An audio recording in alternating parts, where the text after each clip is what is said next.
plan here, bro. This is a full. Did I just look at? Shoot it! Take it. Shoot it while it's low. Shoot it while low. Just keep shooting. Yeah, keep shooting now. Hold your shit. Spread out. Keep running. Keep running. We kill it. We kill it here. We kill it here. Shoot it! Throw your shit at it, Grizzly. Yeah! Oh my God! Get me off this game! Get in the portal! Oh my God. Oh my God. Wow, finally. It's done. It's done. It's over. We can stop. We actually We can did it. stop playing. We can stop playing. We are unshackled. We're no longer prisoned. We can go back to other uploads on the channel.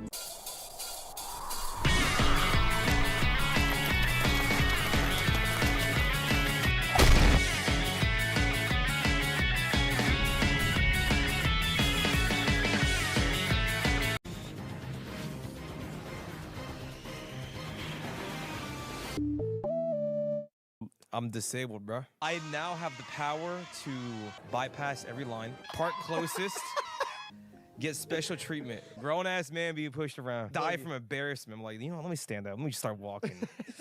And then you fall. So the night's amazing. We're drinking, right? We're at the bars. The vibes are up. Let's go to the Boston Park. Oh, we go there drunk. God.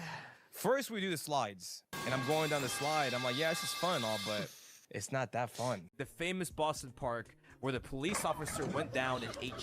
We go there, I see a bunch of people on this it's like a rotating monkey bar, and people are hanging on to it, and they're being pushed around, and it looks like a lot of fun. I'm like, bro, I got that. I'm like, that's me. I'm like, I've been working out. I'm gonna put my strength to use. I'm like, if I fall, I'll be okay. So I climb it, right? I grab onto it. And I'm like, all right, guys, push me. I am going fast. It felt like I was about to get launched to the moon. I'm like, holy sh! I let go, and I'm like, should I just let my body fall, or should I try landing it like a superhero? And I'm like, you know what? I'm gonna land this shit. Oh my God. He was the first person to approach me. He was in like full father mode, bro. Are you okay? Are you good? Are you good? Get up, get up, get up. And I'm like, I'm fine, I'm fine. As soon as I get up, I'm like, yo, I felt the bones in my ankle move. Because I went to the urgent care and I was like, yo, I need x-rays. I'm pretty sure my shit's broken. They're like, okay. And the x-rays come back to me. They're like, so we can't see your bone. I'm like, what? What?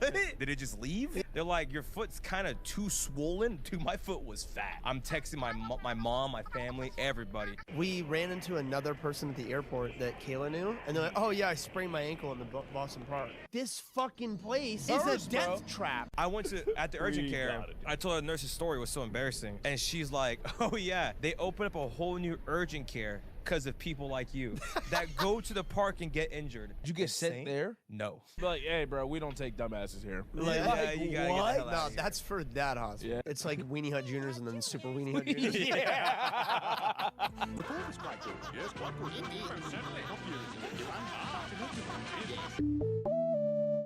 Dude, you should look up like the differences in or English words and like the UK words and Yeah, they spell American. things differently over there. Well, not even that. They say everything differently. Yeah, like aluminium. Like they don't say trash. They're like, oh, the Rubbish. Bin, Oh yeah, they say rubbish or bin. Rubbish or bin. Like- Do they say you taking the piss? Megan's mom says that. They say you know the word for cigarette. Oh yeah. They say Yeah. that. They say that nonchalant. It always jump scares me. I'm like, What's what? that? What? Oh, right. Look up fucking English slangs. I'll tell you if I heard it or not. Cheers, bloke, mate, chuffed. No, like I need like up. actual like sentences. 50 must know Bonkers. British Daft. slang words and phrases. To leg it, trolleyed, Plastered. Dodgy. quid, Yes, fuck I've is heard gobsmacked? Gobsmacked. Yes, I've heard that. heard that one. Bevy. Lost the plot. Oh, there you go, taking the piss. A Oh, cuppa. and a wobbly. What is Throwing that? a wobbly. Oh, Have a a tantrum. tantrum. What? A cuppa. I've Get heard a cup cuppa. of tea. Cup Yes. of tea. Bloody Can't be, hell. can't be arse. No way they actually say arse. No, they say ass. I've Well, never heard I think if ass. you're Irish, you say arse. 1 second, gonna check. Ah, the asshole, you. A fiver. I mean, that makes sense. A That- bog. That doesn't A seem tenner. like a Yeah, good that's how they word. say their money. A Mug. get. A get is just Tony? a stupid idiot. Flag off.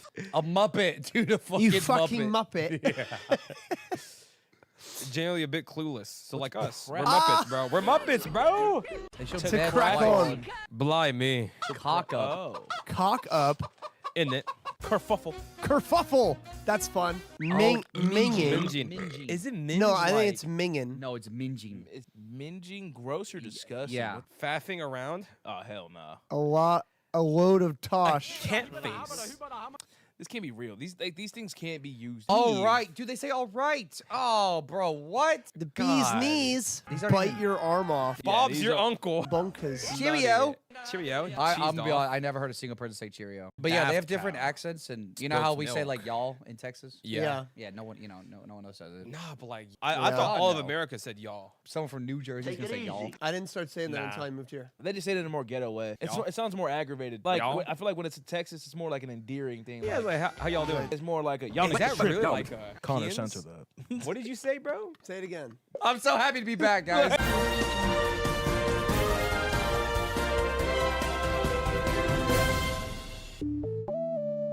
Fact that he had those intentions this whole time. Oh, yeah. Like he wasn't like the shy nice guy. Yeah, no. He was trying to get in them. I knew, bro. They You won. knew? Yeah, I'm not gonna lie. I clocked it too. I was just too afraid to talk shit too much. My only gripe with everything going on right now, it's like, yeah, it's a fucked up thing to do, but like people are just using it as an excuse to just straight up make fun of him now.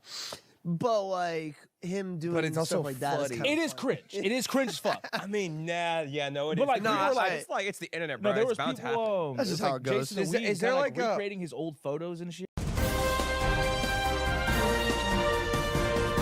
Reactions to Sykkuno news? Okay, this is it, Brian, lock in. I need you to lock in. Okay. Here we go. Then Sykkuno. Dude, he's so fine, I can't. There was also a joke that he would turn hate male this guy. fans gay. What's happened to me? Desire. But on Lily Peach's stream, Brian. Oh my god, he literally looks like he just came back from a trip from Vegas doing the slot machine for like 4 days. 18 hours of the day. Yeah. And this is where Evan would be in here. I go to wet market to get bad. Oh my god. That's what Evan used to always do. I have been a victim of Sykkuno Among Us charm. If he looked like this at the time, it would have never worked. Pretty privilege is real. 100% pretty perfect. It's clearly like brushed over and like gelled down. Hey, look, guys, there's good photos of me and there's bad photos of me as well, guys, okay? This is different, and you know it. Is it definitely him? I'm trying to find that video because I found that video Oh my earlier god, today. that's a good in between. I am so good at this. Let's go, W. Marcel, for grabbing this original All right, footage. bye. We need Marcel and Tina in. What is up, guys? It's Sykkuno here, and today we're at Summoner's Con. Wow, that was my dream came true. Right. There it is. That's where it's from. He had a glow up, and that's fine. Nogla got one. He got the black wife glow up. We saw it. Thanks, man. Appreciate it. I don't get compliments very often. My XP is low. Bro, there was this one fucking game. Holy shit, I got so fucking mad. There was this game. You good? There was this one game that was trying to be another, like a new mascot horror or whatever, where it was like it used these animatronics, like all like fucking FNAF shit. And there was this one cutscene in the trailer that was pure AI. Like it was a whole ass, the entire. Are you okay? Wow, I bro. was listening, but then I looked down at George like, You're glutton sickens me, bro. it's You're gluttony. water. Hello, y'all should search up Wario dying in elevator.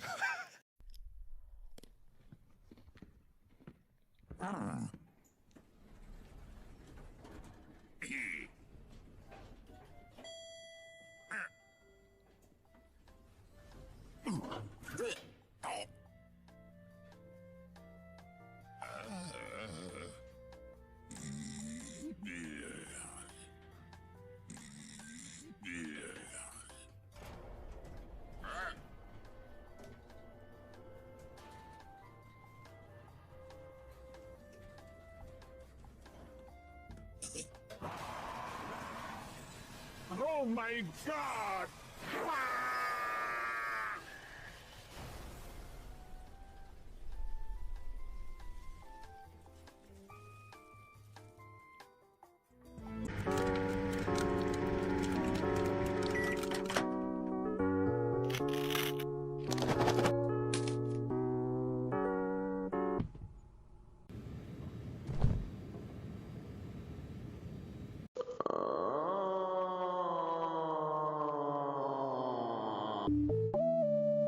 You want me to start? Oh, hello. Sorry about that. Let me just do something real quick. Don't know why I have to keep forgetting to do this. Oh boy. Hello, hello, hello. What is up? What is up? How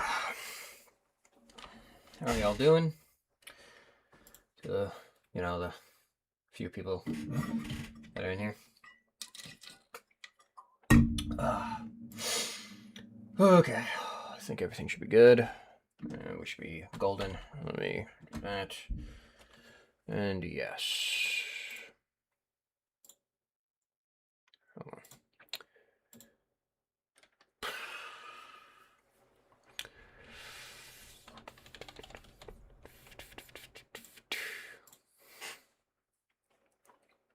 I'm being kind of serious. You can't crap out this soon because I can't do it for that. Hello. What is up? Just editing as always. Tapped out, but I can't. We're not. I need some help here. I can do this on my own. Yes. You are the person who motivates me to keep animating. Keep going. Your animation is good, and thank you very much. I'm glad you think my art style is unique. Appreciate it. So yeah. I think we're good. Okay, thank you. I mean, you can just give me another 30 minutes, and then I can endure from there. We should just power through and read. We should just power through it. Yeah, July 17th. Come on. After all this time, I cleaned the disc enough to be watchable. The only problem is that it sometimes freezes when a video gets played. Here are the contents. The first episode started out with the scene. No, I need to do that. After Happy kills the kid, he drives to the plane with a scene where it cuts to the playground where Happy was playing with some kids. It went along like normal until his skin peeled off, revealing a rotten apple core. It was like an orange peeler was being used on him. The skin landed on a boy's head, covering his face like a blanket. The weird part about the scene was that the kid had no reaction to his skin being peeled, almost like it never even happened. After a minute of seeing the boy with happy skin on his head, the episode ends. The second episode was, as Jim said, the full version of Happy Goes to School. It begins with the math scene and a song happens, but in a vastly improved quality. After that, Happy goes into a science class where a kid is messing around with a Bunsen burner. Eventually, the kid gets his finger burned by accident. Happy informs, Never play with a Bunsen burner without adult supervision. If you don't, you might get hurt like Eddie here. After a short monologue, Happy puts an ice pack on Eddie's burn and he goes home. 2 minutes after Happy gets the ice pack over the kid's burn, he hears an argument coming from the hallway. Cuts to a bully mocking a young kid, telling him that his art project is the dumbest thing ever. Because of this, the younger kid starts to cry. After some more mocking, the bully runs off laughing. Right as he leaves, Happy comes over and tells the kid to never give up on what he likes doing. Kid instantly cheers up and runs into a classroom, presumably to tell a teacher about the bully. Finally, I saw the second part of the Happy Happy movie. It's Happy driving his van on the road leading to the playground. It shows a kid playing with rocks on the side of the road. By accident, he throws a large rock on the road, which lands directly in the path of Happy's van. Happy thinks it's an animal and tries to swerve out of the way. The van goes off the road and crashes into a grassy ditch. For this scene, footage of a real car crash was used for whatever reason. Like it just switches over to a live leak camera. After this scene, the van starts to catch on fire, and some kids, including the one who threw the giant rock, the music for this scene isn't the happy-go-lucky music that plays throughout the show. It sound clips of a reverse Revolution 9 with Happy screaming. Happy, happy! He is immolating. After a kid says, it cuts to Happy's bloody stem, which had a mouth with bloody teeth. Yellow. The stem proceeded to scream, which was just one of the screams that Mike. What? Oh, the stem proceeded to scream, which was just one of the screams. What? Yeah, that is such a weird reference. Which was just one of the screams that Mike Shake did in American Movie. If anyone doesn't know what that is, they're gonna be like, "What the fuck?" Mike Shake does this blood-curdling scream in this documentary called American Movie, which is awesome. And this immediately brought me back. A Mike Shake reference in American Movie is that's classic. Mint reference. Okay. All right. Well, good for you. What the heck? Put it in right here. Editor, put it in right here. It's an amazing scream. Another kid says, His body. Happy's body was badly burnt and scratched up with blood coming out from the larger, deeper cuts. His left eyeball was teeth were either chipped or broken. Where Happy's left arm and stump were, there was pure white bone, with blood slowly leaking out of his wounds. So these kids tried to kill Happy, I'm guessing? Yeah, so apparently the episodes are just real things. Like, obviously the real murders or things. It's kind of like a Poughkeepsie Tapes kind of meme or whatever. Yeah. So in this one, they apparently, for Nickelodeon, had it on DVD that was widespread that the kids like revolted. That was weird. Happy's like, oh my god! Swerved and then just showed another car wreck, even though this is supposed to be an actual thing. And now it's like the kids saying, like, let's fucking kill him here. His body, look at his body. It's like Happy's about to die, I think. It would seem that way. Happy tried to crawl out of the burning wreck with his right arm, but it was only a minute until he collapsed and died, while screaming to weird sci-fi noises. The next scene just showed the road, lacking any children whatsoever, with the remains of Happy in the van. Oh, that's weird. Cuts to a funeral where kids were crying over Happy's dead body, while one kid said, Why, Happy? Why? Another tried to wake up Happy by shaking his corpse. Wake up! Wake up, Happy! I thought the kids were happy that his He can't see without his glasses. Okay, so the kids threw the rock on the road. So were the kids like were they distressed by being like, oh my god, look at his body? I thought they were saying No. like, I thought they were reveling. No, I think it's a bunch of kids. So the different 'cause kids. it's Okay. Different kids. The ones that threw the rock were trying to kill him. Okay. But these kids. I thought it was an accident, and it was an accident. And they're like, I oh don't. no. I mean, maybe, but I don't think so. Because they were like, look, his hat. And like, I don't know. Shot fades to a scene taking place 10 years Weird. ago, where a kid was talking to her mother. The mother replied to the girl, but her speech was in reverse. After re-reversing it, the speech turned out to be. Don't worry, my daughter. Happy Happy is coming to take you away. Father comes in and talks about how bad Happy was, but in a sarcastic tone. After the mother asks why I randomly brought Happy up, the father brings out a knife and stabs the mother in the head. Okay. The girl screams, runs to the mother's side, and starts crying. The father's skin peels off, like the scene with Happy and the orange peeler, revealing Happy with his injuries from the car crash. Happy proceeds to kill the girl. The last shot before the credits was Happy smiling over the bodies of the mother and the kid. Clips of Revolution 9 and Napoleon 14's coming to take me away, haha. What? What is that? Well, I don't know. The narrator said,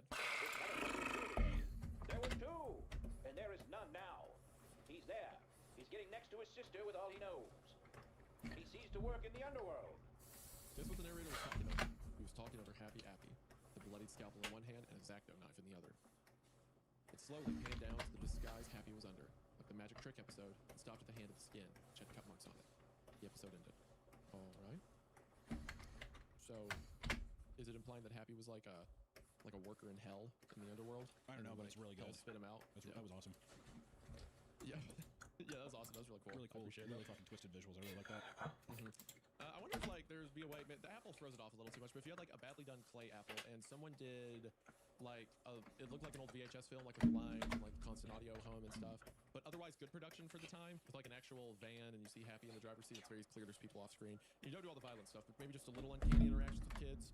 And, like interactions go a bit too long. You can make something kind of creepy with the premise. Maybe. I think this is already super scary. So. Yeah. Okay. All right. Well, I'm glad you're scared. July 23rd. It's been almost a since I watched part 2 of the Happy Happy TV movie. Beautiful. Couldn't have said it better myself. Yeah, it's been almost. So. It's been almost. Hey, we haven't seen each other in. Oh, I'm supposed to head over in about. It turns out that someone told me about the first part, so I asked him to email it to me. Turns out he was right. Here's what happened in the first This part. is the not boring, but like definitely most kind of repetitive aspect of the editing process. The intro often Whoa. after when the original intro would play, it went straight to Happy on a medical bed, dying from an unknown disease. The children at his side. Happy said in a loud voice. They're coming to take me away! That's one of the younger children. He was trying to fake crying over Happy's death, but the Oh, boy. was inflammation. It played a solemn piano tune after another kid with a high-pitched voice said, They're coming to take me away! showed Happy after coughing up blood. A few seconds later, his bed wheeled itself into a surgery room. What followed was an hour of stop-motion so horrifying, yet so compelling. How did the episode creator create a decent surgery scene with puppets? After that, Happy comes out in a wheelchair, and the children said, Are you okay? Happy Happy? Happy said, Yes, my friends! and gave them a large hug. After that, it faded to a title that said 3 months later. It started to fade in on the second part of the TV movie. The video ended as soon as the fade stopped. Oh. So that's the part we saw before. So they're coming to take me away. I'm guessing he has a deal with the devil or something. He's satanic, perhaps? Possibly. Possibly. Is Lucifer a character in the Happy Happy universe? We'll find out. I got another episode today. One of my blog followers, who has a job in a daycare center in Seattle, mailed me a VHS tape. The tape had a white label that said, written with a blue Sharpie, Happy Happy is the hospital doctor. He found the tape because a kid brought it with him for whatever reason. Started crying when he saw the contents. The tape began with a few minutes of static and then played the famous intro, but with had new lyrics that didn't match the tune too well. Happy Happy, how's those kids? Happy Happy, Happy Happy, Happy Happy, Happy Happy, Happy Happy. It went to a POV shot of Happy Happy running through a hospital for 2.5 minutes, with a choir singing Amazing Grace. Amazing Grace, how sweet. With the apple running like the Herb sound that saved a wretch like me. Oh, come on. Was lost, but now am found. This story is like AIDS in audio form. I don't think that's what the original one said. I think it was something about Jesus, but sure, Oh, okay, whatever. that's right. That's right. Yeah, common mistake. Since I knew what Amazing Alright, Grace was let me see if I can find it. Some of these lines are written like a human. I mean, the scariest part of this does feel like this is this is like proof that aliens exist, and this like text, the text that is written is like is another life form trying to emulate our own. Is what it feels like. Since I knew what Amazing Grace was about, and then in parentheses, because of choir experience. It's like, no, humans just know Amazing Grace. Especially, you know, that's just a thing most people know. They don't have to be in a choir to know. I was prepared for anything related to death. Because does Amazing Grace indicate death? Yes. It's coming, what? It cuts to Happy Happy on his metal stick, doing his death smile for a long time. Like the 2 other times. He watched over any living thing near the TV with his uncanny and soulless baby blue eyes. The death smile made his glare worse, giving an immense feeling of threat to anyone watching. After the Amazing Grace choir ended, ambient noise started playing. Growing louder and louder, and it very slowly zoomed in on Happy. Finally, after 10 minutes of watching clay apples staring him down with loud ambience, he says, Hey kids, let's go find some children to help. he runs up to some body bags holding bodies, while a nurse is zipping one up. Happy walks up to the nurse and says, Alright. Mrs. Nurse, can I help those people? The nurse says, Happy they're dead. They won't come back. right before the credits, Happy turns to the camera with another death smile, says something that could be more disturbing than the natural scene of the staring scenes, and made me cringe. Remember kids, you will all die one day, and I won't be there to help you. Alright. Gotta just change this. A week ago, Jim told me that a fire had recently ravaged through the studio that had filmed Happy. It wasn't until the 25th that I visited the ruins of the studio if I could find anything that could help me investigate Happy. After traveling on the I-5 for 20 hours or so, I had reached the studio. It was completely abandoned. But what was very strange was to demolish it. After grabbing a flashlight and turning it on, I proceeded to sneak inside. When I got into what remained of the lobby, I saw 2 rooms that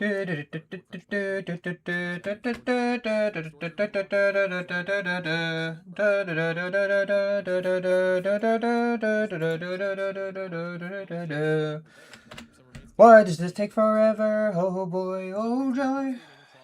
Sorry, just, it's a lot to do. I heard male laughter and the movement of a lanky figure near the back. Oh boy. I out of the sound set and blocked the door with a burnt desk. After that close encounter, I went over to the storage room and broke the rusted block off the door. As I opened the door, the room turned out to be just of all the props that were used in the show. There was a mostly intact shelf to the right of the room, which held some reels of tape.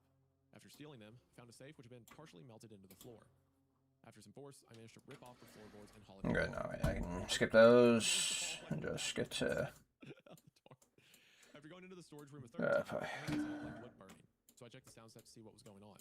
The entire There we go. room had been lit ablaze by some vandal. I quickly checked the storage room for any more artifacts, which it didn't have, and ran out to the building before the entirety of it started to burn up. I seriously wonder who the hell has done this. Is forensics so addicted to kill me? Is forensics so dedicated to kill me that he would set an entire TV studio on fire to do so? Was it even him at all? Important questions to be answered. In the Happy August trials. 1st. What? I said in the Happy trials, important things to figure out. Yeah, I think we make it a blue because of the ice and whatnot. The contents were one thing. Even though I really don't want to own him. There we go. In case it helps me find out more about the show's history. Come on. They were just Happy's earlier episodes and higher quality than the DVDs. August 2nd. On closer examination, though, Yeah. the Happy Puppet has a few anomalies. First off, the right hand was quite obviously detached, which could suggest that he ripped Happy's hand while trying to get him to hold something. One of his eyes was a darker blue than the baby blue his eyes normally were, and his leaf was broken off halfway. Finally, there was writing on the back of the puppet's head, but some of it had been smudged. PRPTY of Nickelodeon. Property of Nickelodeon. Property of Nickelodeon Studios. Yeah, there you go. Owned by blank blank. Dan Schneider. I wish. That makes it so much funnier. It also turns out that the tapes were, like the Happy Puppet, different from what I thought. What in the fuck is this photo down here? That's the scariest thing in the entire series. What is that? My God. Okay. Sorry, for people that don't, we're reading through, and as he's reading, I scroll down a little bit, and there is like a blurred photo of like a little green alien photoshopped into like a dark hallway, but it's all blurred. Like startled, like you walked in on him, like taking a piss or something like that. Very odd. It was very distracting. Sorry. That has got to be the scariest thing the series has had so far. That gray alien's infiltrating my hope spot. Yeah, that gray alien. You're real deep in my spot right now, if you know what I mean. For Happy's vacation and Hurt Happy, the scenes with missing frames had those frames back. What was more interesting was that the Hope poster that was in Happy's van was missing from those tapes. I guess that these tapes are actually in work print quality, not the finished product. If that's so, it doesn't explain why the tape that held Happy Goes to School at the beginning of The Towers on it. I can only guess that The Towers was originally a normal episode in production, but some asshole edited it and ended up canceling the series. August 4th. When I was getting the mail at night, I managed to find Forensic looking at me from the garage. This time, however, I finally took a picture of him. That's what Forensic looks like. This is what Forensic That's looks like. the Shadow Man? This Shadow Man looks like a fucking gray alien. Or whatever this is supposed to be. Like some alien made a fucking I really don't know. In the series about like a talking apple and like one of the Nickelodeon shows. I don't know what this is about. I don't even know what he's investigating. He's just saying, like, I'm just reading and watching Nickelodeon episodes. There's no through line. What is his end goal with any of this? I don't know. I'm in hell. I want to die. Go ahead. So what I was saying is, in the midst of reading about the different episodes and Happy and all that, seeing of like the gray guy in the shadows in the context kind of took me off guard a little bit, especially your reaction to it, where you're like, "What the?" And I scroll down and I see it. It kind of got me a little bit. Just feel like, so I'm like, "What? Is this a different story?" That's what the Shadow Man looks like. The Shadow Man is this, or Forensic, or whatever, right? That's Forensic. But then there's also the like Tumblr art of a guy smiling on the left. Like the art for all of this, I'm in such a sensory overload. There's like nothing. There's nothing really happening either. Like I don't really know what is his end goal. You know? His house is burning. I guess it's to find Happy because he's like burning down his house and stuff. So is he just trying to figure out like, okay, how do I stop this horror from going on? But even then, it doesn't really seem like there's. It doesn't matter. It doesn't. Were these all? These are all just blog posts from back in the day, right? I don't know. To be honest, I think so, but I don't know. I think at the very beginning, that's what I'm right. So these are all blogs. Yeah. Okay. So this wasn't okay. The odd thing is that unlike regular times where Forensic has Happy's death smile on his mask, he had a frown on his mask. I wondered why he wore a frowning mask this time. So I smashed and burned the Happy puppet because I think it's powering Forensic. Of course. Could be wrong though, which is probably true. Like, or maybe I just make stuff up. Who knows? I kept the tapes though. Stop. I really Okay. don't have much to say, but recently I've been crept out. There it is. I had destroyed the Happy puppet 3 days ago, but when I went into the kitchen to make a snack, I saw it lying on the counter without any damage done to it. Also, I've had many nightmares about Happy. Ooh. The most vivid one, based off of the towers, occurred in the night. I saw a complete Freedom Tower being hit, almost ironically, by a larger airline. Onlookers were either running away, crying, or praying to God. I remember that I was one of the onlookers, unable to move an inch. Right next to me was a ripe apple tree, which oddly had been knocked over by debris. On the pavement, there was an apple that had presumably broken off of the tree. Is it implying that Happy Apple's origin story is 9/11? I think that's what it's implying. That's interesting. I also think that maybe our author was just a kid who was kind of traumatized by 9/11. And a lot Who of wasn't, kids man? that came out in the series. Hey, who wasn't when they were a kid? I know it freaked me out. Well, I was a year and a half. Give a shit. Well, you went quiet. What does it feel like dating a younger man?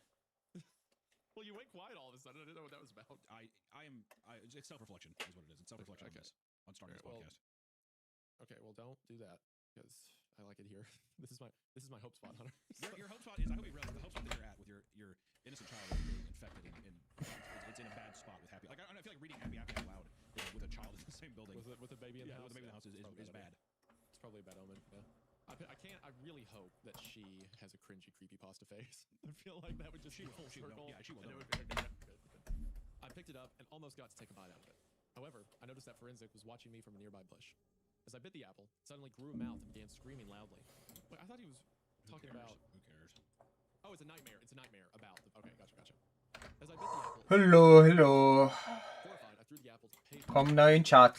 As soon as the apple hit the ground, Forensic disappeared from the bush. As the scream from the apple grew louder, fires on the Freedom Tower kept flaming on and on until the thing collapsed, sending a cloud of debris towards onlookers. Right before I was hit, I jumped out of bed, screaming in horror. I don't know why. It seems like the only things that I can really think about anymore. Thanks to them, I think I'm going insane. First off, I can't see Bruce thinking about Happy in any way. Thankfully, though, I don't think about Happy when I see a vegetable, unless I find an episode involving a vegetable clay puppet. Secondly, I fear tall and skinny, and especially both, a little more than I used to. Mainly because of Forensic and how he's very tall and skinny. When I see a playground, I imagine Happy in one dark, plant-filled, abandoned corner of the playground, doing a death smile and looking like he's ready to murder every child. I really regret researching the show. I've learned more about Fright House Screamers, but it's not as related to Happy as I thought it would be. Okay, hold on. He doesn't think about when he sees a vegetable. And he says he fears, because for some reason his fear goes to that. He's afraid of tall people, and he says, when I see a playground, I imagine Happy in the dark corner. How often is he going to playgrounds? He lives by one. What? Maybe his baby lives by one. I mean, maybe, I guess. I don't know, I think it goes back to what you said, like, kind of thing. August 16th. Today I went to look for Happy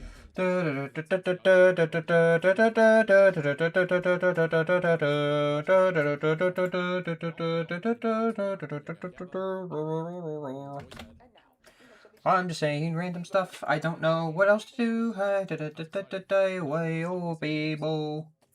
Day-oh. Even though I thought the show was banned everywhere. Okay. That's the creepy thing, dude. It's scary. So scary. Even though I was disappointed, I was still elated from seeing an episode of Happy Happy Air. At that point, I had a major question. Why did the episode air? Did a new employee mistakenly air the episode without knowing the history of Happy Happy? Or did someone else deliberately air them? If someone did air them deliberately, why did they? Was it retro day at Nick Jr. and they allowed to show Happy Happy just for once?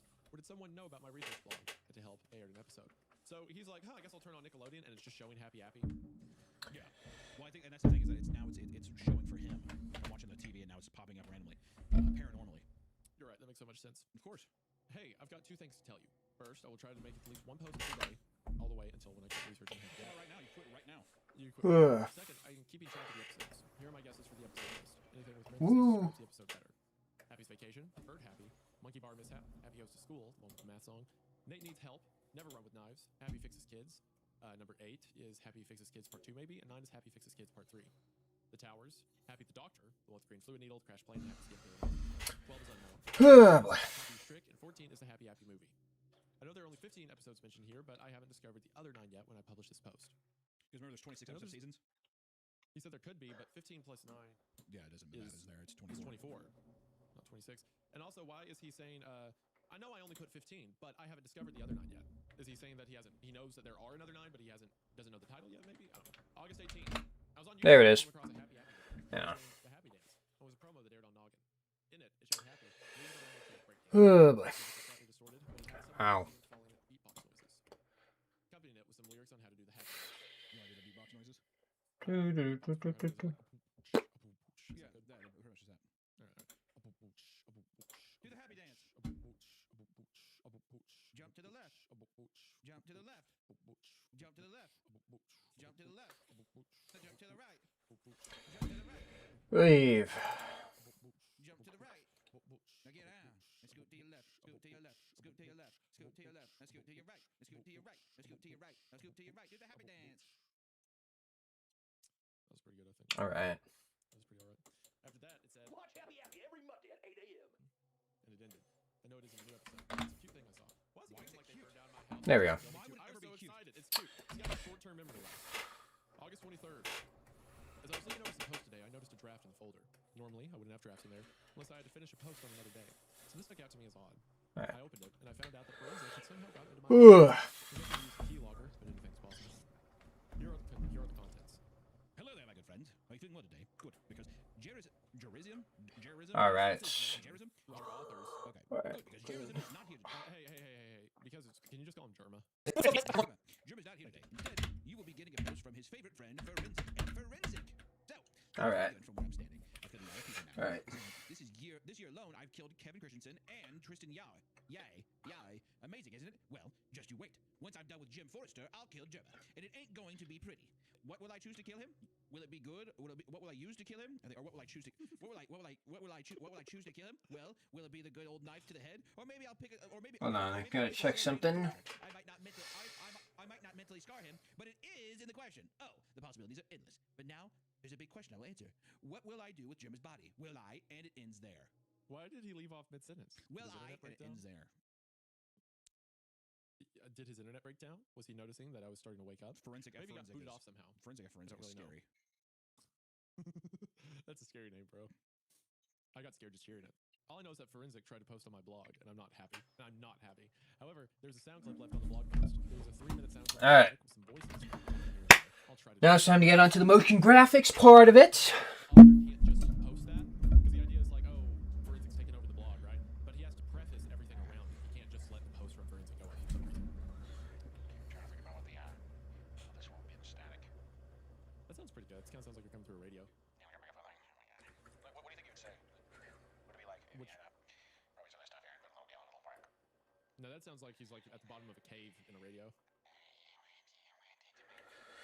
Can you do the Happy voice and like through the static? Hey guys, let me turn down the echo. There we go. Hold on. Happy. It's pretty good. I gotta do something real quick. I forget I have a soundboard now. Do I do anything like I don't know if mine are. I think they're just like sounds. I'm sure there's a way I can put filters over it. But I don't think I have those set up yet. No. I think I can just like play an air horn. Oh wait, hold on. I think I just played an air horn. I don't think I have that. Wait, yes I do. Here we go. Oh yeah, I've got the Wrong one. I can. You can't hear him, but the recording can. So anyway. Okay, yeah. Alright. We can just stay talking about audio equipment instead of reading the story. Today, the same person who uploaded the Kevin Christian. Alright. So yeah, boom. Color with your tails. Nate needs help. So, were you one of the scriptwriters for Happy Happy? Unfortunately, yes. Do you know what happened to Happy Happy? Alright, and now we're on to effects. Let's get rid of this media pool so I can just focus on that. Viva! We were all ready to begin the other third when we were cancelled. Why was the show cancelled? An accident happened. Wait, accident happened? What kind of accident could cause the show's cancellation? During a break, we did to get the employees some resting time. Okay. Could just say take a break. We had taken a break. With your tails. The episode was aired because someone managed to sneak a tape and broadcast it unknown, and proof the show was cancelled. Good riddance. Do you know who broadcasted it? No. Color with your tails being what special power? Guys, this is everyone. Anyways, one last question. Who's the director of the show? I don't know who the director is as well, but I can tell you one thing. He's most likely dead. I don't know who he is, but he's dead. No, I like the idea that, like, as a joke, we made a 9/11 gag out of Happy Happy. Looking back at it, I guess two buildings on fire right next to each other could read as 9/11. Wait, hold on. I thought that aired in like '99. Oh. So I think the idea is like JF's line about this to like hide the secret of Happy Happy. He's like, oh yeah, we did that as a prank. It doesn't make sense. Anyway, I like the idea of people like really getting into the theory crafting for this and like being in the comments like, wait a minute, if it aired in '99, how could JF have made the joke? That doesn't make sense. August 27th. Today I found the report of another episode of Happy Happy called Mean Miranda or Happy Van Breaks. Mean Miranda's plot was about boys no older or younger than 6 to 8 being bullied by a teenage girl named Miranda. Happy gives the kids bandages and advice to help them. He kept getting progressively angrier when the episode goes on, starting from being slightly irritated to being extremely pissed off. At the end, Happy Happy coldly says, Only one more kid and you will get a surprise, Miranda. She, almost mockingly, kicks the boy in the leg. Happy Happy gets in his van and drives Purple? Green. Right before the van runs over Miranda, the episode cuts to the credits with promos for Franklin and Blue's Clues. That's funny. That's a good comedic time with the apple going, he'll get a surprise! And then she does it and he like calmly walks into his van and honks the motor. God. I need to do some masking real quick. Goes into the episode. Happy putting a bandage on a kid's bruise when he notices that his van's engine is billowing smoke. He runs to it and notices that a part of the van's engine broke. Happy steals a mechanic's toolbox and gets to work on the engine. When Happy works on the engine, Kid kicks a soccer ball and accidentally bounces off Happy's head. Angered, gets a wrench, runs off screen, and beats the kid to death with it. He goes back and repairs the engine, replaces the coolant, and changes the oil, all helping more kids around the playground. The mechanic, in response to his toolbox being stolen, breaks Happy's engine. Happy gets pissed and chases the mechanic in a POV shot. Eventually, Happy grabs the mechanic and stabs the back of his head with a screwdriver several times before the episode cuts out. Oddly, the chase scene didn't have Happy's hands in it, but someone's arms painted red. So here's the new list, and they put me Miranda at 13, Happy's Van Breaks at 14, and Happy's Trick at 15. August 28th. Remember when I got those tapes from the now demolished studio? Well, I bought a small projector so that I could play the tapes to find out more about them, and like what I saw when I closely inspected the tapes, there were more changes than I thought they had. Here's a list of what I could find. Happy's Vacation has stock beach music playing in the background of the beach scenes, while my former copy did not. I would be able. Also, Happy sounds slightly different. Bird Happy has the apple in the healing scene replaced with the tomato. I think this proves my theory that the apple thing was a mistake done by the producers. I would be able to. Remove scene with a song in it, taking place between the math and science scenes. It involved Happy going into social studies. Frankentuz! What's up, man? Let's get you into chat. You know, I should probably mod you. Hold on. Let me see if I can add as a moderator. And who is this? Yes, save. I have given you manager. I have given you moderator status, my friend. Yes. Hello, hello, hello. Oops, sorry. Read minds. Let me change that a little bit. No, a little bit. Okay.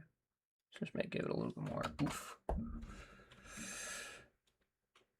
I would be able to read minds. Yes. Let me see if I can find some wave stuff.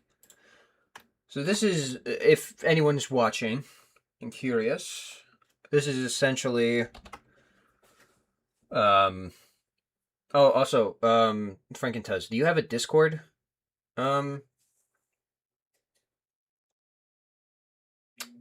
Discord username? I'm just curious.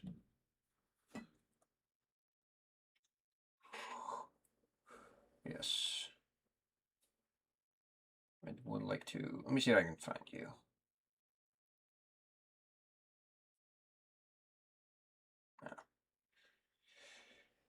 I just freaking.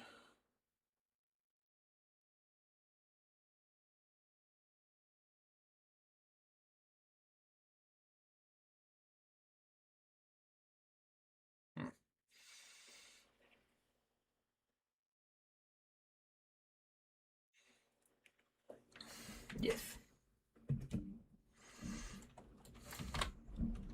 Nope. Okay. No problem. I was just curious. I would. Yeah. Let me see if I can find waves when you do that. I would be able to read mine. Let me just lower the opacity a smidge. Let me give it more of a add. Do I want to add or color? I think. Oh.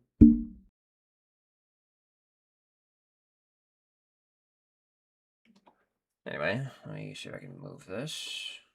Where did you go? Where'd you come from, Cotton Eye Joe? There we go. Let me do some keyframing with this. Change just the. How you been, Frank? How you been?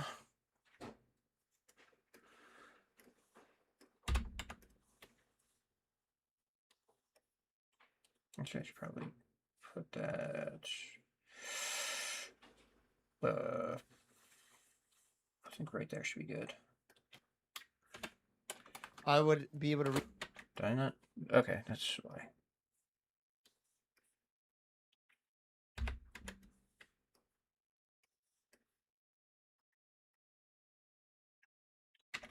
I would be able to read mines. Enlarge my breast at will. I know this is going to be.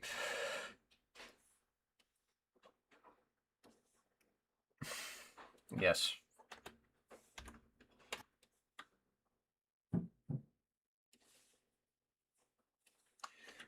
Enlarge my breast at will.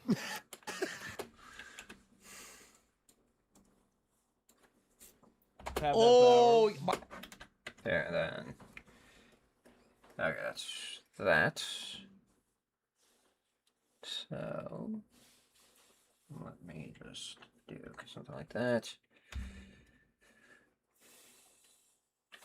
Ooh, okay, well, hold on. One.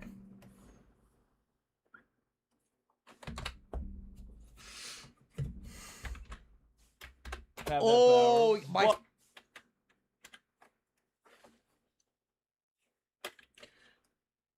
Oh, Sorry, let me get the. Ooh. Okay. And guess who I saw today? Forensic, as usual. Like most times, got a good look at part of his face. Well, to put it shortly, he might be a human. Might be. I also like the idea of this like non-human, monstrous entity or whatever, just making blog posts on the guy's account. September 2nd, I found while searching torrents for Happy Appies, a version of the Happy Appies movie bonus features. Visually, it wasn't good. It was just a one bonus feature, in a Happy Appy episode.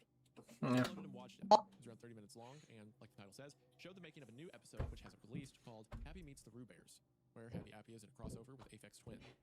According to a worker, the episode would have been somewhere in season 2. Here's what happens according to the clip shown.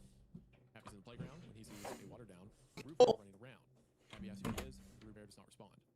Richard drives in his long robe from window liquor. There we go. Happy and Roo Bear heal a kid who accidentally hit his head on the swings. To be honest, I don't think Aphex Twin in the kids show isn't as good as Sasquatch and Sesame Street. It's just me though. Who's Aphex Twin? Oh, it's like an EDM group. Okay. See, I'm glad you're here to tell me this stuff. They did like that Rubber Johnny music video and stuff. If you remember that back in the day. Rubber John, that sounds familiar. Very popular group. Good music. Oh yeah, no, I know Rubber Johnny. Yeah, it's the one that. Yeah. Everyone will use clips of it out of context to be like, this is a haunted video of like a dead guy who, yeah. September 3rd. Okay. There are two things I want to talk about on this blog. No, wrong one. Okay. I've heard a rumor that there's an actual episode of season 2 intact, but it's very incomplete fan restoration, around 15% complete. I'm just gonna say this now, but why would this show have fans? You have talked about like getting excited for different episodes, stuff that's come up. Like, what? Okay, I can understand liking the more appropriate episodes, but anyway. What? The rumor states there was the very first episode of season 2 called Camp Ah. In it, it starts with the intro as always, but with some differences. First off, Happy Dance Dancing intro. Yeah, a bit of a kind of a flutter. As for the main characters, they're Happy himself, a man in a ski mask called Napoleon. What? And a little There we bit go. of Alright. I have a weird I think feeling I said a that bit. could actually be Forensic in a different outfit. Why would you have that feeling? I thought Forensic was like a different humanoid monster. Okay. After that, it cuts to a scene where Happy Appy is in his van, but there are 2 girls in the passenger seats. The girls are only clay apple heads on sticks with no arms or stems. After driving for a while, the van parks in the can. Happy gets a washcloth, and he and the girls sit on it. For a while, they just sit on the cloth, staring at the sky. After a few seconds, another apple appears, looking like a stereotypical beach jog. Happy says, "Moving, ladies." Although the quality makes it sound like, "Moving, ladies." What is a letty? It's like a slur. Also, I like to think he's like, moving ladies, he does, yeah! Like that one CSI intro or whatever, like the song. Yeah! There's the intro. Yeah. Happy's got the sunglasses on.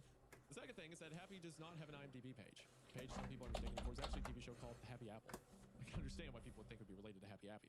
Happy Apple being the rarely used full title of Happy Apple. When I mean rarely used, I mean rarely used. It was only used once in a TV Guide preview.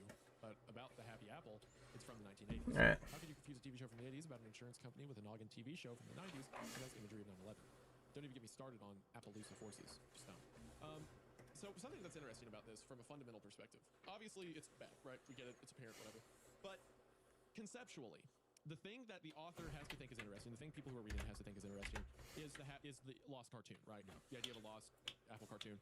And the intrigue that the show has, or like the intrigue they're trying to get across, is like every entry we find out more stuff about the show. Like, oh, it was written by this, it had an episode about this went wrong, and stuff like that. So the whole question that keeps people listening is, or at least that should keep people listening, is, oh, you've got, like, we found another piece of an episode, how's that connect to this? Is this kid from another one? Like, there's questions that the found footage episodes persist. But then sometimes the author just tells us the answer. Like, it's like, oh, in season 2 there's a new character named Napoleon.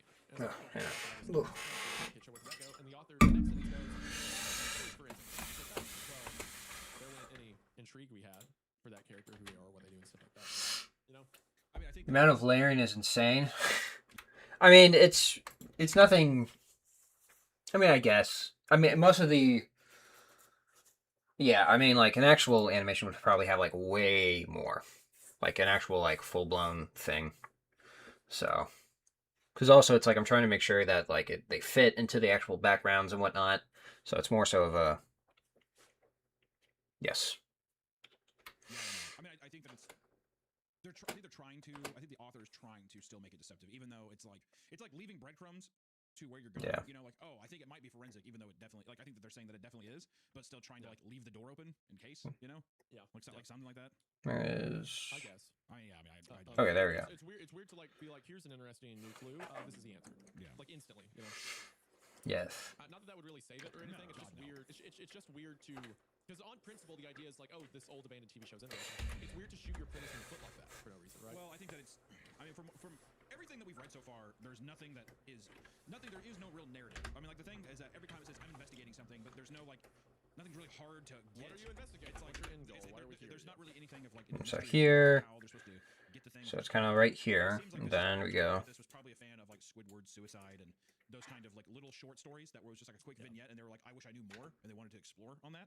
Is my guess. I have no idea, but it seems like somebody's like, I wish there was more build up or mystery to what this show was, because I don't feel like this is also this story is innocent in ways where it's like these large tragedies. Like, I feel like a lot of people it would be like a snuff thing, but it's just kind of like, yeah, and then he's also he killed the kids. It doesn't feel like there's like Sure. the stories you wrote. It would be more grotesque. It would be more. It'd be like relishing in how horrible the character is, you know. Like, it would be excited to tell you how gruesome Happy killed these people and all that stuff. But so far, it's like literally just, yeah, Happy predicted 9/11. That's kind of the vibe. Yeah, it's like oh, I like the idea of abandoned cartoons. Let's just keep doing that. Yeah. For a while. It's like what the weird thing that a Sunday school, like a Sunday school would be doing. All right, hold on. No need to get personal with our attacks or anything. Well, you know what I mean? Like, you know what I mean? Though they're in like an innocent environment, whatever. And it's like, what's that? Oh, it's an evil apple. Yeah, and It's the thing that kills you. You know, he predicted 9/11 2 years before. What? Yeah. Also, we're up on September 4th right now, right? Do you think there's going to be a September 11th post? Has to be. Yeah. Has to be. On the 10-year, I on the installed 10-year, every software. It has to be. the 10-year anniversary of 9/11, it's got to be. Yeah, it's the inspiration for this entire series. Ah! Gotta be. Has to be. Almost. September 4th. I finished decoding the sound clip, and well, when I began to decode it, I just heard static with some odd noises here and there. I tried reversing it, changing the pitch, slowing the speed, and adding volume with some successful results. At first, it was just the sound of Happy Appy laughing. It wasn't a regular laugh, however, but one that sounded like he was injured. Soon after that, Happy started screaming, and you could hear someone else laughing. Like Happy, it sounded like the person that had begun the laugh was also injured. I guess it's a child struggling against a murderous Happy Appy. But it can be damn near anybody. I hate myself when it said like a laugh and he was like struggling and gurgling through it.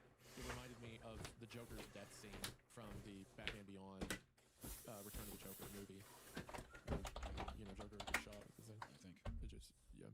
You know, the anime one where like Robin gets made into the little Joker and kills old Joker. I'm not sure. Yes. That's okay. That's Surely have. I really didn't have a purpose in that. Just my brain's trying to reach for. Yeah, I mean, anything, right? I mean, I feel like I'm really trying to put a personal touch on this, but it's like I feel like I want to take like a small paper clip, unwind it, and then just like poke myself with the sharp end of it to kind of keep myself awake. Yeah. Some type of torture, That'd be like, nice. Yes. September 5th. Yeah. 16 pages of a Google search. I found someone who said they were a member of the staff who made Happy Happy. I was excited, so I got their address so I could meet them in person. It took a long time because the directions they gave me required me to go through a lonely dirt road, and I thought that I would get my shoes dirty. Hey, can't be too cautious, can I? Well, anyway, I was at an angle where I could see the person who was standing near his house. I was right about to yell out to them, but I got a closer look and freaked out. It was Forensic, standing near the house right behind the corner of a building I was about to pass. If I had passed, Forensic would have caught me off guard and stabbed me to death. Right. I don't know why Forensic set this up. Hold on. He's definitely out to get me. He was still looking at the way that I was supposed to have come through and quickly checking his watch so he didn't see me yet. He was a human. He was wearing this weird mask that looked like a happy baby, and the mouth would often move, giving the impression that he was literally a baby face. His arms were bone skinny. It looked like he needed to be put on 20 pounds to be considered barely underweight. I started getting more and more nervous and thinking that I wasn't going to show up. I will do, I think, just a camera shake. No, let me do a laughing. I ran off and went back to my house to tell you about this near-death experience, since it'll probably happen more and more often. Since I'll probably almost die more and more often. September 6th. Since I was freaked out about Forensic, and it's nearing 9/11. You know, it's taking a lot of restraint for you to not make another memorial, you know? Yeah. Do we want to have a moment of silence with some furry art right now? Is that disrespectful? I do want to respect this in no way, but we can. Okay. Well, not for this, for 9/11, I mean, and for the shows. Oh, okay. Yeah, I mean, yeah. Let's have a moment of silence. Okay, hold on, let me double check. Let you do it. No, we're even, because you made a disrespectful, respectful, quote-unquote, 9/11 reference one time, so there's mine, so now we're even. When I played it, I heard the faint whining noise in the background of the first scene, and I instantly recognized it as a much quieter version of the decoded sound I was talking about 2 days ago. I don't know why that was playing. I don't know why that was playing was in there, but it was. I still can't imagine out. I still can't imagine out what could match that audio clip. Okay, man. September 7th. I finally figured out what the sound clip is. While I was getting my groceries, it came to me that the voice that wasn't happy sounded a lot like Forensic. Quickly, I came up with the idea that the sound clip was Forensic fighting with Happy After. I don't know why Yeah. fight Happy. Unless they had some sort of mental connection. While I was on my way home, I saw a police car with Big fucking. Oh my god. I saw the cops leave the car quickly and run after within 2 Big fucking. I Hold on. could have sworn that I saw Happy's mouth moving, but I was so freaked out that I wasn't sure if Happy's mouth was moving or not. Suddenly, it came to me. Oh my god. Back home. Thankfully, it was unscathed, but one of the front windows was opened. As I got in, I shut the window and looked for Okay, the hold on. which I put in the living room. However, it was nowhere to be found. After I write this blog post and go to bed, I'm buying a nice knife as soon as I can. Okay. What is that a song? Nice knife. Just know that whenever I get done with this, I'm gonna get a big old Big fucking. It's gonna be nice, and you can't stop me. September 9th. I'm not sure how, but maybe the audio was Happy was planning to be in a future episode of Happy Happy. Got mixed up while they were playing the sound music. Was Forensic around while Happy Happy was being made and put himself in one of the episodes because he was in the staff? Or did he get so much infamy during his time that the producers decided he was perfect Big fuck. Some good news about My god. today's newspaper. A praised maniac was arrested last night after a robbery at a firearms store, a home break-in, use of I firearms, think. linkage to various murders, and evading arrest. Some days I ask myself why I choose to get involved in Happy Happy. You know, the 3 days I see myself the same thing.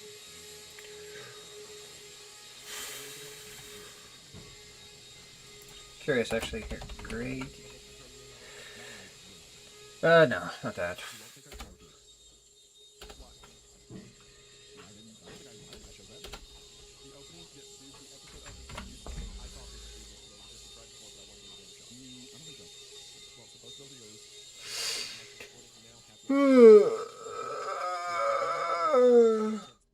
Well, tomorrow's gonna be the 10th year since 9/11.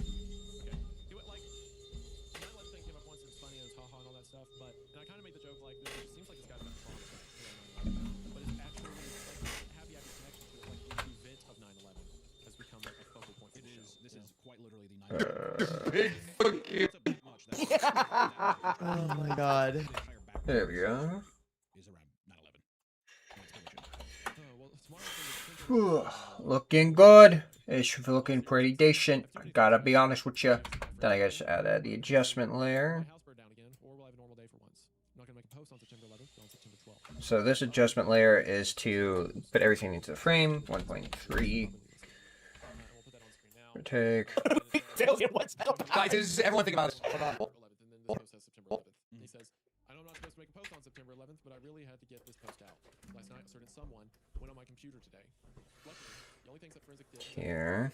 notepad file and a There we go. sound clip. The images and notepad file were made today between 2:20 to 2:30 a.m. While the sound clip was created on July 1st. Yes. All the images were made using paint. And the file name Oh, my song. Crap. People. There we go. Yes. And moving. In which also he knew that they wouldn't be good because Forensic's fingers are long and he wouldn't be able to operate a mouse.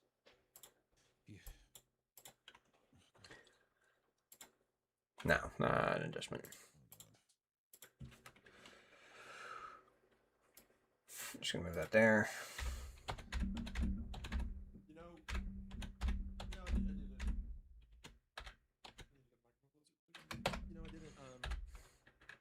I did it for Wendigoon, Wendigang, I've made other videos. Other than that, this is my first act of like, as being a breadwinner, as being a provider to the home, as I am now a father. Alright. And it's reading about kids. And then we need a linear. We have a slow one. It just needs to be underlined that. I'm just gonna mute it. And the only reason he does that is because gas masks are like cool and sexy, I guess, you know? Yeah. 1, 2. Slow zoom, not child that wrote this? Or is this just like, or is this just regular child fodder? This is just how it was. Let's also go with wave. The quality you're seeing now is the quality of most creepypastas. Because I mean, there's so much. That's a bit too much. But they were all short. Like if you got this, There, no, let me do some adjustments real quick. It's funny. But because this is so long. I mean, it's the perfect simulation of pulling out a literal tooth. Like, I mean, that's what it feels like. Pulling teeth, reading this for sure. Okay, this is it. Long, drawn out, long, excruciating pain. And was the consensus too? Because you said that you knew about the story, but you've never. I never got this far. I think I listened. I think I remember the 9/11 thing, but it was just the tape. It wasn't all the extra stuff. I see. Was it well received? A bunch of people recreated it on YouTube. I think the YouTube recreations were kind of well received. But the original story was like a so bad it's good thing, I think. Okay. But there also had to be people taking it legitimate because there's so much like you know. Trying to see if I can. Of like forensic and. No, not that. The first image was happy smiling on a dark red background with a knife in one hand and words that say. Effects. I found out that this one was Favorites. actually not a PNG. Oh, jelly. Is this it? I think this is That's it. the thing he said when 9/11 happened. People are gonna be. Yeah, that's a better. It's jelly, not waves. Man, good lord. I think you have a misunderstanding of our viewers because they're not. That's not how they're going to react. They're going to react. Yeah, and then. I mean, that's natural children on every episode we ever post from now on out. And they're going to make a post in the r/Freecast subreddit about how this is true. Fusion effects. They didn't understand. There's like themes and like context clues we missed out on. And we did a bad job. Right. That's how they're going to. Let's think. Make this one. I stared at it, and for one frame, Happy had blood on his teeth and knife. And you can see that gif right there. So, yes. Color correction. Because it's every like 5 seconds, and it looks like he has a mustache. Let me make sure I'm on the correct one. Let's give it. It's the only one that does not show something. It is, in fact, a portion of the song. They're coming to take me away, haha. I seriously want to know the connection. Give it more of that blue. Or is there something else I don't understand? The last image is more notable than the rest. Yeah, should we do that? Black background, which has "I'll find you" in red. Hunter, look at the picture. Oh god, I see it. Increase the saturation a smidge. I feel like this is what. Nah, it's too purple. Like laying on a like when I'm gonna be laying on my bed, I'm gonna be dying. This is what it's gonna feel like.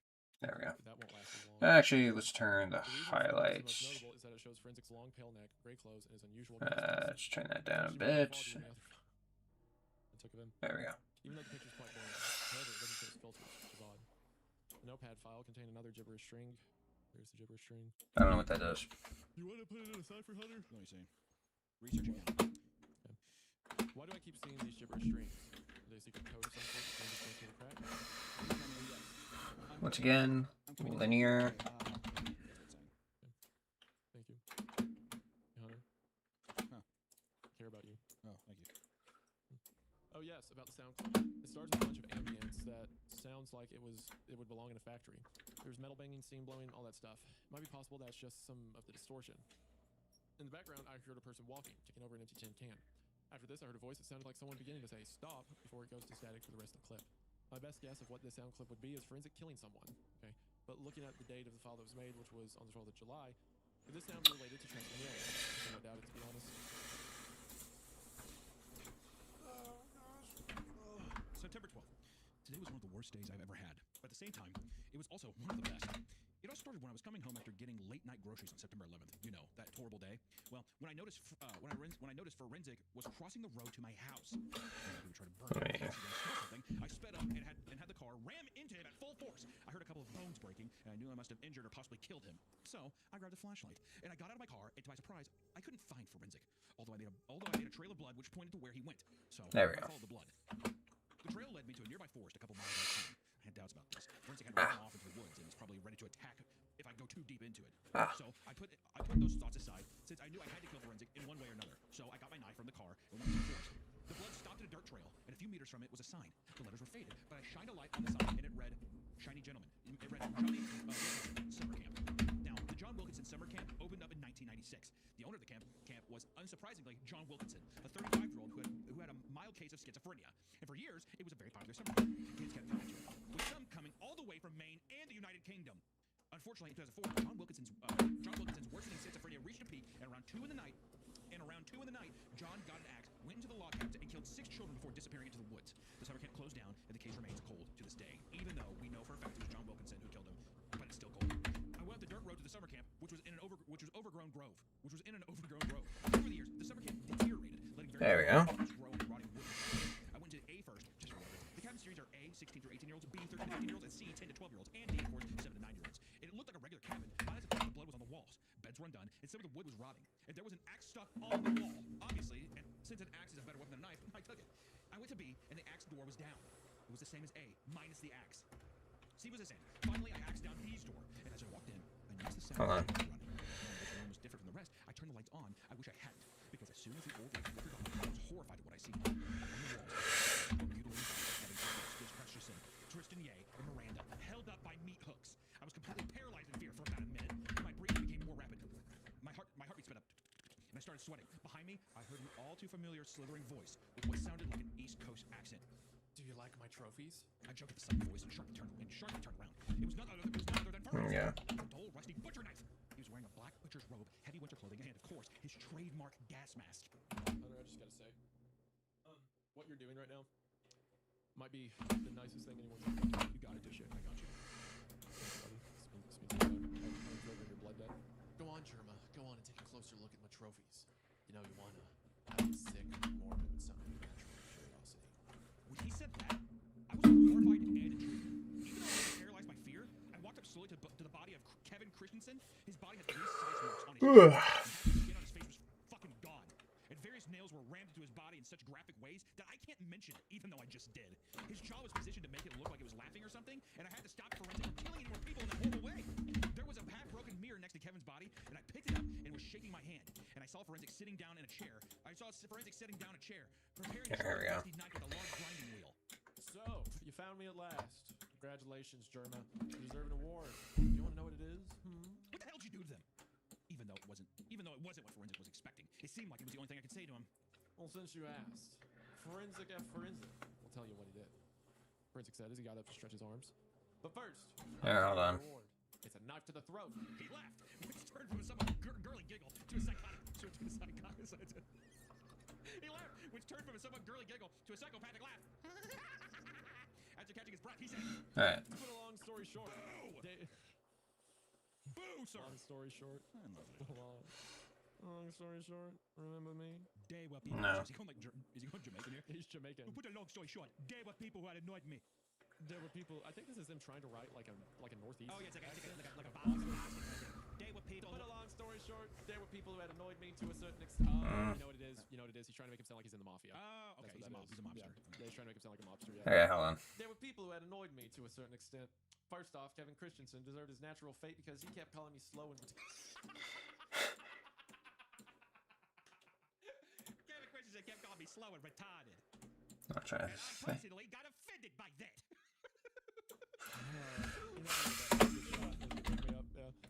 I personally got offended by that. So when you were still watching those 10 episodes, I managed to What? find and kill him. I watched you into the house with a photo of Happy Happy in the bushes. After that, he sat down again and kept sharpening that knife. I could barely say, what about Tristan Miranda? I mentioned Tristan Yates. He was a foolish little kid who was the voice of Happy Happy. I don't know why they got a teenager with the voice Happy Happy, even though I should have done it. It feels natural, wouldn't you say? Also, he was much ruder than Christensen, but not as bad as Miranda. So, who told you about Tristan's death? Was it Jim Forrester? Is it? I was shocked, but slowly I nodded my head. Forensic put the now sharpened knife to one side and began to sharpen another dull knife. Suddenly, he talked in a okay. deadpan voice. I know he'd tell you about his death. I mean, you do report the deaths of the employees of Happy Happy, right? He slowly nodded my head again. He sighed and said, well, I guess it's okay with me. Tell the world that employees of a once famous Nickelodeon show are dying. Forensic slouched over and sighed again. He perked up and said worriedly, oh, I got distracted. Finally, there's Miranda. Well, you see, Happy Happy didn't kill her with his van. Miranda. She got killed off for a while since she was very rude and kept insulting me. Prompted me to hit her every time she made fun of me. And quite frankly, she deserved it in the end. The sudden tone shift made me jump a little. It didn't help that he laughed like an absolute maniac. I got distracted again. After the episode, Let me think. I killed her. That's a natural, beautiful team. Now that I told you their fates, go ahead. Get closer to the bodies. Closer. Closer. The tone of Forensic voice at the last closer made me jump a bit. Okay, that's Hearing fine. a very deadpan serial killer scream at me like that was shocking. The problem was that I was still paralyzed, so I couldn't move that great. Come on, Jimbo. Stop screwing around. No. You don't want to end up like they did, right? Just go and get closer to the bodies now, damn it. And also, like, just No. like, hearing him, a very deadpan serial killer, scream at me was shocking. Just where are we? What is going on? All right, continue. And again, I jumped. This time, Forensic jumped out of the chair and started forcibly pushing me towards Tristan's body. Okay. I heard him begin to growl in fury.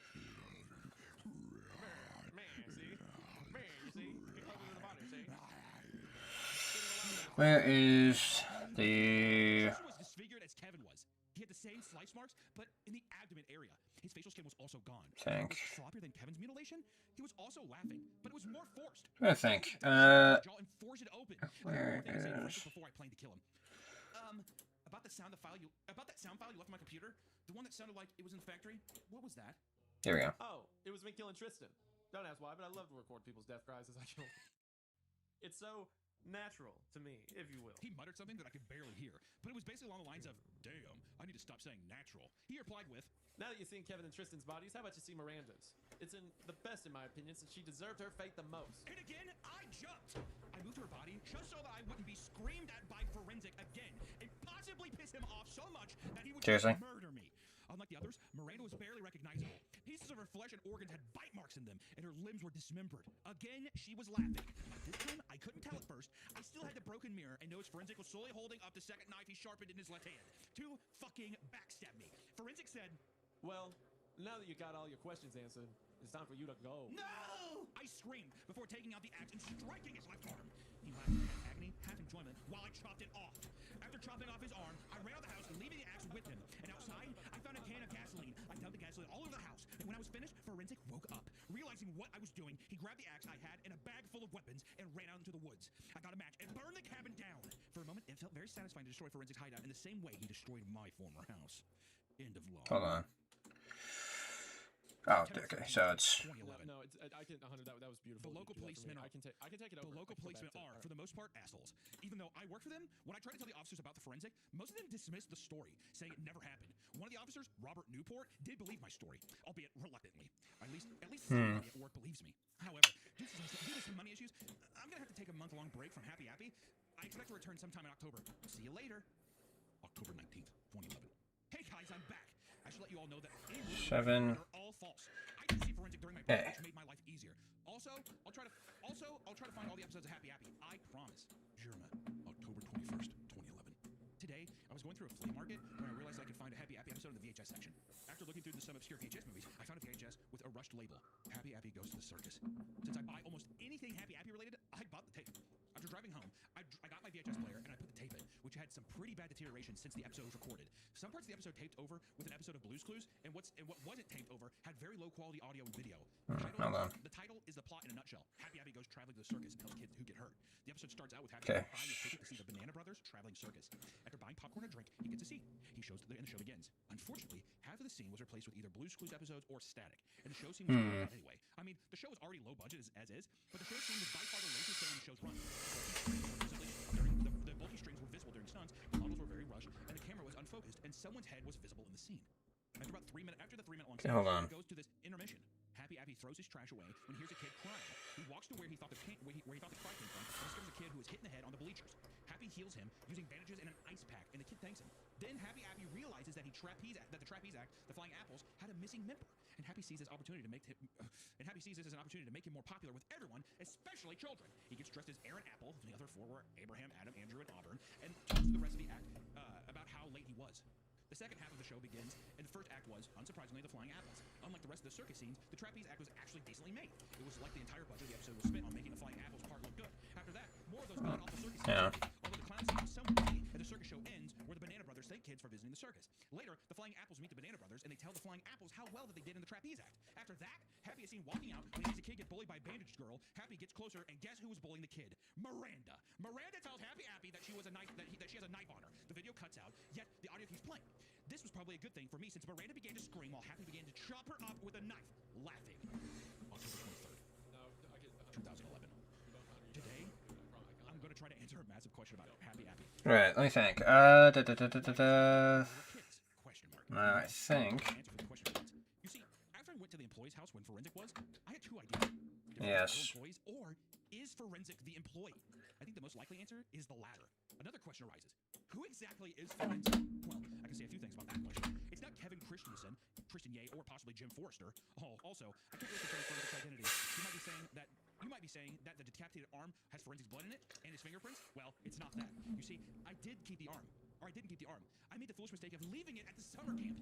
Even if I did keep it, Forensic keeps coming back, meaning there could be a lot of people posing as him. So what did the last paragraph have to do with that question? Well, Forensic might have edited the episodes to show those horrifying scenes. It makes sense if Forensic was an employee, since he would have access to the props and tapes. Because of this, more questions arise. 1. Why did Forensic go crazy? 2. Why are not all the survivors of Happy Abby? 2. Why are there not a lot of survivors of Happy Abby? 3. How did the studio burn down? Did Forensic do it? Here are my guesses to those answered questions, and they will change if I get more evidence. 1. This sounds weird, but he's John Wilkinson. This makes sense, actually. John Wilkinson had schizophrenia, and, as you probably all know, killed children at his summer camp. The only problem is that he was chubby, like a big fat fucker, while Forensic is very skinny. However, things can change. People can lose weight. It's not like Ozempic. Because I can say that 4 people related to Happy Abby died. Other than the countless numbers of children, obviously. And 3, I think Forensic might have burned the studio down for reasons I don't know about.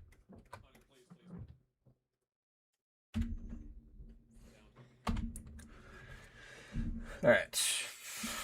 October 24th. Today, Jim Forrester, who is surprisingly still alive, told me the names of more people who helped work on Happy Abby, which puts me a bit closer to whom Forensic could be. First, there's Tristan Drews, the man who created the last designs of the Happy Abby puppet. After hearing about the strings of deaths, associated with people who worked on Happy Abby, Tristan went into hiding. Still alive, but goes under a different identity. Secondly, there's John Trestle, who created the music for Happy Abby, who's a musician who specialized in keyboards, synthesizers, and song production. He's releasing his debut album, Hidalgo, which to this day is hard to find. He was called to work on Happy Abby's title theme. Although some parts of the story of the creation of the theme were missing, John basically got 5 kindergarten students and had the kids sing the Happy Abby lyrics. After that, he made the backing synthesizer track, combined the two, and previewed the results to Nickelodeon. Nickelodeon approved the theme song, and John kept his job due to Hidalgo being a failure to sell. He's also still alive. Finally, there's John Wilkinson. Yes, I'm not lying. John Wilkinson actually worked on Happy Abby. He wrote 3 of the episodes for the TV series. I swear, I really think Forensic isn't John Wilkinson, but because he's schizophrenic, killed people, and worked on Happy Abby, does not help. Reptilian Way. Which episode is this? This is episode 100, part 2, for anyone curious. And then next week, so technically, so this Tuesday, this is the episode that's going to be released, and then next week is going to be the Clooless, the other baking challenge that they did, so it'll be things and whatnot. Yes. Today I was sent in the mail a DVD called Happy Abby's bonus features. However, when I tried to play the disc, it wouldn't work at all. I think. The audio consists of 5 screeches and a weird voice. I tried to decode the weird noise, and after listening, and after half an hour of playing with various audios, the weird noises turned out to be kids talking to the listener. Don't trust Happy Abby. He has friends that murder you. Never come with him to his van. October 26th. Somebody sent me a video of the first picture of the movie. And believe the movie I owned was either fake or a really long episode. The movie started up with a Let's see if different this works song playing actually. as the opening song of 2001: A Space Odyssey. The logo said, Naga presents the Happy Happy movie. The first scene of the movie had Happy and his long coat pulling a bandage on a kid No. on a girl's arm. Today, I'm scared, Lily. Today, I'm scared, Lily. Said Happy. Lily asked why it happened this said. He's coming, and no one can stop him. I wonder who exactly the person Happy mentioned was. Was it Forensic? 7 other kids came running over, and in the background, policemen were running over to the playground where Happy and the kids were. Trying to In a think. couple minutes, multiple policemen were yelling at him.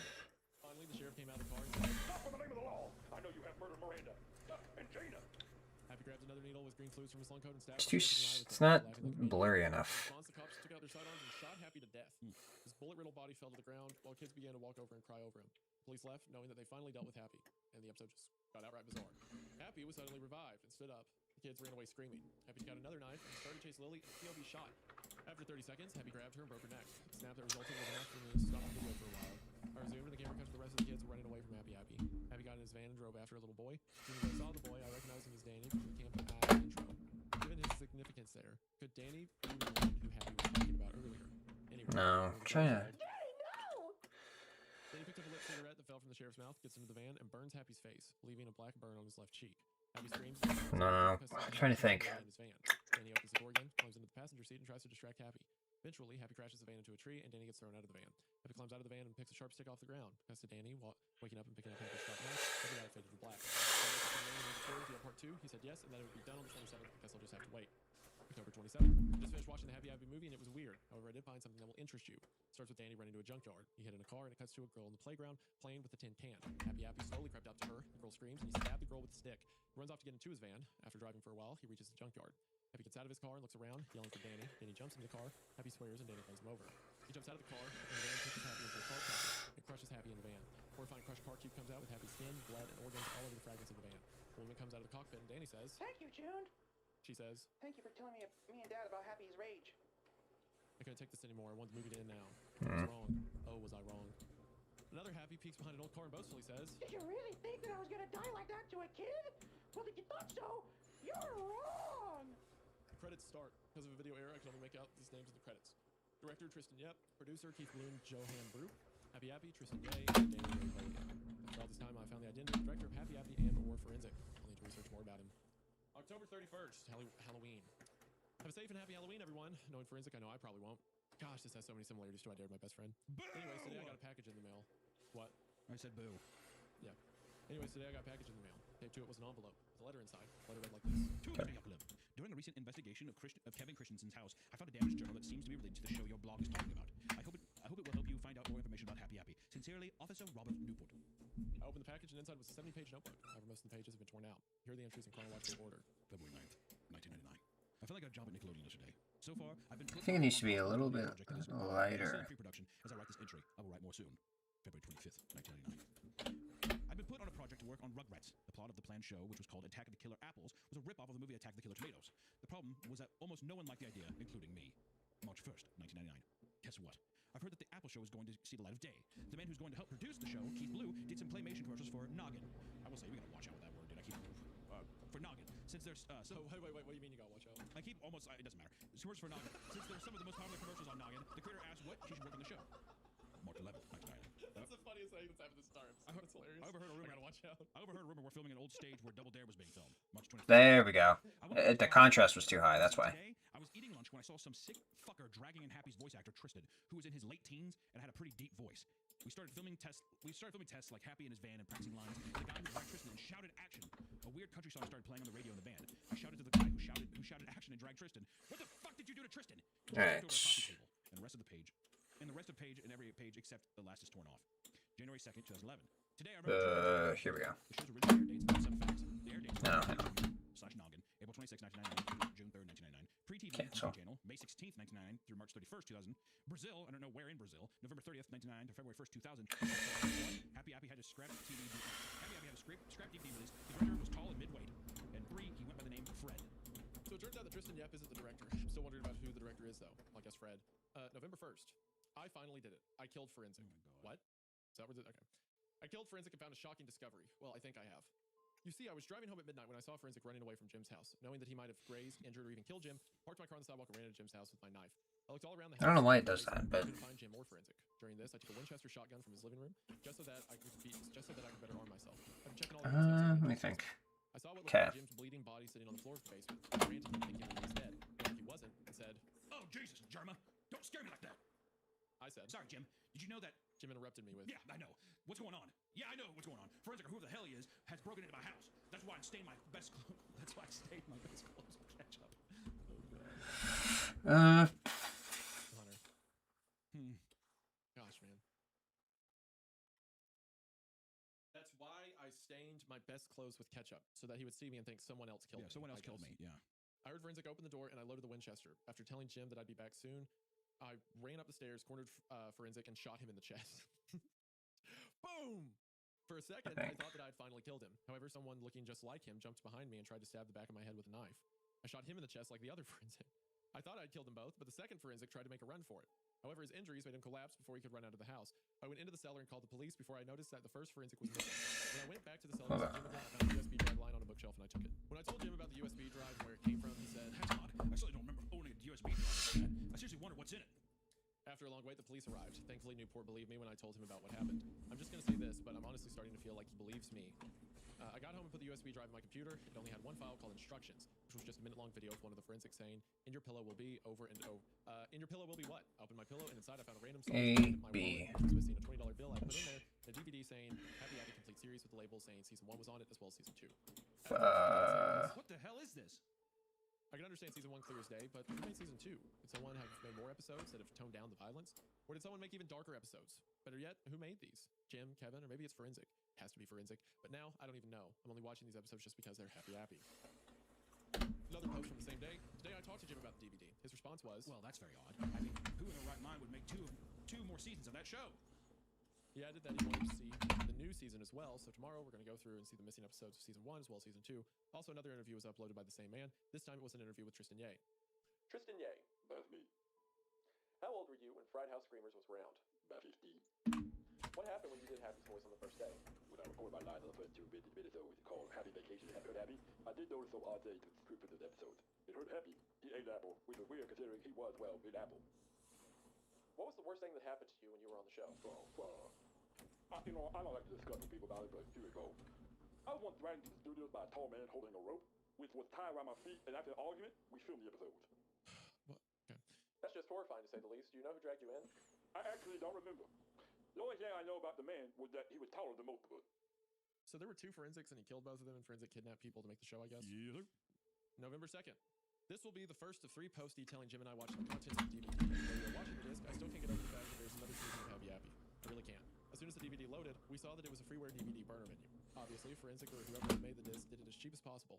I went to the episode menu and looked through the episodes for Season 1 in case there were any that I missed. The true distorted episodes of Season 1 were actually Joe Wolf, hello, welcome to the chat. I'm doing good.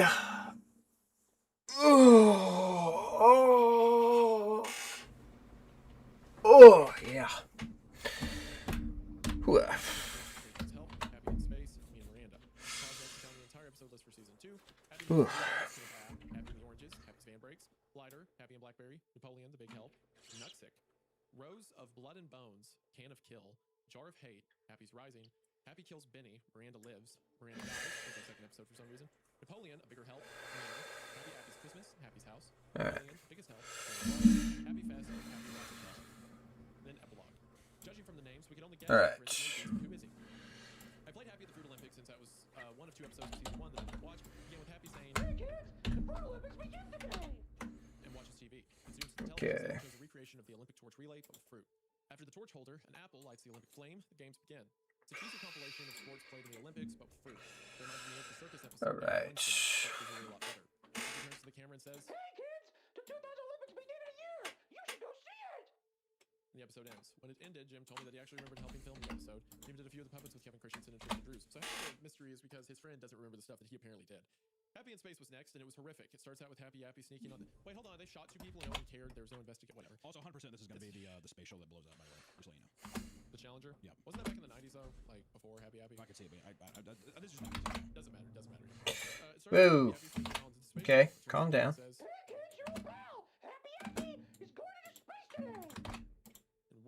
The shuttle docks at a lookalike of the International Space Station. After all the astronauts leave, Happy sneaks off the shuttle and starts floating. He says, "Did you know that outer space there's no gravity? Meaning you float in midair?" It's so funny because the Discord peak's kicking in, so I can just you're like, it's like you're underwater and you're bobbing up. I am underwater. I'm drowning myself. That's fine. He puts a spacesuit and goes out of the ISS. Okay, hold on. Broken part of the station. Happy says, "In space, no one can hear you talk or scream for that matter." and stabs the astronaut. We see him float off into space for around a minute. After this, Happy goes back in and found out that the shuttle is about to leave. Happy jumps into the shuttle. The space shuttle begins to enter the atmosphere. Happy turns to the camera and says, "Hey kids, what's this magic trick?" and sets a man on fire. Okay, that's pretty funny. Hey kids, watch this. The shuttle starts to catch on fire, which is exactly like the scene in Happy's trick. Yeah, I think that's fine. Smile as the shuttle is engulfed in flames. Happy jumps out before he gets burned and lands on snow. He says, "Hey kids, one day you'll see something like this on TV." behind him, the shuttle was breaking up into small pieces. The credits roll. Yeah, you were right about that. No victory, no bear trap, no excitement, just, yeah. I played Happy Meets the Roo Bears, Camp A. It starts with the intro, which is now an acoustic version of the intro. It begins with Happy walking into the playground with his injuries. He sees the green Roo Bear running around, and Happy says, "Hey, Mr. Teddy." and the Roo Bear doesn't respond. Happy says, "Mr. Teddy, let's go find some kids to heal." the Roo Bear nods his head. They hear crying coming from the swings. Happy and the Roo Bear walk over to a kid who hit his head on the part of the swings that you sit on. Happy gets out some bandages and heals the kid. They hear a car ram into another. Happy turns around and sees a long lady Stop. into a van, which wasn't Happy's. He exits the car and My goodness. himself. Starts doing the dance with the umbrella, but it was just stock footage from window liquor, hastily put together. Happy and the Roo Bear walk up to him, and Happy says, "Hey, who are you?" and Aphex says, "My name is Richard." and Happy says, "Let's go find some children to heal." and Aphex says, "Sure." The rest of the episode is just some healing children who injure themselves on various parts of the playground. When we first saw this episode, it was so tame for a Halloween special that I thought it was a season 1 episode mislabeled as a 2 episode.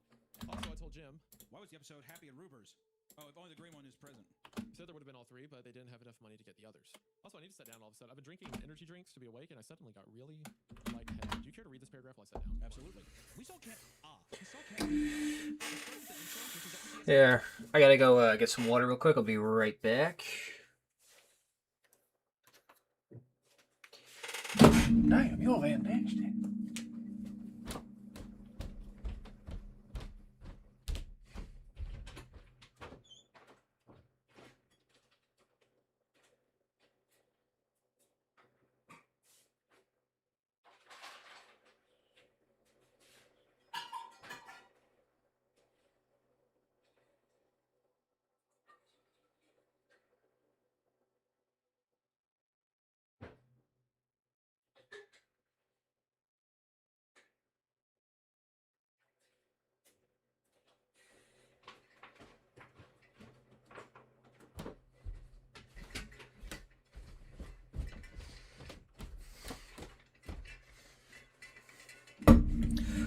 Ugh. Ooh.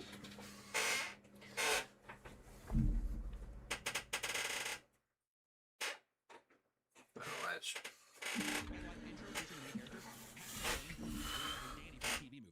Why was the acoustic version used once? It starts with Happy driving his van saying, "Who's ready for a camping trip?" with 2 girls and passengers start cheering. After driving for a while, Happy parks at the camp, sets the washcloth, and sits on it next to the girls. After staring at the sky for a few seconds, the beach jock Apple appears. Happy says, "Move it, ladies." and it's much clearer this time. Suddenly, some of the quality shift happened. Happy's voice was different, and the girls looked different, and so did the bully. It was almost like another person picked up where Nick left off, and did a horrible job. Anyway, the beach jock Apple says, "Don't do that on the beach." and Happy says, "Why?" The beach jock Apple says, "Because I said so." and pushes Happy out of the way. Happy decides to go up the trail to the beach. What he finds are a bunch of children playing on the beach, and one is poking at something out of view with a stick. It turns to That's good. Okay, there we go. I was wondering why it looked off. And brings out a knife. The next shot showed the girls still sitting on the washcloth, and they hear children screaming. One of the girls says, "What happened?" And the other one says, "Let's go find out." The 2 girls go to the beach, but what they find are a bunch of children's bodies in one horrifying pile. On top of the pile was a man saying Happy with a knife. He turns around with a death smile and says, "Hey girls, I have a present for you. Come over here." and they both walk over and it cuts to the same place with the washcloth and with both girls screaming. The episode ends with Happy dragging some children back into his van and driving off with his narration. And that, my friends, is how Camp got its name from Happy himself. Interestingly, there was whispering during the credits of the episode. They were very brief. We had no idea what that date meant. Was it supposed to relate to a season of the show? I played the episode, Happy and the Oranges. It starts with the same old intro of Happy dancing. It cuts to Happy killing the beach jock Apple. This episode must have taken place after Camp A. We see Happy walking around the playground with children at play. Happy sees something to the right. He sees 2 puppets that were oranges sitting on the beach. Happy walks to the beach and says, "Hey, who are you?" and the oranges said, "What are you oranges?" and Happy said, "Oh, I'm Happy." and the oranges screamed and ran off. Happy shouts, "Every goddamn time." time. Goes into his he goes to the orange's house in the middle of the night. The first orange is watching TV while the second orange is reading a book. Second orange says, he replies with, What, Octavius? Octavius Orange asks, Did you know that no one would rhyme with orange? Oscar Orange says, Oh, really? Octavius Orange finishes with, Yeah. You know what? I'm going to go to bed. Running from happy, show may be tired. and Oscar Orange nods and continues to watch TV. Happy Happy jumps into their house with an orange killing his right hand. He says, Hey kids, let's go spin some oranges. Happy climbs down the ladder to where Octavius Orange is and peels his skin. After that, he puts Octavius Orange in a vice and starts turning the crank, making Octavius get squeezed. After that, Oscar Orange knocks on the door and Happy jumps into the ceiling. When Oscar Orange opens the door and turns on the light, he sees Octavius Orange's body and screams. Happy comes down from the ceiling and peels and vices him in the same way as Oscar Orange, and the episode ends. Lighter's premise was about Happy finding a Zippo lighter lying around on the ground. Starts with the regular old intro, but with the acoustic version. Why the acoustic version this time? Cuts to Happy walking on the playground. I have a question.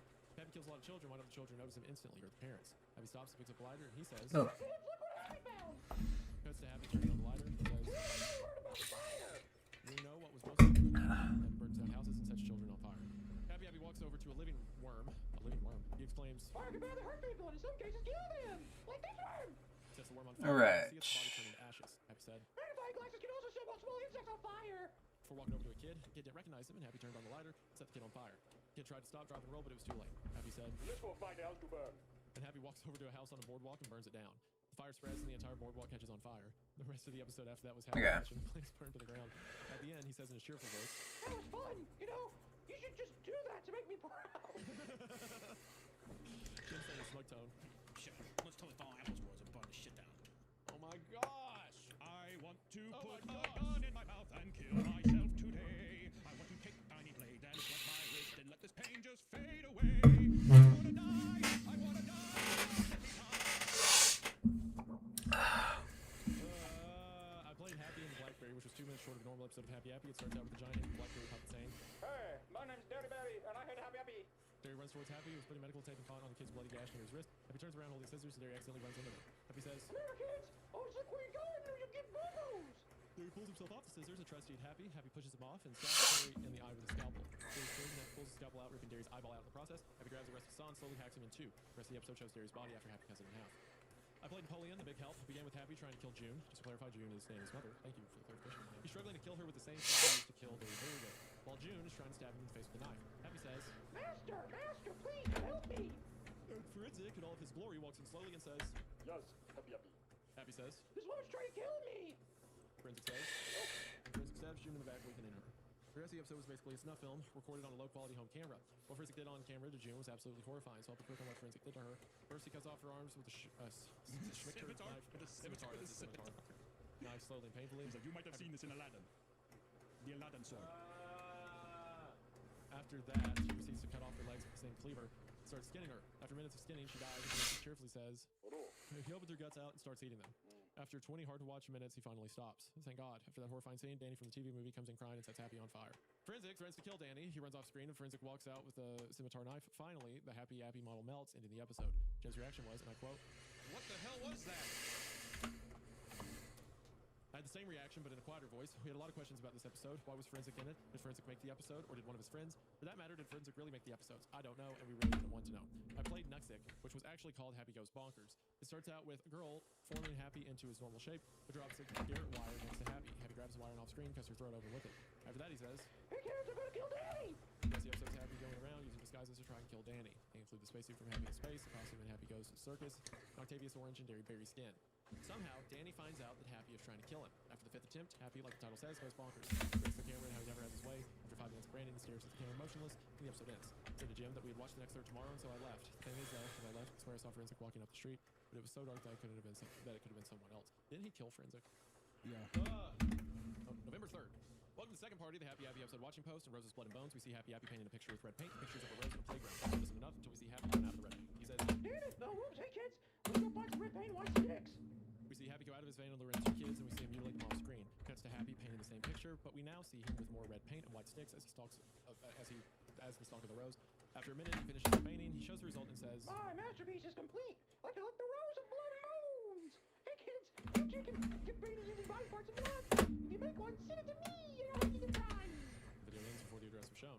Can and kill, we see Happy cleaning out some large tin cans and working on mechanics in his van. After a few minutes, Happy notices the camera and says, Hey, kids, I'm working on my can contraption. and goes back to working on the can. Gets to a tin can in the middle of the playground that has the note "Open me" on it. Happy comes from the left and says, Whenever someone opens the can of kill, a spray bottle pops out and sprays the cans with poison. This is my best invention ever, and it should give me a Nobel Prize. Well, mostly for peace.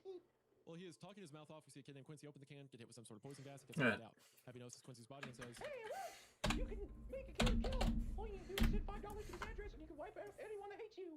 an address was listed. Before the credits played, Happy drives Quincy's body into the van. I play Jar of Hate, and Happy's sitting in his van when he says, Hello, kids. Do you want to see my jar of hate? the kid walks up to him and says, Happy. Hate is a strong word. in response, Happy says, Showtime. pushes him away.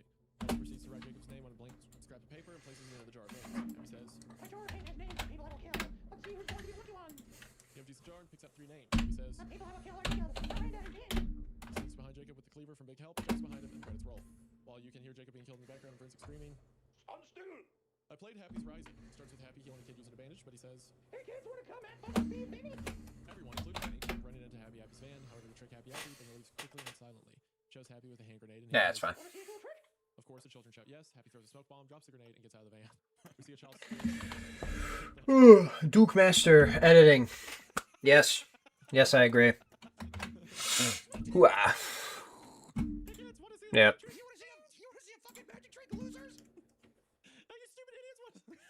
The scene is very realistic with body parts everywhere. Happy polishes a toe, puts it in a jar, and puts the jar in a mysterious brown bag, which has been in the background since the Blackberry episode for whatever reason. Then he runs over to Danny, who's playing with the girl. Then he says, Happy, try to kill me.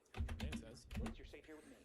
and the episode ends. I played Happy. Nope, wrong way. Starts out with Danny playing the playground, but he knows. Can I just? It is unbelievable. Yeah. He's describing every episode. Every single episode. Every single one in detail. All of them. Starts out with Benny playing at the playground, but he knows he's happy with I his mean, fan, which was it's definitely. around. He says to his parents that he wants to go home because someone is staring at him funny. His parents look at the area Happy was, but he's not there. They said, No one's here, though. and Benny calms down. He sees Happy again. Yeah, well, I mean, animation is typically going to have a bit more. Not as much as like another editor, but it's just because I have to do more things. I wouldn't say it's more complicated than animation, it's just there's a little bit more. It's a bit different than just editing a video, because the video is the main part, but with animation you have to move it across the screen and everything. But that's just the kind of basics, but... No, let me do like walking. Okay. Another kid poke it with a stick, but Miranda mysteriously awakens, screaming loudly. She says, Happy is going to pay for what he has done. Runs towards the playground. See Happy working on a portrait of a rose with several more nearby. Miranda throws the door and screams, Happy, I'm gonna fucking kill you right now, fucker.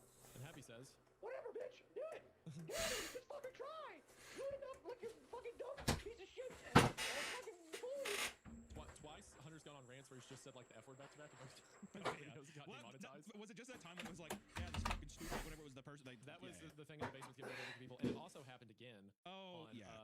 I can't remember which one, but you did the same thing on another one. Yeah. It happened. The episode ends. Miranda dies began. Miranda gets a knife and stabs Happy's arm, pinning him to the wall. Happy screams in pain. Miranda says, I finally have you, my grass. Now I will do what I wanted to do for so long. Happy Smoker says, Oh, what's that? Miranda says, Miranda is none other than guess who? Forensic. Coldly says, Only murder that will happen yesterday is yours. Miranda, is that an Arnold Schwarzenegger or is that a Jamaican accent? You decide. Okay. Miranda screams and tries to stab Forensic, but he slams her down on the table Happy uses to cut up skits. At this point, it's quite clear that whoever worked on the episode used an obvious stunt double for Miranda. As her skin and hair were darker, scimitar knife begins cutting her open. She screams in horror, and as soon as she screams, he's irritated to stop her screaming. Forensic gets a random piece of wood on the floor and shoves it in her mouth, silencing her. Forensic opens her up and starts cutting organs out, eating parts of them in the progress. At this point, Jim turned the TV off and decided to take a break. Really had to. If you are so, we went back to the video. We were greeted by more sickening scenes, which I'll describe briefly. But in a nutshell, there's cannibalism, necrophilia, limb dismemberment, and skinning. Yeah. Why? Wait, since when's there necrophilia? Since when was any of this Or like, sexual? What the heck? why is Forensic just like eating people? Yeah, after that Forensic, yeah, these two guys are watching like just super graphic footage of necrophilia and someone eating corpse. We better keep going. Can we take a break? What the heck was that? Can we take a break? What the heck was that? Skip scene. Yeah, after that Forensic turns the camera smiling. All right. Miranda's brain. The episode ends. That's it, Jim. I can't do any more episodes. From here, they're just going to be more sickening. I can't do it. And I feel some strange wish to watch the rest. All right, we'll watch the rest tomorrow, but after I'm destroying the league. November 4th. Welcome to the last post about Happy Season 2 series. Oh my gosh. This entire last one is. It literally is just describing it. We're just doing the exact same thing. I vote to skip. It is the last. It is the last. Literally, this next post is just happy. Like it's like this episode plays. This is what happens. I need to save our. I mean, we're already 3 hours into this. We can keep going. But I'm just saying that. At what point does it just? I mean, we've been regurgitating things for this long. I'm legitimately. It's frustrating. Okay, let's just, you know what? Let's just do it. We're so close. Okay. Starting to pull in bigger help, which is just great. The last thing we saw yesterday was a snuff film, and the first thing I see today is possibly another. Oh well. Starts out with Happy saying, Hey kids, last week was fun. Killing Miranda with my best pal. Hey, come over here. a forensic walks into the view saying, Yes, Happy. Happy says, You know, we've killed women, but we haven't done any children yet. forensic asks like a girl and says, Oh, you're right, Happy. Let's kill someone. oh god, I can't take it anymore. You're a fucking They kid, find a me child's. Yeah, tell you what. They find a child skipping some pebbles at a lake. Happy's van comes into view, and the kid flings a pebble at it, leaving a mark on the driver's side window. Happy gets mad at the kid, so he shoves him in a burlap sack and goes into his van. Side forensic murders the kid. Happy sits in view. What happened was absolutely horrifying, that I can't say what happened in detail. I'll just say that by the end, the kid. Why not? I'll just say that by the end, the kid had only half his skin, the skeleton, the chunk of organs left. Like the Miranda scene, you know, I didn't post. You know why I didn't post what happened. And before you say that I should know forensics identity by now, I should mention that during his snuff films, he wears a ski mask instead of a gas mask. In fact, it's the same ski mask that only wears the CSI style Happy Happy intro. Meaner played. It picks right after Happy goes bonkers, where Happy's in his Yeah, we turn on speed probably. Reports to the girl he sliced with the garrote wakes up, and both the girls. Happy takes the girl some of the green fluids he used, and the kid and Happy the doctor. He sees him mutilate her off screen. After Happy's done, he is first chopping the girl's head off with a cleaver. Happy leaves his van with a knife and says, That was fun. Hey, killing is a fun thing to do. You can do it at home if your mom and daddy allow you to. If they don't, which is probably what'll probably happen, fucking do it anyways because I'm happy. And the credits roll. Happy's Christmas. We see Happy drive to the playground with his van, which is decked out in Christmas lights and decorations. After a minute, There's waiting, Happy speed. dresses in Santa outfit, Yeah, leaps down through the it makes it. His voice grabs the attention of nearly every kid on the playground. They rush over to ask him for presents. Happy panics for a moment and slowly Alright, opens yeah. a small present. One of the kids opens his present and it's a juice box. Eventually, every present gets opened. They all turn out to be juice boxes. I wonder We if see it's the children blood. I wonder if it's Jim Jones drink the Kool-Aid. Oh, yeah. Whatever. See the children drink them except for Danny, who was hiding behind the monkey bars. All of a sudden, the children collapse. When I first saw this, I thought he had done a Jim Jones and put the poison in the juice boxes. Don't give me a bear trap for that one. I don't want it right now. Happy says, Looks like my knockout drink worked. and drags the kids into his van from Danny's point of view. We see Happy drive off while Danny runs after him. Everything Happy eventually Happy shouts, Merry Christmas. causing Danny to stop on the ground screen. I hate you, Happy. The episode suddenly ends after that. Happy's house played. We see a nice looking house with Happy standing in front. Happy says, Hey kids, who wants to see my house? walks inside. We get another tour of Happy's house. For the first half, it seemed like a normal house. So suddenly Happy says, Yeah, for the main highlight of the tour. Are we ready to see my basement? he goes outside, opens the cellar door. We see a dark room. Happy flicks the light switch on. We see the basement full of body parts. On the walls were dry splatters of blood and standing stretched look like bear rugs. On the various tables were jars of body parts. There was one table covered in cloth with a human much bigger under it. Happy says, Hey kids, do you like the workshop? and goes to the table. He says, Well kids, here's my magnum opus under this cloth. and unravels the cloth, and what's under it is a statue of a human made of human parts. It's unfinished to say the least.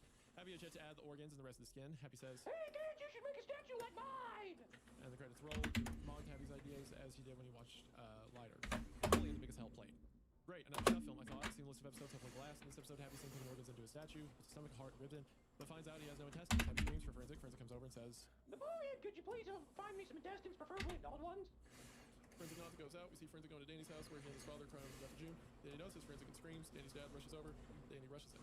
Forensic slashes the dad's throat and drags him out the door. Forensic says, You are very lucky, or you are very lucky. I am you do your Danny. and takes Danny's dad to Happy's house. Forensic cuts open Danny's dad's stomach and mutilates him. No in, Happy cheers Forensic on while Forensic throws Happy having body parts like a bear throwing chunks of flesh to her cubs. After probably one of the less brutal snuff scenes, when compared to Brandon the Kid, we see Happy cheerfully place the intestines in the statue, and episode ends. Jim can't take this anymore. If we see another snuff film, I'm going to destroy the disc. Sorry, I'm so going to destroy the disc. Oh, he hasn't yet. Okay. He's seen 2 seasons of snuff films. He's like, oh, we're seeing another one. I'm gonna break this disc. Like, why don't you fucking stop watching it, idiot? You fucking worthless piece of shit. God.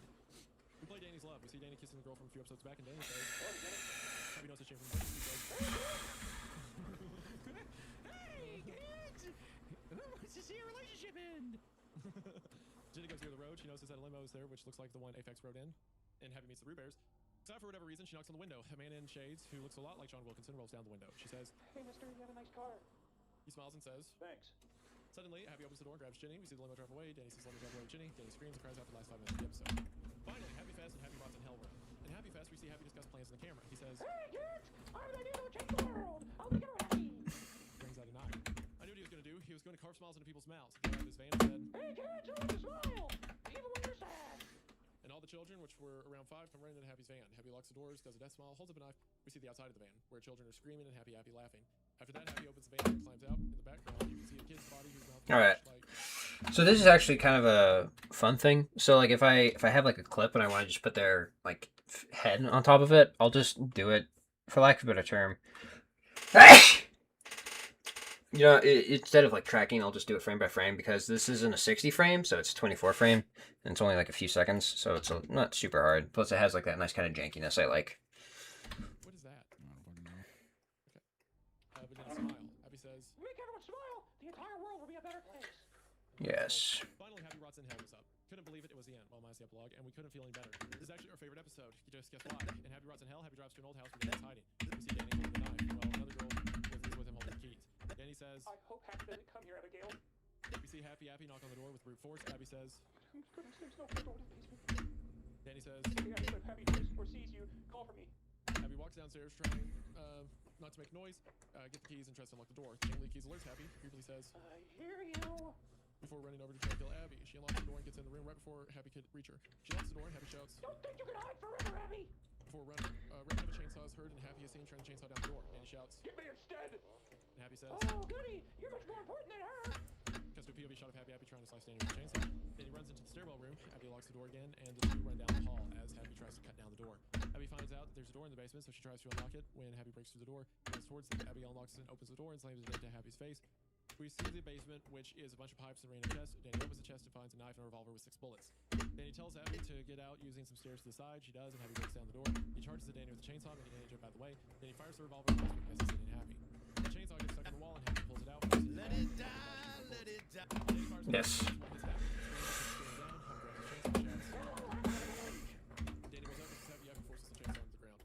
Pulls it out and notices that Danny's going after the chest. Charges at him, but Danny grabs the knife and throws it at Happy. Happy dodges it and the knife hits a gas pipe. Gas sprays everywhere and Happy rushes to clog the pipe with cloth. Stops the leak but the room's covered in gas. Danny finds a box of matches and lights one. He mocks Happy, causing him to turn around. Horrified, Happy tries to cut Danny in half, but Danny gets out of the way before and drops the match on gas. Happy begins to scream as the basement fills up with fire. Danny gets out of the basement in time, somehow not getting burned. Happy notices that there are some explosive chemicals inside. He says, Oh no, it looks like this is it. Or sorry. Oh no, this looks like this. It's the end for all. Before it cuts to the house where it explodes and collapses.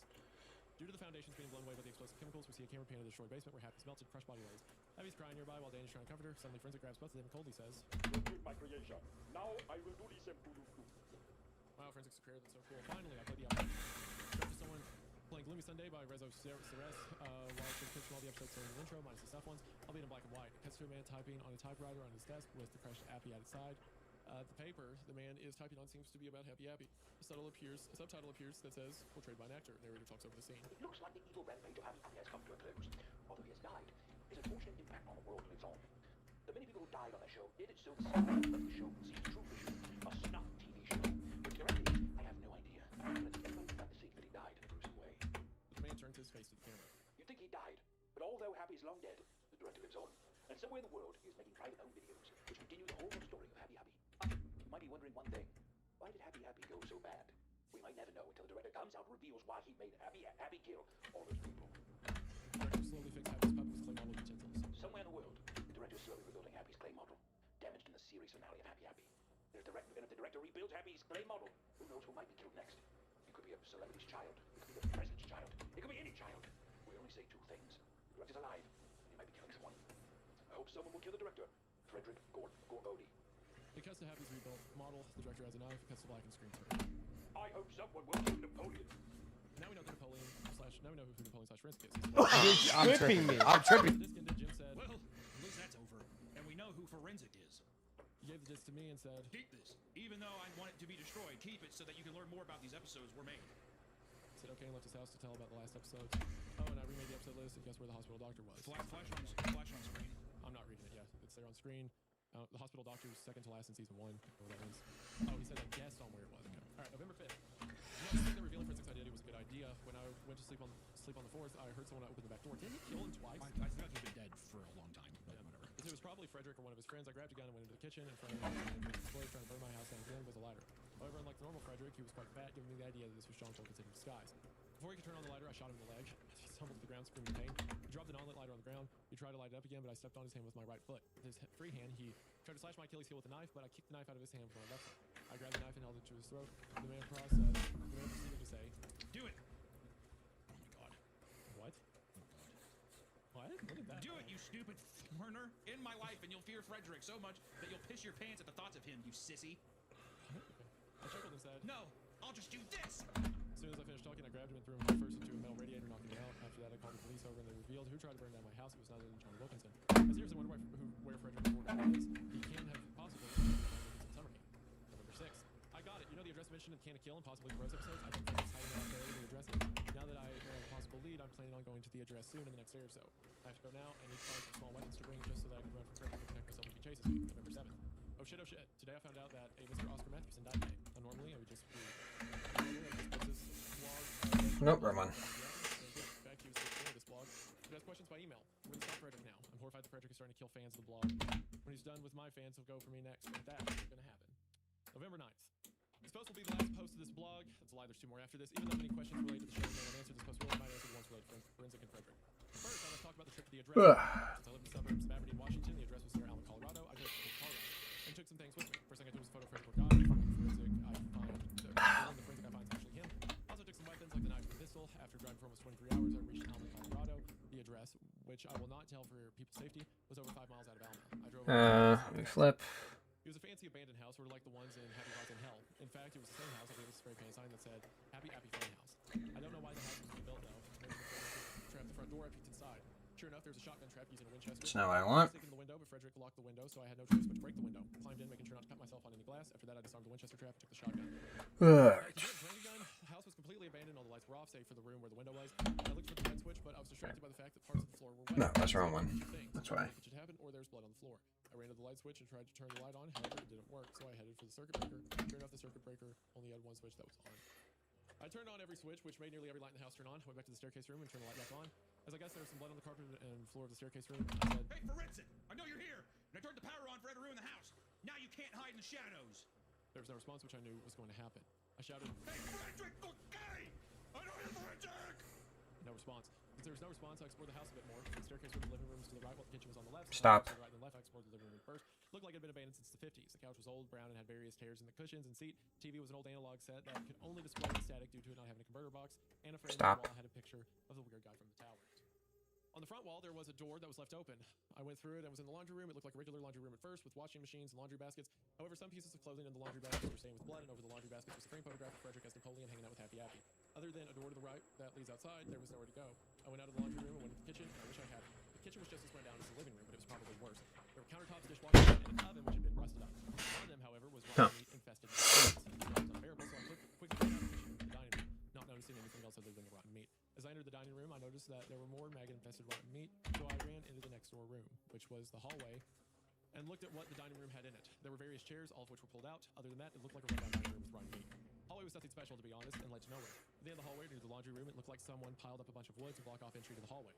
After dashing through the dining room and kitchen, avoiding the smell and accidentally knocking a chair over, it was time to go upstairs. It was the only place I could go. As I was walking up, though, I had a feeling that someone was watching me. I turned around, but no one was there. I finally went upstairs and tried to decide where to go, the left hallway or the right. Suddenly, I heard an all too familiar voice. Hey, Jelma, guess who? I froze instantly. It was Frederick on the other side of the hallway. I said, Are you gonna run away from this? Are you gonna run away from me this time? And he said, No. Why would I do that? Wouldn't I never run away? And I responded with, Listen, Frederick. How do you keep coming back?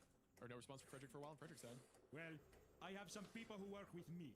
They do my dirty work and I try to kill you. I'm a fool to do your dirty work. Oh yeah. I don't wanna do your dirty work no more. I snapped back with, But anyway, how did you get here? I said, There was an address listed in 2 episodes of season 2, and I went to whatever was there. Frederick said, It looks like I shouldn't have put that address in. It wouldn't have made the authority search more fun. For me, that is. We know all of this. We know all of this. When did you switch to an Indian accent? I just realized you Run a paragraph ago. It's very recent. All right. I wonder if I could talk Frederick out of killing me. I said, Listen, Frederick, why do you kill people? And he cheerfully replied, Well, it doesn't depend on who. Well, it depends on who I killed. If it was a worker for Happy Happy, it was because I wanted Happy Happy to be more mature. But those damn employees and managers wouldn't let me know. Or wouldn't let me. Now that they're all dead, I went after your fans. And I'll soon go to you. I was about to say John Trusty, Jim Forrester, and Tristan Drews were still alive, but I stopped, probably because Frederick killed them already except for Forrester. I said, Well, you don't have to kill people just because they ruined your show. Or should I say, magnum opus. Frederick took out his bloodstained scimitar knife and said, Do not make fun of my show. I bet you don't have the balls to take another comment.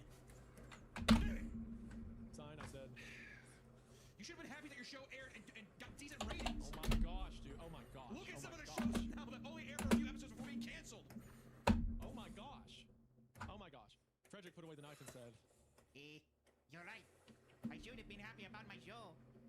was relieved to have finally corrected Frederick. But I still love my lifestyle. I love killing people, evading cops, and most of all, stalking you. Oh, the joys! I knew that because Frederick was mentally insane, it would have been hard to stop his ways. Frederick! Have you ever wanted to be successful? Frederick said. Covering up Happy Happy forever. I don't need your help because I'm doing it fine. I said. No, I mean having a successful life. Shut up before we're playing with. Ja, who wouldn't want one? I cringed before saying. Because you, to put it best, fucked up your chances of having a successful life.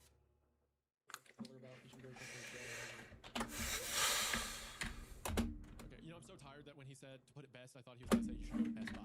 Like that would fit you if you were Best Buy. Frederick was pulled the trigger again and said in a louder tone. Why the hell would you say that? Sign again, I said. Because, one, you killed a lot of people and the cops are looking for you.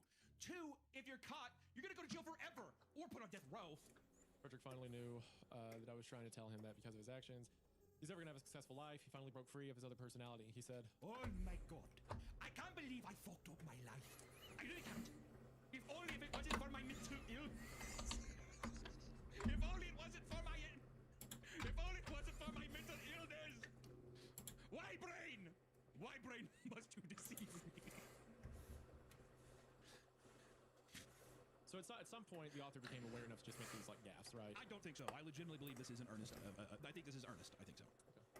I don't know. Between this and like, hey, kids want to see a magic trick and the hand grenade, like, maybe. Right. I don't know. Frederick sat down on the stairs, put his head on his left hand. Listen, Frederick, you don't have a choice. One day, you will go to jail, and you'll die there. Frederick said, "Go.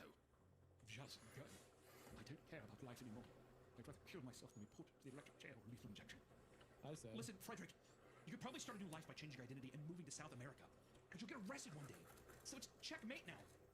"What's he talking about?" Finally, he said, "Listen, before I kill myself, I want to show you my true face." And I said, "Sure." Frederick took off his mask and saw his skinny pale face with various scars and hair that was ripped out random spots. It was none other than Frederick. Okay, yeah. Frederick said, "Well, Joma, it looks like it is time to go. I'm sorry for killing everyone related to Happy Happy. I'm going to make the survivors' world a lot safer."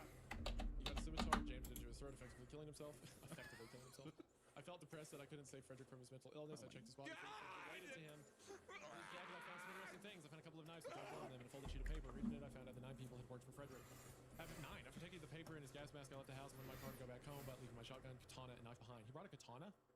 Did he actually? Didn't I say that earlier? You said that as a joke. Okay, that's a bear trap. I have to say that's a bear trap. Well, you said that Frederick had a katana. Okay, You- all we right. pulled out Give me at least half a that still counts because there's a katana in the story. That's crazy. That gives you the mindset of the person writing this. It's like, why am I shotgun and my katana? You know, like It's left badass, yeah. That's how things work. Yeah. Well, this is it. I can't believe I've stopped posting on the blog, but I must stop posting on Happy Happy because I pretty much did everything related to the show. I watched seasons 1 and 2, killed the show's insane director, and even went to the studio for its film. However, that does not mean certain answers is over. If you look hard enough, you can find the answers to the exploit questions that relate to Happy Happy. Now, you might be wondering 2 things. What will I do? Well, I regret when I quit posting on Happy Happy. Well, I will actually open another blog, which will be a short-lived one that talks about Fright House Screamers. Remember that? Now, what will I regret when I quit? Remember that? Remember that? Now, what will I regret when I quit posting on this blog? Absolutely nothing. I just want to never see this damn show again. I'm sorry for leaving this blog, but I must part ways for now. See you soon. Germa, Vasily. Germa, Vasily, Yakovlev. P.S. My gosh, just kill me with a gun. I haven't Lord, explained stop something. talking! How did the episode... Listen to this, dude. How did the episodes get on Noggin? You see, not all of them did. Only a select few stopped. Only a select few aired before the show was canceled. How the others came about, I don't know. Maybe Frederick, after Happy Happy was canceled, made new episodes, which were more low budget and warrior. P.S. Here's a question I'm going to answer. Where's the playground? Well, you see, they did film the playground scenes at a real playground in Colorado. The only scenes they filmed in the studio were any scenes other than the playground. They had 2 vans for Happy. The first was furniture, the second was an actual van. After the scene in the Happy Happy movie, they bought a new van. After the part in Happy a new black one was bought. That's all I could get out. Second post from the same day. Wow. Here are the contents of the list I mentioned. There's 10 names, meaning the 4 have been killed or arrested, 2 have been injured, and 4 have unknown fates. Flash the list on the screen. I'm not reading it. 2 died, who's still alive. Gives a shit. November 10th, it keeps going. The man who uploaded the 3 interviews closed his account on YouTube and he's one last interview with aka Danny. All right. Here we go. PPS and the PPS and the second post, and this is now the 4th thing past he said no more posts. How are you involved with Happy Happy? Well, it all started in a small town called Colorado. I was living there peacefully until one day when I was kidnapped by Frederick. How did this happen? It was 1999. Happy Happy had just... There we go. Employees were fired. The director, who was charged with the crime, and the owner that he lived under a new identity. How did you get kidnapped? When I was 7, I was being babysat by my mother's friend late in the night. The man kidnapped me without leaving a trace. Where were you taken? I was taken to a house that had the shape of a bar. Windows, 3 floors, and a cellar. dark blue. There, Frederick, still more episodes of this sick show. How'd you say, Frederick? Happy Happy locked hell of his house. An anonymous person tipped the police saying the kidnapper of me, Miranda, Abigail, and some other kids was living in the dark blue house outside of town. So, police broke into this house and saved the 4 of us. Frederick ran away, though, which I find stupid. He needs to be found and killed for what he has done to me. Sorry, I just got carried away. Last question for now, Dr. Frederick. He became a creature known as Crazy thing you tell an interviewer. How did he know? Didn't the story start in our jump! Oh, I'm gonna just call him that. When did he mean he became a creature? July 15th, posted 8 months later, again after he said he was gonna quit. As soon as you've seen this post, you're either asking this or you're about to comment with something like this. If you can't jump a foot! Please, stop caring about Happy Happy. No, you didn't. There are 2 reasons why. The first is that some members of Frederick's group, to put in simple terms, are still seeking revenge. The second is that there's nothing left to say about the show anymore. During the time I was gone, I went back to my family in Perm, Russia. If you can't jump a foot! Listen. I got a job, meaning I have even less time to post. Also, during the time I was gone, only 1 Happy Happy employee died, which is amazing considering that at the very least 5 to 7 employees died a year before I began research in 2011. Said employee, Johan Broop, you may remember as one of the producers during the Real Happy Happy movie. She was actually post-production editor for the show, but she only worked on Happy's Vacation and Nate Needs Help. The interesting thing is how she died. Joanne wasn't killed with a knife or anything Frederick's followers would normally use. She had her head smashed in with a sledgehammer. Thankfully, though, it looks like Frederick's followers have slowed down on the killing Happy Happy employees. This is very good. Also, from now on, I'm going to call people who work with Frederick the followers for consistency. I'm glad that you came up with that on the last post. Fuck you! The second last post. And you came up with it, then 2 days later, the final last post. Well, I guess this is the end of this blog. There isn't much I have to say now. Besides Happy Happy and Frederick Morgatti, and both of those things are dead. Unless something new happens, I'm not going to update this blog any longer. I will still keep it up so everyone can read about what happened. Done. Oh my god. Oh my god.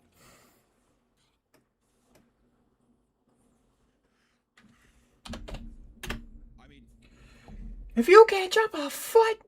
I mean, what do we even say, man? Honestly, like, what do we? I mean, I don't even know what to say.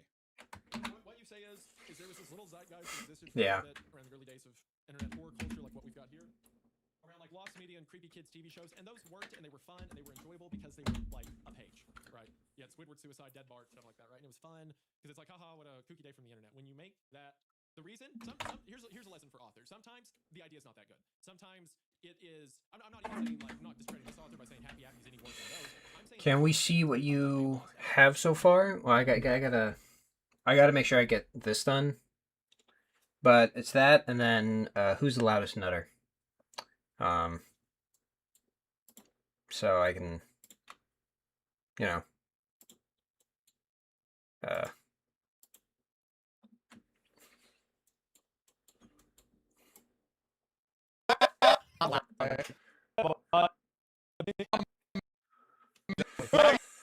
but yeah, got an Ice Age reference. Hang on, got it. Oh, my ass. My ass. I'm gonna stand up a bit.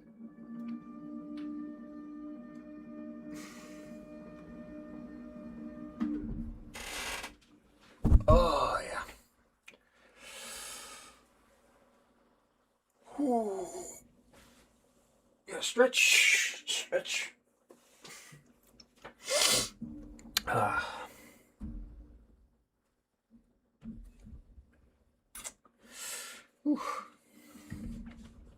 Show is not worth a novel, right? You get most of your weight out of it, honestly, when like the first one that did it, that pretty much did the concept, and it was fun, and it did it well, and it was really about it. All right.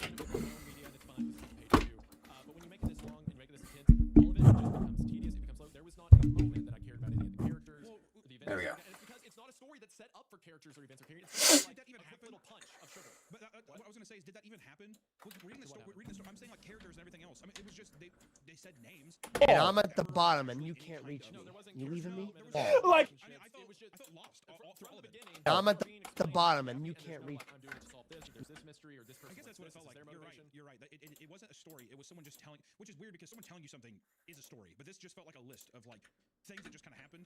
It was just an explanation. We were in constant. And I'm at the bottom. We were in constant exposition. It was like Everything, the entire story's exposition. Even character moments were explaining stuff they did. like introducing new characters like Jim or other. I mean, it amounted to absolutely nothing. There was no weight to any of the children's death. There was no point of it. You know, the thing too is you could probably like. I think that if you go into this realm right of the lost media thing, I think like a 1999 did it best, where it is like a psycho person. And I'm at the bottom. Like, let's just say the snuff movie psycho person, which I know 1999 isn't Bottom. lost media, but I guess 1999 Wall. And I'm at the of the lost kids. 10-foot and wall. I'm at it's this idea of a person has gone psycho, whatever, and you take the kids. Foot and wall. I'm at the bottom. Guy holding a stupid fucking apple on a stick the whole time, and he was doing these things, and you were trying to figure out why it was, and you could even have it be some fucking stupid thing where it's like. And I'm at the bottom, and you can't reach me. You leaving me? Like we're all three able to jump Like, it. oh, but we- you know Oh, what like, I mean? you're I think that, like, because I'm assuming it's a child. I mean, like, once again, I don't know who wrote this or whatever, but you assume that's a young kid or somebody who just doesn't know what the fuck is going on, because the end of it, it is like they're trying to draw sympathy, or they're trying to also just be like, you know, you're gonna go to jail. I guess you're right. It's like just this like really haphazardly, like, I mean, it was infuriating. This is the only time. I mean, don't get me wrong. I'm jumping all over the place. The thing in the basement mimicking people and the David King thing were like so crazy. Like at the end, but at least the buildup of those were like interesting hooks or something that was interesting. So the difference with those, as bad as not, I won't say so much thing in the basement. Thing in the basement was shorter, so it kept it. Even thing in the basement. The thing in the basement is his sister died, and he wants answers, and that's what leads him to it. The thing in my best friend Dared to Ruin My Life is he has a friend who seems gone off the deep end. No, I think it should be a bit more. To destroy him. Well, there's actual stories. There's stories. They're not good, but there is a story. There is a cohesive narrative. This was someone explaining the thing he saw, and then like people dying around him and stuff for the entire duration. For 5 hours. And it's also 5 hours. For 5 hours, and it's also like. The reason the idea worked is because it was short-lived, like Squidward Suicide, right? Or Dead Bart. They didn't have. Oh, we can all jump things, which is fine. Oh, you're not reaching. Right? You can just describe something scary for 15 minutes. Did this come out before or after those? Oh, after had well, 2011 it might be before. Well, I just wondered why a blog post, because by this time, no sleep stuff and the creepypasta format was alive, right? That, like, it had to have been. Because I'm thinking 2012 or something. I'm just wondering, like, with the blog post saying, was this a precursor for those other? You're not reaching your hand down. If you.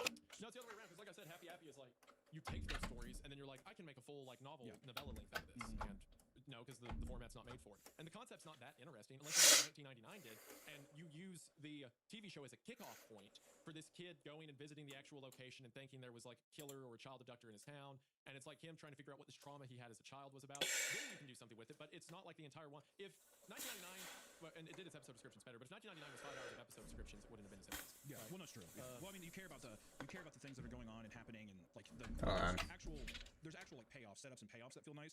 I think that I'd hate to say, because I don't want to say that you can't ever do this, but I think like trying to make a serious thing and trying to make a long form thing where the main character is like lost media, or it's like a talking apple thing that's supposed to be a show. Because that's another thing too that we never really describe is like. It's supposed to be like, in the show, but the show is like actually killing people. Like, is Happy Happy like? It's just this weird thing of like this mystical power of like this character's real or not real. Like, is it just happening in the show? Is it happening in real life? I was confused about that even, you know? Because every time they saw him kill somebody, it was in the show. But it's like, it was so I don't know. It was just so stupid. I mean, when you have something that big and loud too, of like that cartoonish, and trying to treat it seriously, it's so hard to. It's like an impossible mountain to climb. It's so. Here's my analysis of it. You know, you've heard all the stuff about like horror and comedy are very similar, right? It's all about like your setup, they live in your tension, your punchline. Yeah, they live in the outlandish as well. They live in the outlandish, and they're defined by the payoff, yes, of like momentary by the timing, stuff like that. Timing, all that stuff, right? So, creepypastas, like I'm not saying Happy Happy. I'm saying like Squidward Suicide or Dead Art, like those really quick, punchy. Like, remember this thing you saw when you were a kid? But what if it was evil? What if there was stuff? That is the horror equivalent of a fart joke. Because fart jokes are well set up, super thought out. It's like it happens, and you're like, oh, it's funny. And then with this, it's like, oh, I remember SpongeBob as a kid. That would be kind of scary if Squidward did that. You know, at least when you're 12 and these are scary concepts, right? And that's all it is. Happy Happy is trying to make a 90-minute stand-up special out of a fart joke. Yeah.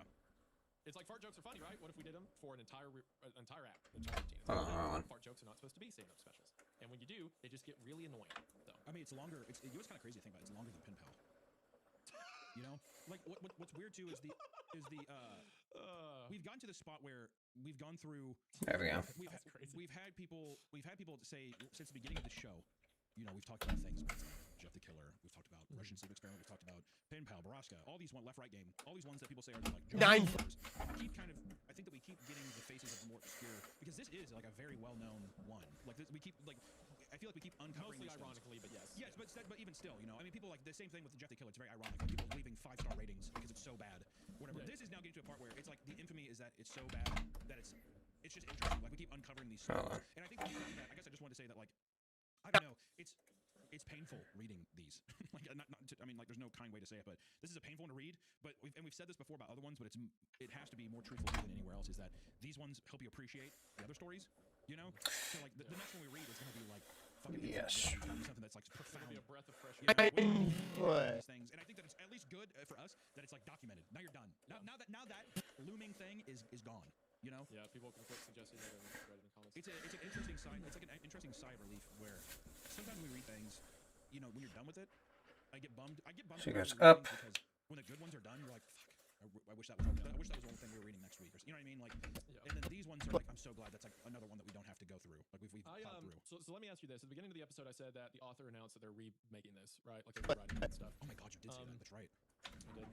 Which I think is interesting. If they wrote this when they were young, you know, they were kid listening creepypastas. They're like, it's so popular, I might as well try it again now. What would that even look like? I mean, the only thing I can think of is one, if they redid it, it would be done in a way that obviously they've probably written more since then. They've matured. They've done all this stuff. I mean, like here's the thing. 9 foot. It would need to be some time. I need to have a fucking breath before I. Also, the thing of like having to say the word or hear the word happy so many times is like torture. Like it's like being water. 9 foot. Is there 9 foot. To me, the positive of this is that there's no way it can be worse. Like I think whatever they do, I think that it will be better. And I'm curious to see. Does it like? I'm curious what that looks like because I feel like if you want to keep it to episode description, it's got to be way shorter. Or if you want to keep it that length, then you've got to change it into like a character-driven story. Well, that's the thing. It's like related to Happy Happy. At the end, you don't just convince the serial killer that he's mentally ill to kill himself. That's super funny. And like, is that what it is? Absolutely. And he killed himself because people called him stupid. If that line was he killed in, people because people called him stupid. If that line was in my best friend, whatever, my best friend's been daring me to do whatever it is. Like we would have been crying laughing. It was such a fucking like mental drain that like all these moments where I was supposed to respond, I couldn't. You know, like the last one that got us was the hand grenade, I think. Yeah, the grenade. And saying he killed people because they call him stupid. Yeah. Which even then it was like it was nothing too crazy. I mean, really, like it peaked at the 9/11 thing. And like see that's where any other story would have been like, oh, I watched a tape and it was marked 1999 and it predicted 9/11 and it would end. Like it would end after that. That'd be it, and it'd be like, haha, funny little thing, or it'd be based on like the Fairly Odd Parents or something. Yeah, like there'd be some, but I don't know, man. Gosh, I'd be interested. I will check out the rewrite just because and again we'll link that guy's Twitter in the description if you want to check him out. Just because I'm so curious what a rewrite for this looks like, and I'm sure he's written other stuff since then. I don't want to judge him as a writer, but of course not. 9 foot. I mean, I'm not gonna sugarcoat it. This was not my favorite story. This is probably my least favorite story. I will be completely honest. I'm not sugarcoat it. But it's probably written by like a 12. Exactly. So the thing too is like. It's the same thing with like when we watched like Marble Hornets and we did that thing. It's like when kids did it. I'm so curious to see where they're at now as adults or whatever. Not comparing the quality of those two things. I'm just saying like the evolution. We're children and now we're older. Like that thing. But yeah, brutal. I will say, while I was going through his Twitter, he said that I'm pretty sure the version we just read was the second version, and there was an earlier version that he said was way worse that he posted to Twitter. So if you want to see what a worse version of that looks like, go ahead. But I mean, it's a trial, man. I mean, it's a trial. The thing too is like this is not a quick commitment. Like, this is just. If we were reading this as blog posts like 1 week, it'd be a lot more manageable. But just like it 5 would be hours worse. It would be worse, I think. Not just like something you see in your Twitter feed and you read and you keep scrolling, right? But if you, I mean, I guess that's true. I guess that's true. I guess it's well. I mean, you're right. I mean, the entries are smaller. You're not as That's also true. So 5 hours versus we have a channel where we do this for a job, so it will affect us forever because we're hearing the Happy Happy theme song. That is true. And that what was that comment you said? The thing that I was like, they're gonna say this to us until we're dead.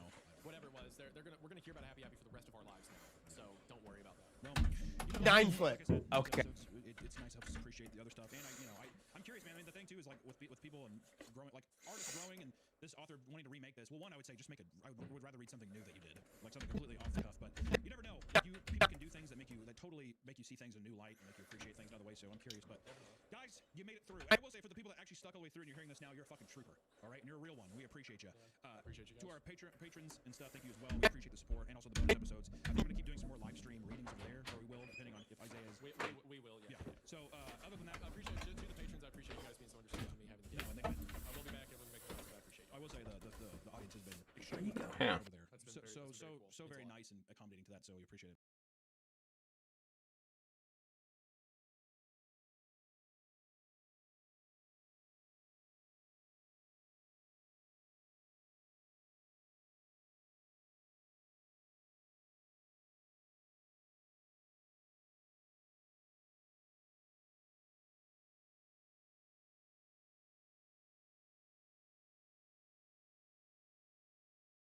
All right. But thank you guys also for listening on Spotify, Apple Podcasts, and giving us a nice rating over there. It is appreciated. And until next time, guys, we will see you in the next one. Stay free. I feel like I should also clarify that I've done a lot of complaining in this episode, but I just want to make sure underline all that by saying I love my job. I love being here. It's beats a 9 to 5. I'm not unappreciative of that, just in comparison to this amazing job I have. God help me. Bye.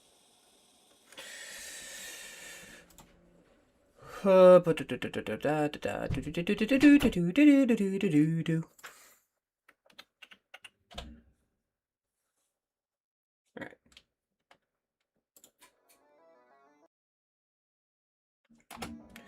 Hold on. I need to go pee real quick. I'll be right back.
Hey, back again.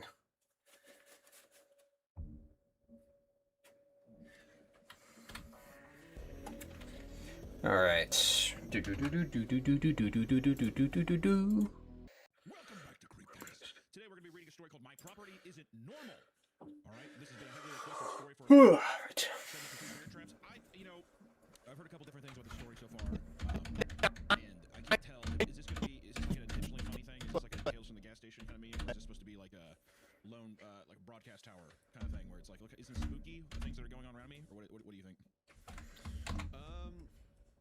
I think that considering the way Harry propped the story up for us, and the fact that I go to the Reddit account, this is the only story they've posted, and their profile picture is a rubber duck. I don't know. 9 foot.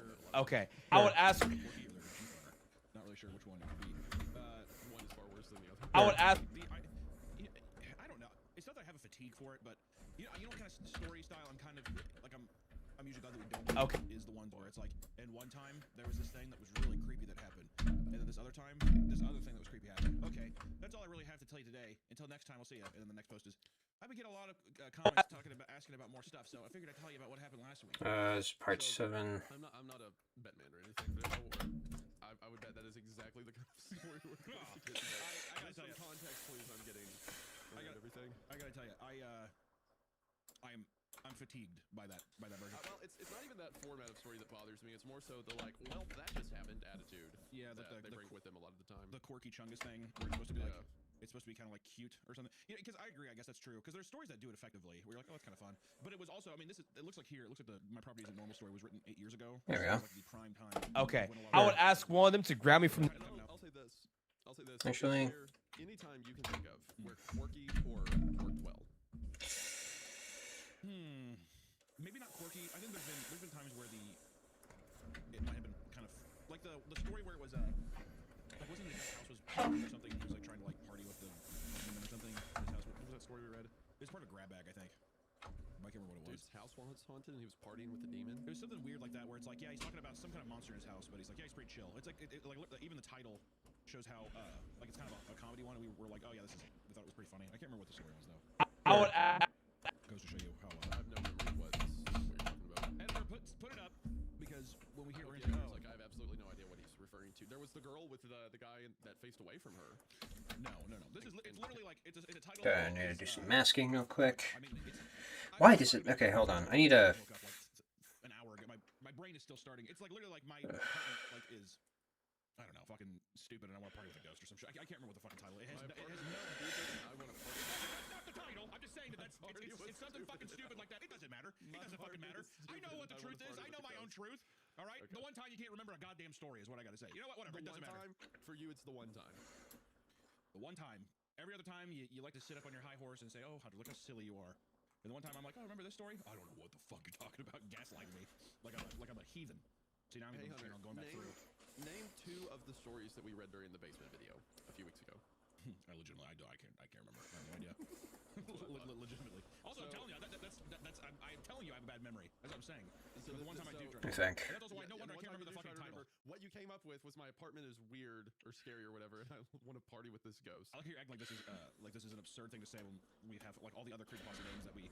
My apartment is stupid and there's like a ghost is weird or whatever. That sounds like a legitimate creepypasta name. It's devolving every time you say it. My apartment is stupid and a ghost is weird.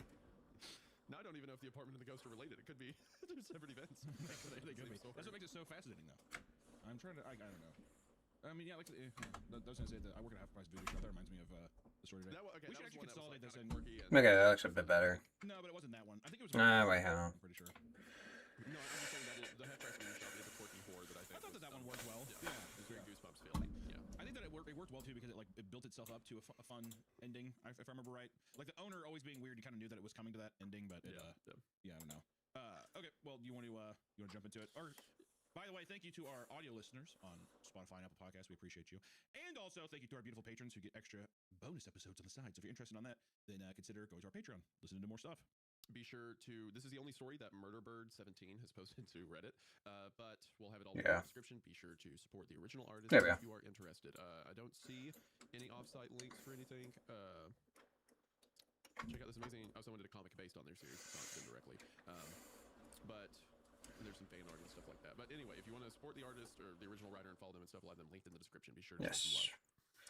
So with all that out of the way, Nope, that's not what I want. is it normal? Yeah. I couldn't hear if you said yes or not. So I said yes. Yes. I'm gonna assume you said yes. I'm gonna assume you said yes. It's almost like I can hear his ghost speaking to me now. There we go. My property is. You could say I live in a. I prefer to call it the middle of the wilderness, though. And after living alone out here long enough, I thought I would become familiar with the land out here and even get comfortable. But I never have gotten comfortable. Maybe used to this place, but never comfortable. Pretty sure I can hold my own out here for the. So you tried. Lots of weird shit happens out here. Glad to finally have a way to tell strangers. Who probably won't call me crazy though. I can already tell you, Isaiah, that I'm not going to like this story. Immediately, yeah. I can already tell you. I can already tell you with that exclamation point at the end of though. I can already tell you. This is it. This might be the one that. Oh, what'd you have? Oh, that's weird. We're here at the front of the gates to perdition. So do we abandon all hope? No. I mean, I'm here. We're here. I mean, like, listen, they asked for it, right? I'm just saying that it's gonna be fine. The story has been requested an obscene amount of times. But what I've learned with our audience is they'll do that, knowing how we're gonna feel about it, to stoke the flames. So, No, I need this. What am I doing? But you know what? Going in with these low expectations, maybe it will surprise me. Maybe there'll be stuff I like. Who knows? Back to the topic at hand. Weird stuff. I'll start with the first odd experience I had here. When I first purchased this land, I was really excited. There was already a house on this property that was the perfect size for me. Not only that, but it seemed pretty new. Like the former owners didn't stay around very long.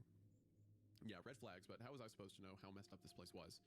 Anyway, I move in without any issues, and within a week, I'm out on some of the trails that were already there, looking for deer tracks and other game trails. I'm actually having a pretty relaxing time until I swear I heard a baby say "mama" in the most stereotypical voice I've ever heard off in the distance. Mama! Mama!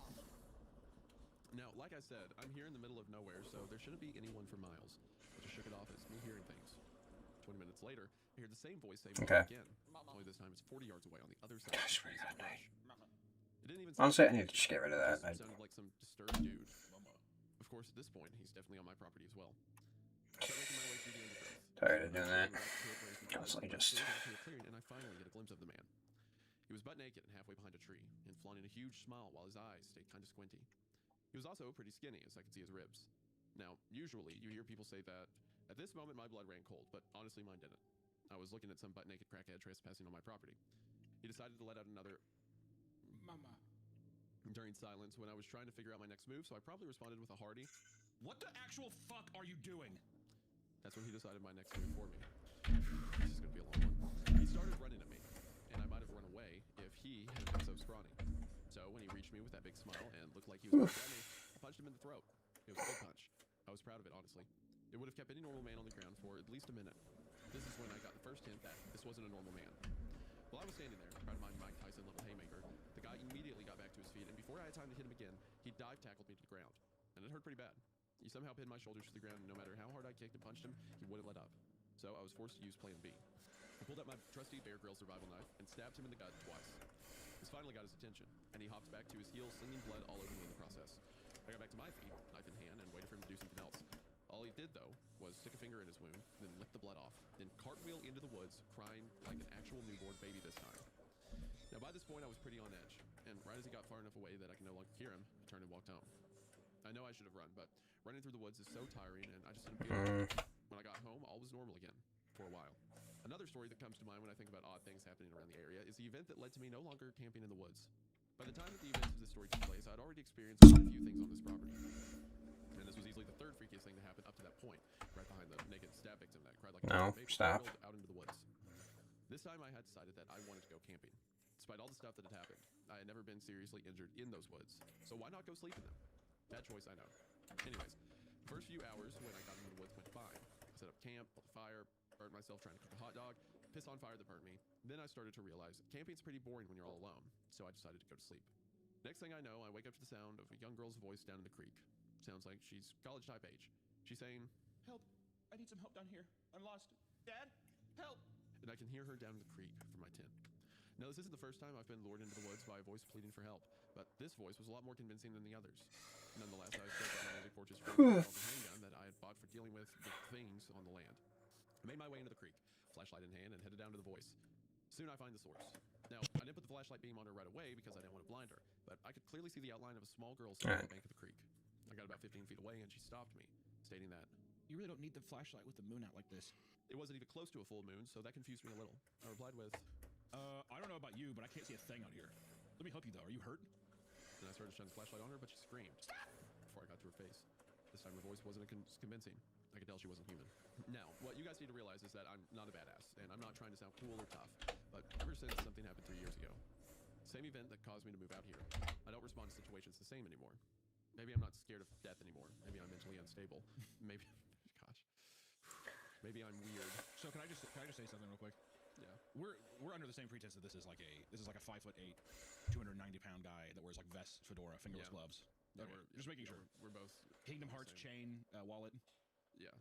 Large DC shoes. The event that he's referring to, where someone broke in, or sorry, where he doesn't fear death anymore, is because someone broke in, steal his Pokemon cards. There we go. Someone broke into his apartment, went on his Plex account, and deleted all his anime from his Plex account. Yeah. So now he doesn't fear death anymore. Oh, I guess I can't watch my girlfriend turn into a jelly anymore. Okay. Just I mean, like, so far the story's had a couple. Like when we did the stairs in the woods, there was a guy that somersaulted to and from, and that's where Okay, no. how it's presented and where it shows up in the narrative and stuff like that. But here, the guy cartwheeling away has so much emphasis, and here there's a half-girl monster thing on the side of the head. But All right. maybe I'm mentally unstable. Maybe I'm weird. It's like the way things are described is taking all the tension out of it. Yeah, I mean, so far, like, granted, we're still very early into the story, but it does feel like it's No, HP. this is cherry picking off all these other popular stories currently. Just kind of like reframing them a bit, but who knows? Maybe it gets better. Who knows? Maybe. But when I established that this thing wasn't human, I started to smile. It fooled me. Got me out here in the woods, in its domain. It was probably going to make an attempt on my life, but I might as well piss it off a little. So I fixed my flashlight up and revealed its face. It actually was a girl, sort of. She was super pale and had abnormally large eyes that were completely black. And the light hit. She actually was a girl. She had giant black eyes. Actually, was a girl. I mean, sort of. She had no hair and had gray skin and a flying saucer. But girl, some would say. Yeah, I knew that she was gonna take my life, but I decided, what the hunk of heck? She was. I'm gonna Okay, I need to change these colors. Oh my god.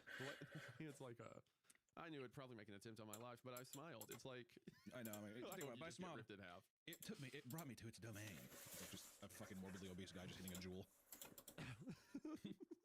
Well, if you're gonna take my life, dear stranger. Yeah, I saw the band. Leave, eh? I saw the band coming, so I stashed up on the mango pods.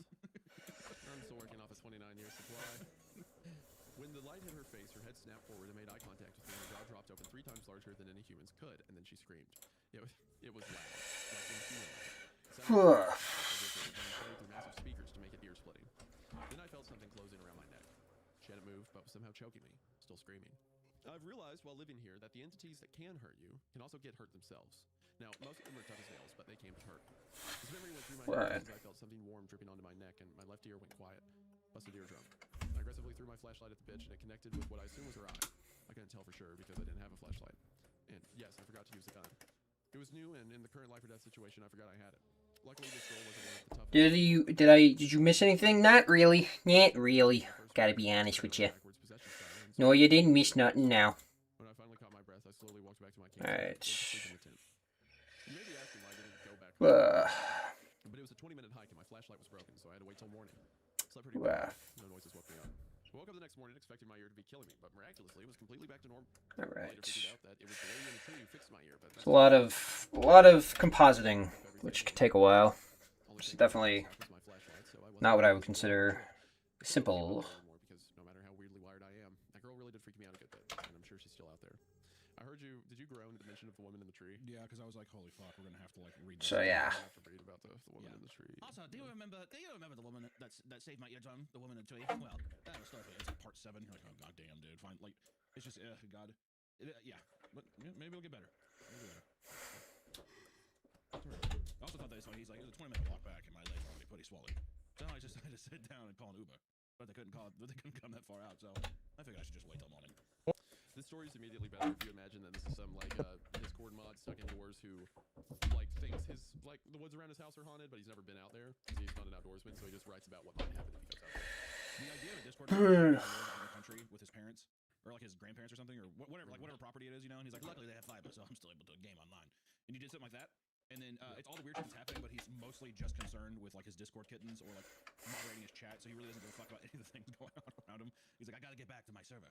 Like that would be a funny story. I would enjoy that. I mean, feel free to ad-lib those in with this guy. I feel like it'll fit. You know what is satisfying to me is for as much as me and you hate this, there will be an amount of viewers who equally hate it, as there will be an equal amount of viewers on the other side of the aisle who suggested this story in the first place, knowing what it would do. So we gotta.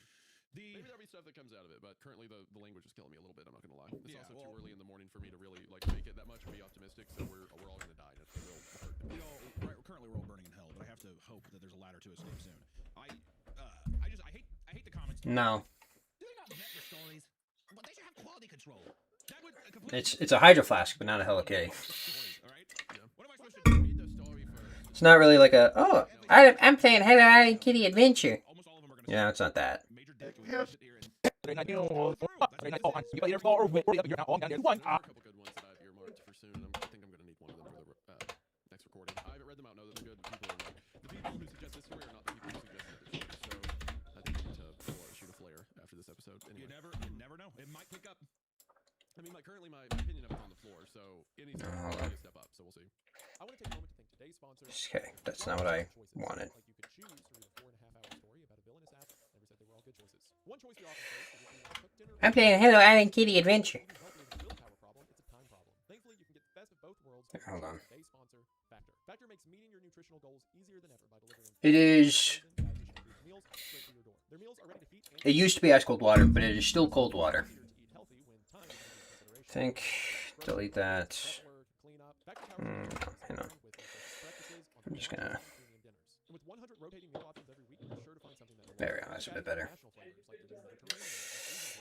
Factor has options to meet your goals, if that be weight loss, overall nutrition, GLP-1 Yes. support, keto-friendly, whatever. If you're Ah. eating quinoa or a Santa Fe style chicken roll, you're sure to like whatever you eat. I used to be picky about what Factor sends me. At this point, bring it on. I haven't found something that I haven't been into yet. Plus, you know, Ford's coming up, so why not get everyone to stay for? Buffalo Ranch Burger. That's what forefathers died for, right? I think so. Normally, we have to sacrifice our taste, our health, or our time when we're choosing a option.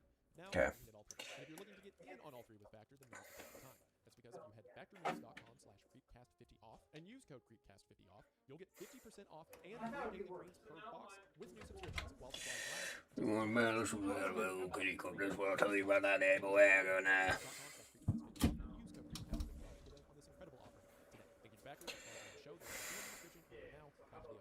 This episode sponsored by Tushy, and it's time to upgrade Dad's favorite seat in the house with Tushy one stream a day. That means water up my butthole.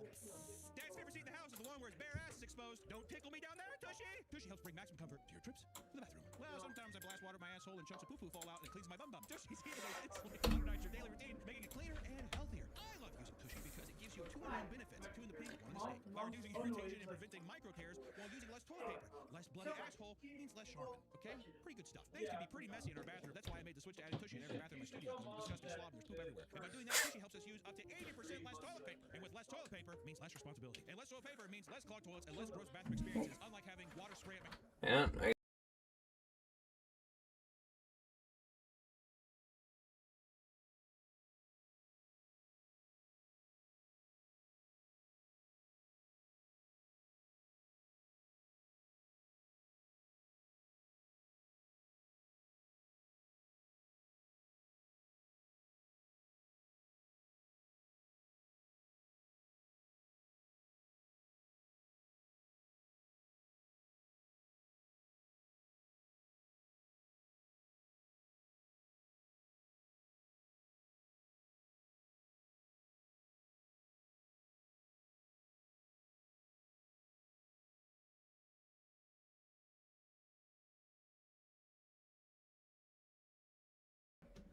Anyway, I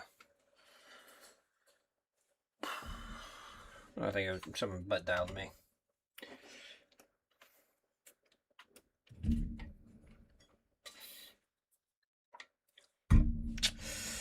All right.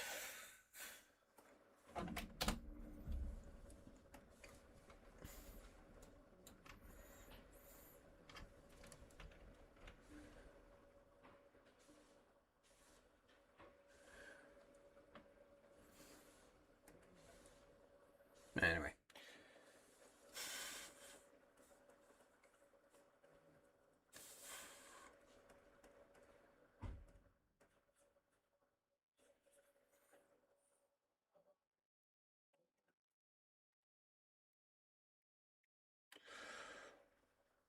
No, I just muted for a bit. Just needed to make sure of some stuff.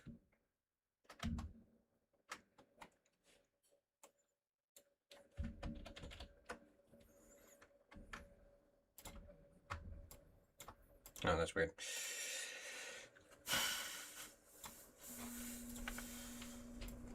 That was weird. Oh,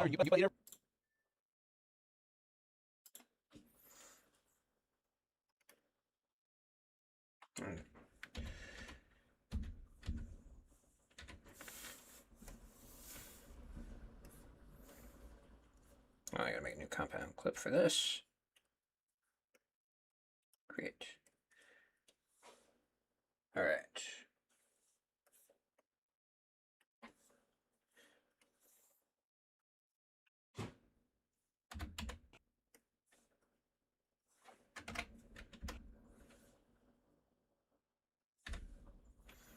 I'm sorry. If we're not all three going down there, the four.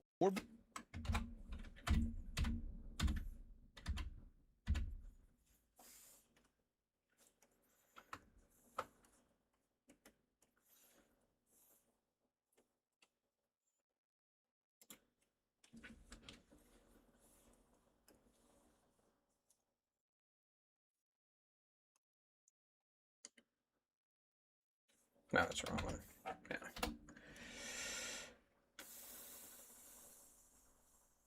There we go. My shitty ass which cakes all over the inside of my toilet. That's not gross at all. It's the toilet paper that I can cleanly wipe and throw away and it flushes and goes away. No, it's the residue. What's not gross is the residue. The other thing I really like about tissue. Your friend put on Texas Chainsaw Massacre last night, and I only watched a little bit of the movie. Alright. I haven't seen it, so I can't really speak to anything like that. I'm curious if this is cooler. Right there, that's better. But I fell asleep and decided I didn't see it. Oh, I'm very sorry to hear that. Is that's really easy to use. You can scent, cleanse, and dry using the built-in air dryer. I don't cleanse anymore. I only dry. Tushy approved. Tushy bidets go on easy in 10 minutes or less over your existing toilet. No power tools needed, and every Hello Tushy bidet comes with a 30-day hassle-free return and 12-month warranty. Stop guessing you're clean. Start feeling it. Jesus Christ.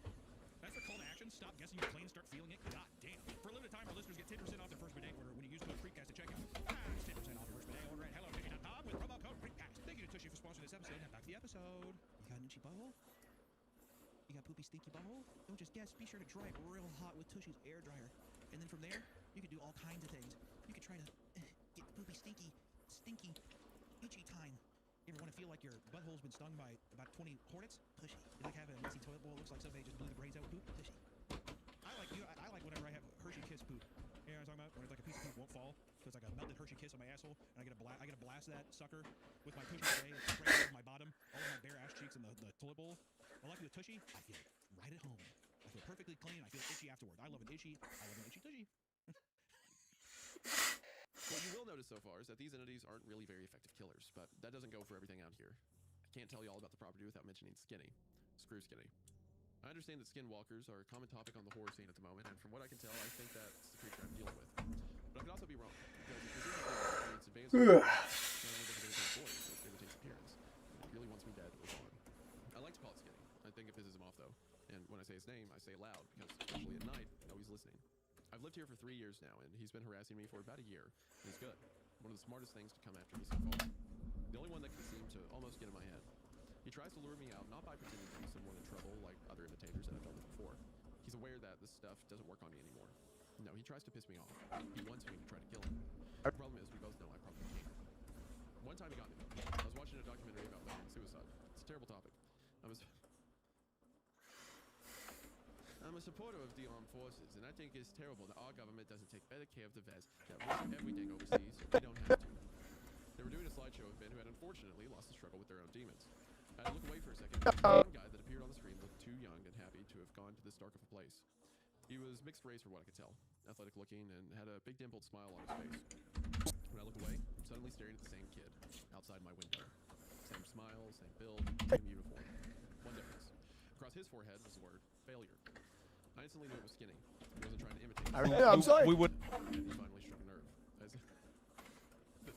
Gosh, the character we talked about this being getting like fired up about stolen valor. I'm sorry. We would. I can take anything, dead kids or whatever, but stolen valor is there's one thing I draw the line at. Skinny. You talk about the twoops and all. Yeah, I'm sorry. You talk about our brothers and sisters that have defended this country, and I'm going to freaking kick your ass. Yeah, I'm sorry. We would. Greenwood's playing.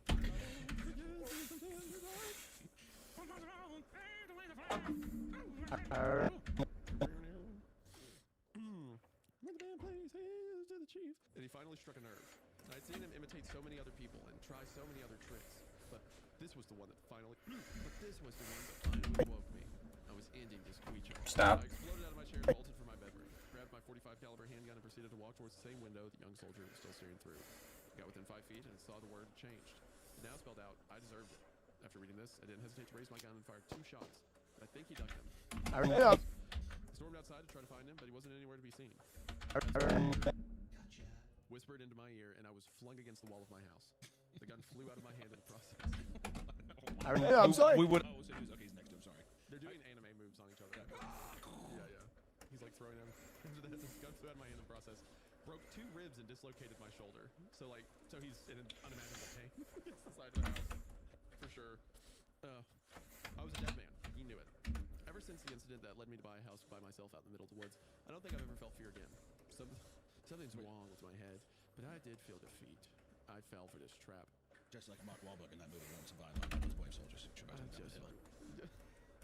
And the story of Just like Marcus. Zero Dark 30, who made this edit for Osama bin Laden. And the story of Marcus Luttrell is definitely real and definitely wasn't hammed up for Lone Survivor. And if you ever say that's not how it went, you'll fucking piss me off. What troop were you in? Yeah, cell phone out. It'd been funny if pulling the handgun and he pulls up his cell phone and he goes, "What's your troop number? What is it?" Yeah, exactly. Fucking asshole out here doing stolen valor. We would all have to try. Dude, are you doing blackface? It's like, no, it's not blackface. It's just my normal face. Yeah, what the fuck? Yeah, a bunch of guys show up in the woods and they're like, hey. Try to find. Yeah, he's like a veteran of the shopping cart. Yeah, you know what's funny? Making fun of Mark Wahlberg, that asshole? That guy's a hero. I'm trying to scare this guy in this house. Yeah, so what the fuck are you doing out here? All have to try to. What? No. Yeah, that's happening. What are you going to do? Kill me in my sleep? What? No. Man, what? No. We would all have to. This one Skinwalker's doing on the front porch. Oh. That just, I mean, part 1, man. He's so fired up about stolen valor. He has to shoot a Skinwalker. Gosh, dude. It's awesome. Good for him. I feel like at first I was worried because Harry told us going in. He was like, "You guys are going to be upset," and I was like, "Oh, no." We would all have to try to fight. Naturally, no. It's immediate. There's no hiding the dog on this one. Something's wrong with my head, but I did feel defeat. I fell for his trap. Now he's going to kill me. Now, as these thoughts passed through my brain, I passed out from the pain and the concussion, probably. Then, for some reason that I still don't understand, I woke up. It was bright outside, and I was covered in blood and in more pain than I'd ever been in my entire life. But I was alive. Why was I alive? I struggled to stand up with my right arm hanging loosely at my side, and I soon noticed the words carved into the outside wall of my house. Next time, screw skinny, whatever. Ever since I got back from the hospital, I told the doctors I fell off a roof. I've been trying to find ways to deal with or kill a Skinwalker, if there is a way. You're gonna get Wendy's? Hell yeah. He beat me. I'm usually pretty lighthearted with most of my experiences, no matter how intense they are, but I just can't win this one because if I lose to Skinny again, I guess I'll be signing off for good. Be careful out there, and don't be fooled like me. There isn't always a next time. But hey, not dead yet, so maybe there will be a next time. I plan on writing down more of my experiences in the future, so keep your eyes peeled for those. Until next time, Cole signing off. Okay. Sometimes, you know, it's interesting. Sometimes I think people enjoy this too. Is you read something, and then the first part you're like, oh, that's fun, and then it starts devolving over time, right? And you're like, oh, well, okay. To where you really start with an idea, like a fun idea. This feels like it's like pulling teeth right off the bat. You know what? It's besides all the quirky stolen valor, Chungus, you know, not even Chungus, but just like guy being like Chungus. Yeah, I guess I usually am scared, but I think I just mess with it a little bit before I die. Stuff like that. I think it's just I don't like these stories also because it's like there's really no rhyme or reason. It's just it always starts with a guy being like, yeah, I bought this house out in the middle of nowhere, and yeah, it's pretty new. I should cut that as a red flag because the house is new and they just kind of left real quick. But you know, all these things are starting to fuck with me now, and then like it doesn't really give any rhyme or reason to anything besides it's just like, aren't these things? Well, look how evil these things are in the woods, in this particular part of the woods. Yeah. So what's your solution to that? Like, you think it can go on? Is that what you're saying? If it's a gun, though. No. I'm saying that I think a story or the hook of a story, which to be fair, this is no sleep. It's just a Reddit post. But if you were constructing a multi-part series where you like are trying to unveil maybe why these things are happening, I think like one, I also don't care about the character at all. I think like the one thing that's important is establishing like just a strong character. Why are we following them? Why do I care about this guy? What is the current state of our character in at the beginning of the story? His mind's messed up because of the thing that made him move out to the woods. Yeah, that's true. We've alluded to something, but I guess it's like there's nothing. Like I don't really feel like I know the character at all in a way where you're like, oh, that's interesting. I want to like see what that is. It's just like a little brief thing with like, by the way, I moved out here because I'm kind of screwed up over something that'll happen, and I'll tell you that later. I'm a little flicked up right now. But the entities being something where it is just simply. Man, I moved here and there's a lot of weird stuff happening. There's really no rhyme or reason for it. But I think that's also why a lot of this stuff feels kind of random and not really, I guess, earned. It doesn't feel like I'm like, oh, that's a fun. It doesn't make me like want to play along, I guess. Because you're probably, I think you can do the Chungussy humor thing as long as like the base level story is like, if from getting A to B is well thought out and fun. There's themes like that in Tales from the Gas Station and the Watchtower one. What can't I think right now? Broadcast Tower or whatever. The Lonely Broadcaster. Nah, that's the wrong one. Yeah, Lonely There Broadcaster. is. Yeah, that one. I think there was also stuff with the like some of the humor being a little goofy and stuff, but it works because everything was pre-established and characters were pre-established. And I think both of those was interesting, like the people that went missing and the stuff. I was interested in the story, but here it starts off with the whole like, you don't want to We would all have to try to follow. There's simple things with the other two that are interesting as well. That's like. One, their jobs, which even if you could just be like, well, just quit the job. It gives a motive and a purpose for a person to be there and to experience these things, and like, and for the sake of it being a little funny or just kind of like odd, you can like believe that they would stay, you know, or the experiences would build up time. But both of those stories, also protagonists, are interesting enough to where, and the protagonist is interesting enough, and If it's a gun, though. Them, you just get to know more about the character and what they're thinking. Versus this is just him. The only thing we found out so far is that he's a total badass. He doesn't take care, and he does not appreciate stolen valor. That's the one thing he refuses to joke about. Joke about my own life, but don't you dare joke about the truth. That tone, the stolen valor thing, did kind of give me that was like a life preserver reaction. I hope every part of this devolves into him being upset about a skinwalker pretending to be dead, like I guess troops to make him upset. No, that's the wrong one. Also, once again, don't want to advocate for stolen valor. Don't advocate for dead troops. I'm just saying, as a concept for a horror story, it's very funny. Advocates for the death of troops, and also I could see people taking what I said and running. I'm just clarifying, making sure people know. There's a quote from you on this podcast where you say, "Without prompt, by yourself, with no diffusion, I will do stolen valor." I will. Well, I myself doing it. I will do stolen valor. Right there you go. Okay, there's the second time you said it now. So, all right, part two. Show. I'm happy to see that my experiences one got some attention. I fucking hate this. Fuck! I hate this so much. That actually makes me pretty happy because that is exactly what you said. God damn it! Every time I do this, my bear trap went off like that was a ding ding ding winner. Pop. Ooh, yeah. You said I hate the whole. Yeah, I got attention. Here's some more things. Stop. Wasn't expecting this stuff to actually get any traction. I'm only here to vent and I have a place to catalog the stuff that happens around my house. People also seem to enjoy the part where the naked dude attacks me. And then Sorry, give me one.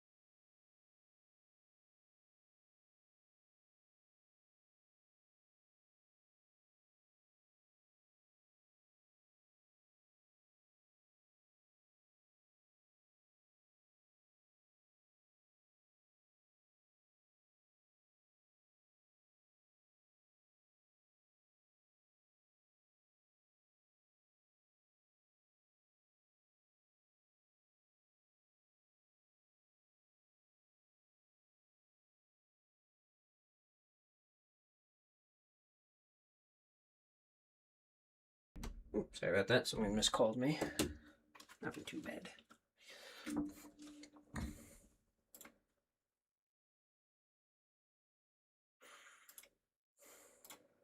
Okay. Cart rode into the woods, crying like a baby when I stabbed him. Still not sure if he was human. Now I feel obligated to tell more of my experiences. Also, feel free to leave any questions. That being said, if you haven't read part 1, I suggest you go back now and read it. I'm going to tell the following experiences. All right. Know about the other experiences I've written about having on this property. Cool. This is not normal after all. There's some getting used to. Now that the intro is over, Sorry about that. Camo. Camo is a nuisance. First time I came into contact with him was during the first white. It's not what I asked. Now, I'm a hunter, but the program that is helping me after the incident said I wasn't allowed to have guns because the noise draws too much attention. Bullshit. I live in the middle of nowhere. There isn't anybody else for miles. Unless you... Gone. Who wants to take a... Luckily, the lady in the tree hooked me up with 45 caliber and now has possession. All right. I didn't have it 45 caliber one more time. I will take a 45 caliber to my own fucking head. Well, Hanya, that's the caliber the troops can't. Also, what do we get? What do we get by not just telling the viewer what is 2 world wars? What do we get by not knowing what is wrong? Or at least like him keeping his past of like the incident. The whole point, Hunter, is like, oh, it's intriguing. Isn't this intriguing? Don't you want to learn more? No, I don't. No, or, you know what? If anything, is at least have the character like lean into it or something, or just be like, I don't know anything about this character to have it be like, the thing in my past. Don't worry. He doesn't seem bothered by it. I think is the problem. Is how it comes off. He doesn't seem like he's No, because Hunter, again, you have to imagine this is a Discord mod in the middle of the woods, but won't go into them. Imagine himself as a cool guy. I wasn't had to take Zoloft because my princess, my unlike kitten, refused to date me. There you go. Now you're talking. Now you're in the sweet spot. All right. I set up on a tree to watch deer since I can no longer kill them. And yes, I could have a bow. I could shit with a bow. I would risk just hurting the animal.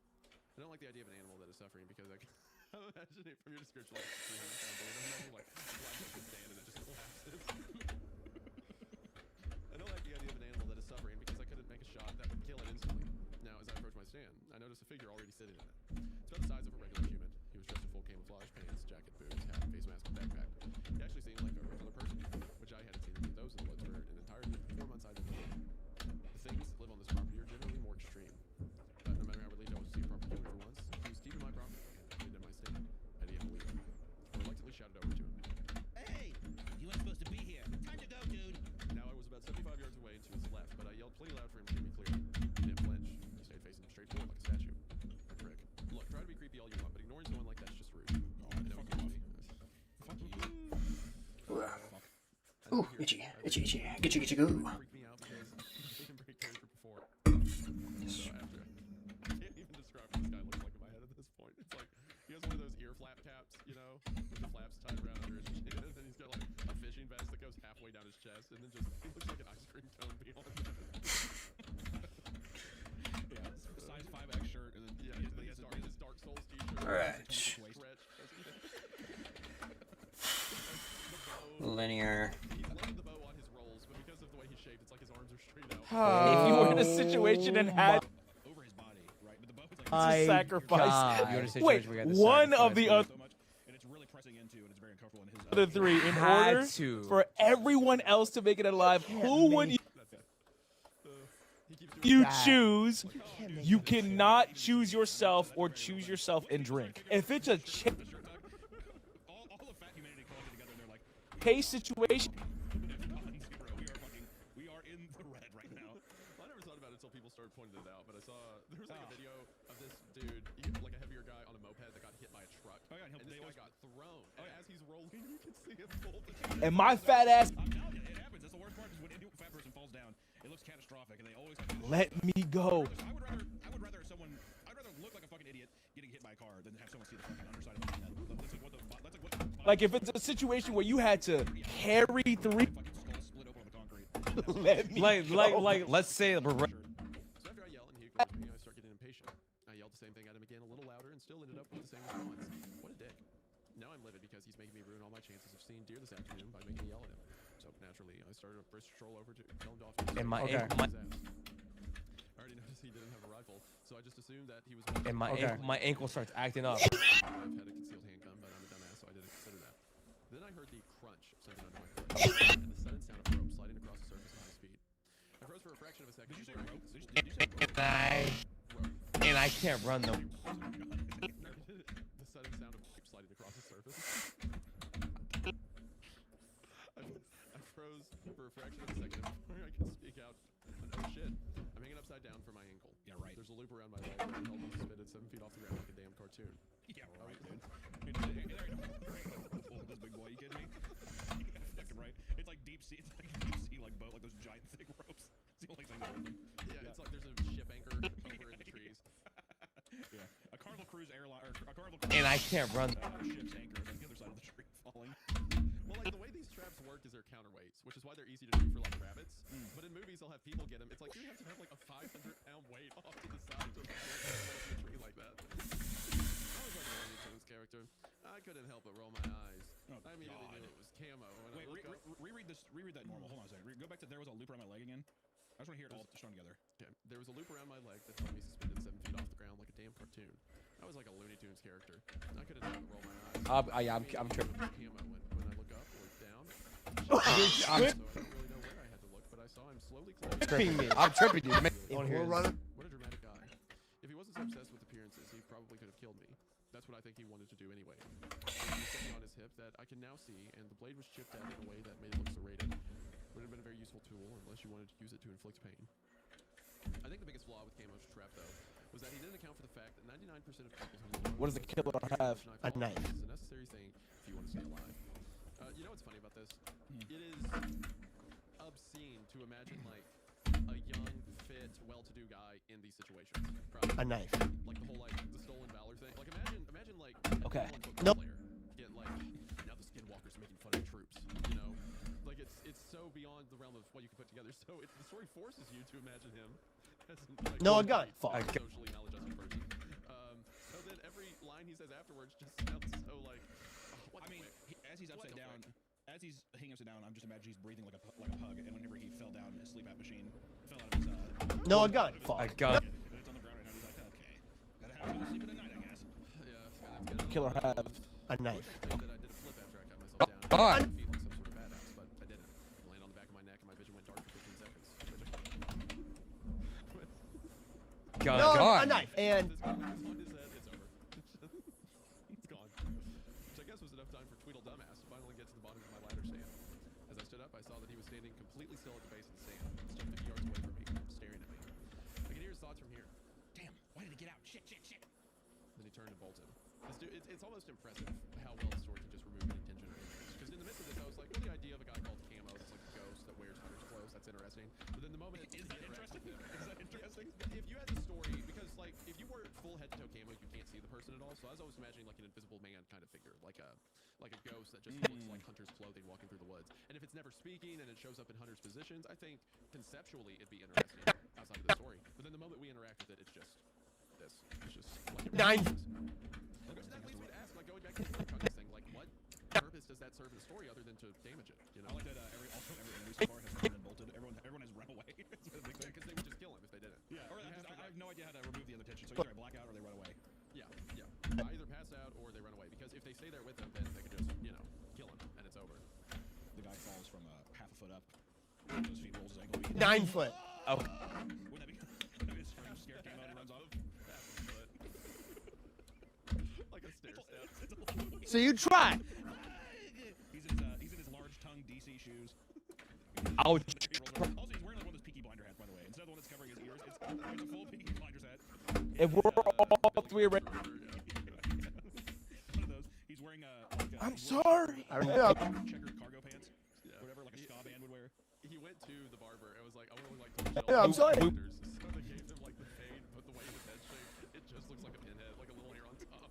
He looks like a monkey. Taper fade Looks down like King Kong. Looks like a plane. Those little crests. tufts of hair on the top of their We head. would. He went there doing that, but the top of his hair is already so thin that they kind of just like snipped it a couple times, and he's like, "You guys are miracle workers." He was really confident walking out of the barber shop. And someone said something about If it's a gun though, Oh, it looked like Thomas Shelby. gone. Oh my Yeah, God! that's To take a. Fix everything. That'll fix everything. This dude was booking. I lost sight of him in less than 30 seconds into my chase and had to give up. I bet. I need to jog more. It's right itself, baby. I mean, again, stuff like that. Like, am I supposed? Is the author intending me to imagine a young, fit guy who's like, I lost him after 30 seconds. I need to jog more. Like, come on. And one more. By the time I got back to life, All right. I didn't even get to watch any deer. I've seen Camo on multiple other occasions as well, but I figured him out. Beyond his version, traps really aren't that sneaky. They're elaborate, but not sneaky. He always appears in an area that I plan on hunting in. Don't know how he knows where I'm going to be, but I stopped questioning stuff on this land a long time ago, and I always notice him long before I get to the location. Again, I have no idea how he plans this shit out. And secondly, there's always a trap set somewhere directly between when I first spot him and his actual location. Like, if I was a line from him to where I see him from, the trap will always be on that line. Also, another important thing to realize is that none of his traps are fatal. They're all meant to keep me from escaping, but not kill me. They do hurt, though. One time I almost stepped in a bear trap he had set out, and it for sure would have broken my leg and got me. It's not swollen purple gap. He does step on it, and it's just like the bear trap has no distance to move. Yeah. And his leg fills up the entire bear trap, yeah. He's like, damn you, Camo. He's like, diabetic socks are stopping the bear trap from piercing his skin. His compression and socks are saving him. I love that idea. But Camo didn't take into account my Dollar General compression socks. Camo doesn't know I'm built for this. Yeah. Wow, wow, wow, wow. Camo doesn't know the rap he called them.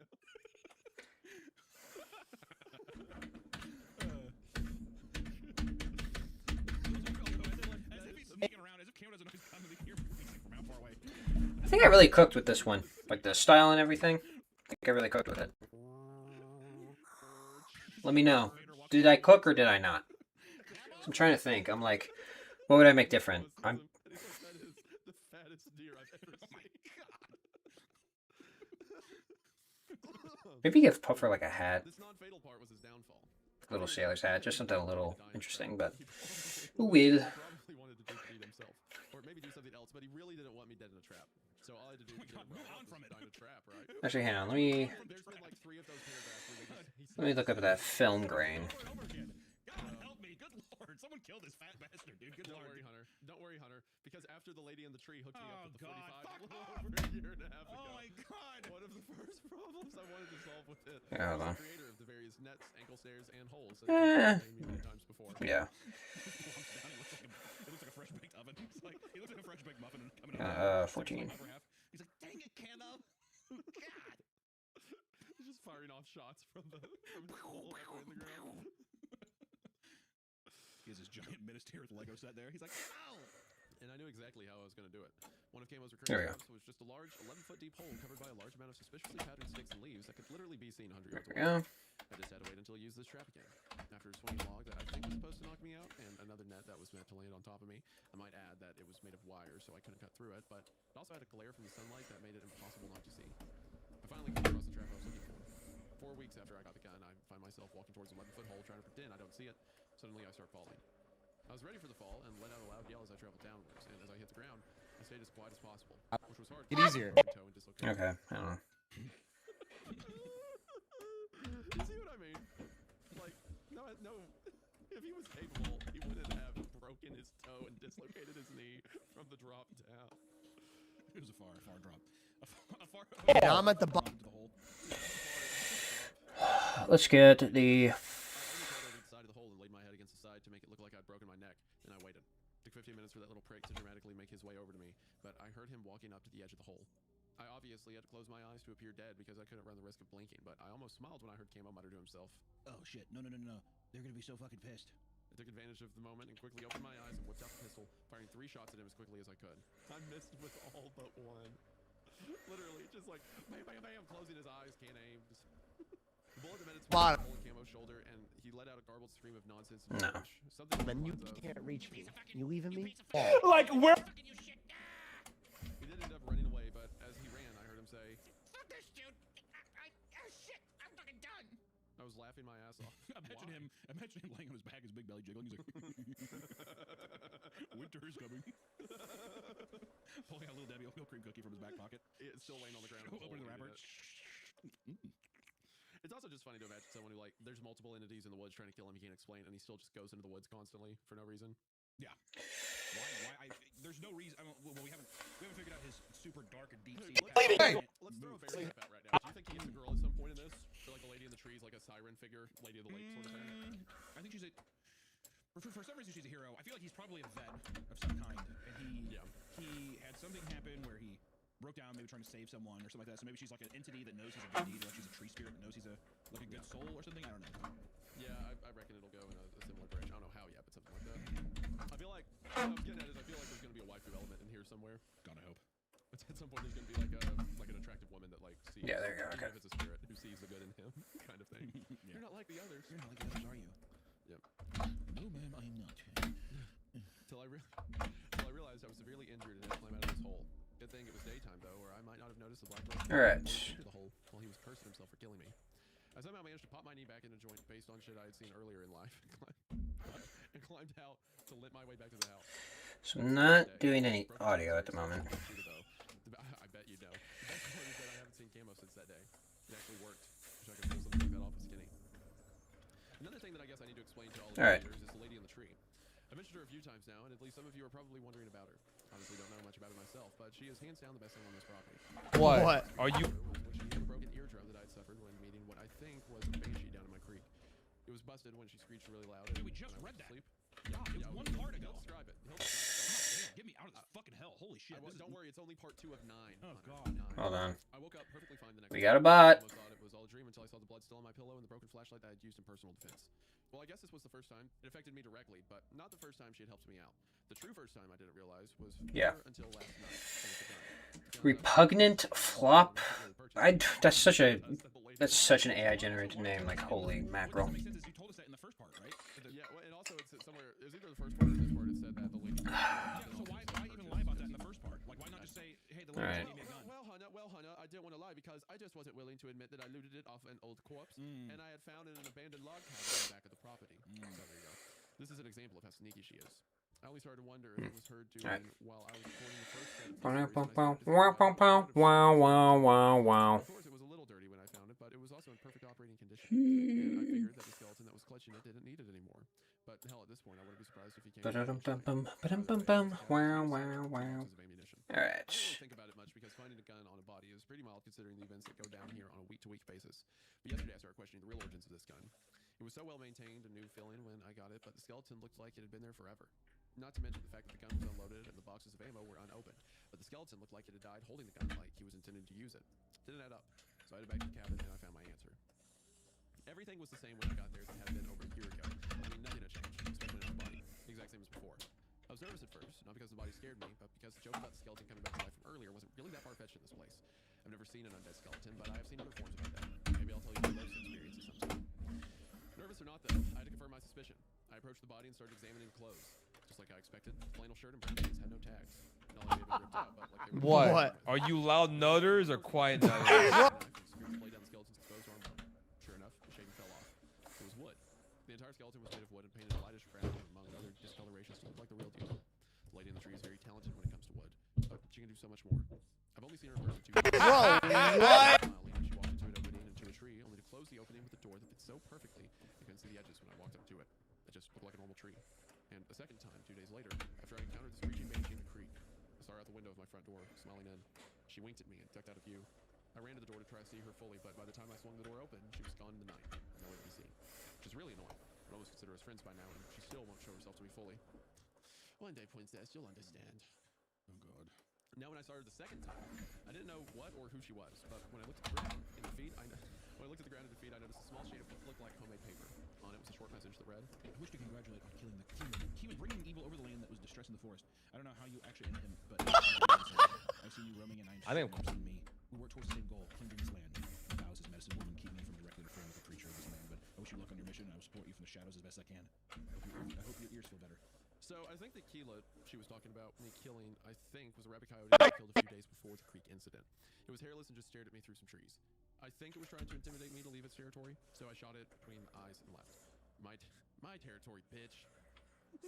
But this was the first time I realized that. No, let me change it to, I think. But this idea of a fat man, like walking up in the woods and just shooting an animal. Lay acorn. But this was the first time I realized that I finally had someone on my side on this land, and that was a relief. It was actually really helpful. Once I got bit by a rattlesnake, and when I got home, there was a labeled anti-venom sitting on my kitchen table. Another time I got bit by one of the shadow children while I was hiking. When I got home, there was a bottle of purple liquid. Same place on the table. Honestly expected it to heal the wound or something, but it just made me really drunk. Guess she couldn't help me much that time. She's got other stuff too. Now I'm kind of worried about her. I haven't heard or experienced any help from her in 8 months. And worse than got to her, or even worse. Maybe she's mad at me. I mean, Skinny almost killed me 6 months ago, and she didn't do shit. I've grown to like her and even depend on her a bit, but she's just gone. I think I'll call it quits for this post, but hopefully I can stay alive long enough for the next post. Hunt for Skinny continues, and if you don't know who that is, Why are you imagining that? Oh, now you're kinda gay. Really? You don't imagine pet? see y'all next time. Cole signing off. End of part 2, and I'm just gonna read you the comment on this post. So one said, I've been following the story, and suffice to say, am not disappointed. Maybe the lady's ignoring you because you've been investigating her too much. So she does sound shy. I hope she's okay though. As for the Skinnies, I'm thinking of using the same kind of alluring tricks as theirs. Use recordings of your own, making it sound like you were in distress, and set traps alongside their traps. Or place traps on your own totally different location, but make yours as damaging as possible. I hope the Skinnies don't see you setting.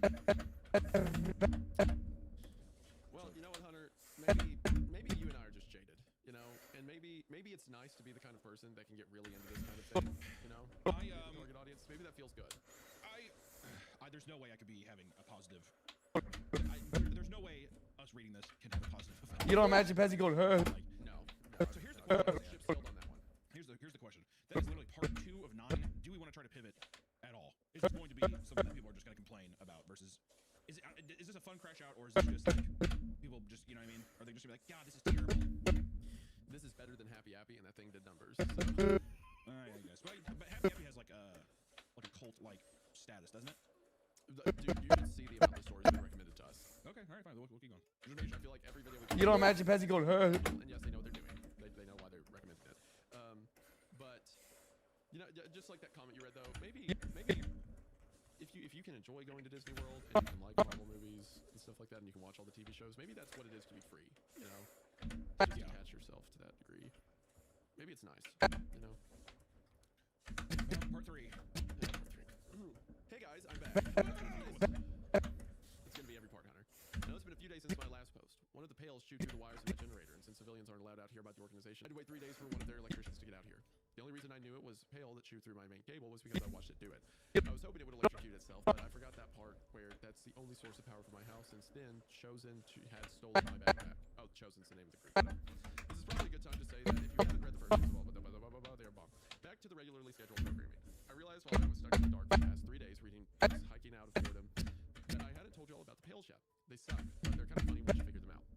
I've seen them on quite a few occasions on the property.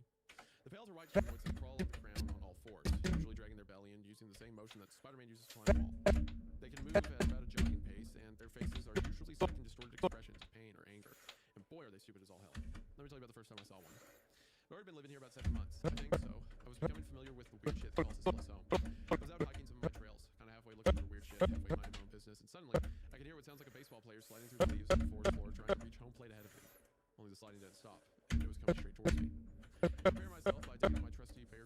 I like how he has to specify that it's Bear Grylls instead of Life each time. Every fucking my time. trusty Bear. You don't imagine Pezzy going, huh? What I would describe as aggressive stance. What do you think an aggressive stance for this guy looks like? You don't imagine Pezzy going, huh? It's gotta be striking some kind of anime pose, you know. In the finger. Yeah. I felt pretty badass, not gonna lie.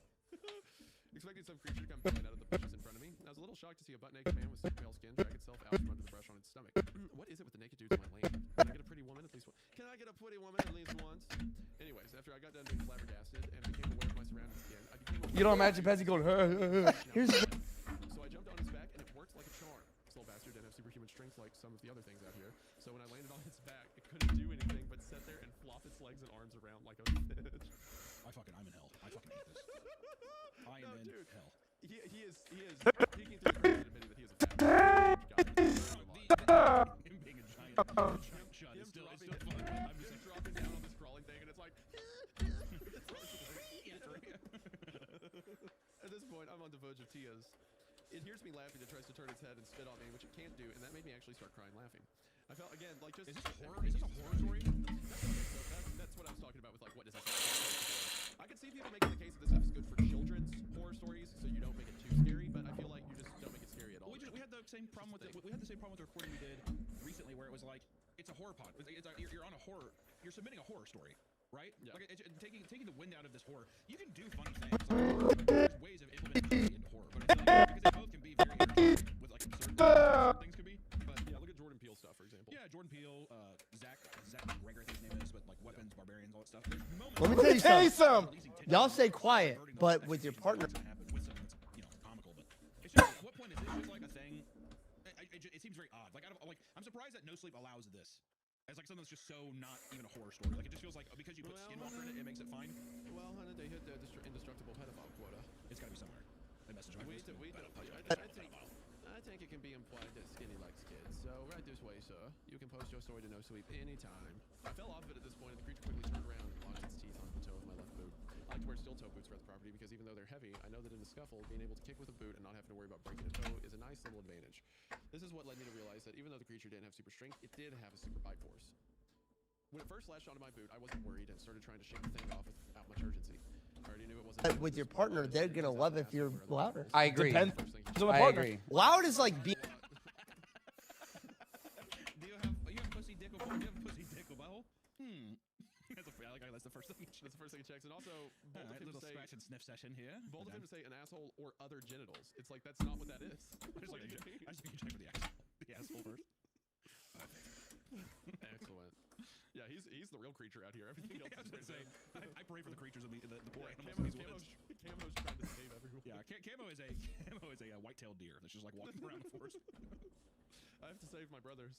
But I got a little worried when I noticed the end of my boot changing shapes as the steel in the end started to bend. Loud is like being vocal. Well, oh, no, okay. But like, Made an decision and then slowly started biting down again while his eyes looked up at me as if to try and call my bluff. I wasn't bluffing. A few seconds later, the thing is frantically clawing its way back into the forest with my favorite Bear Grylls survival knife. loud is like being. Yeah, it's cute. That's funny. But with your partner, they're gonna love if you're louder. I agree. Depends on the I partner. agree. Loud is like being vocal. Still in the back of its stupid head.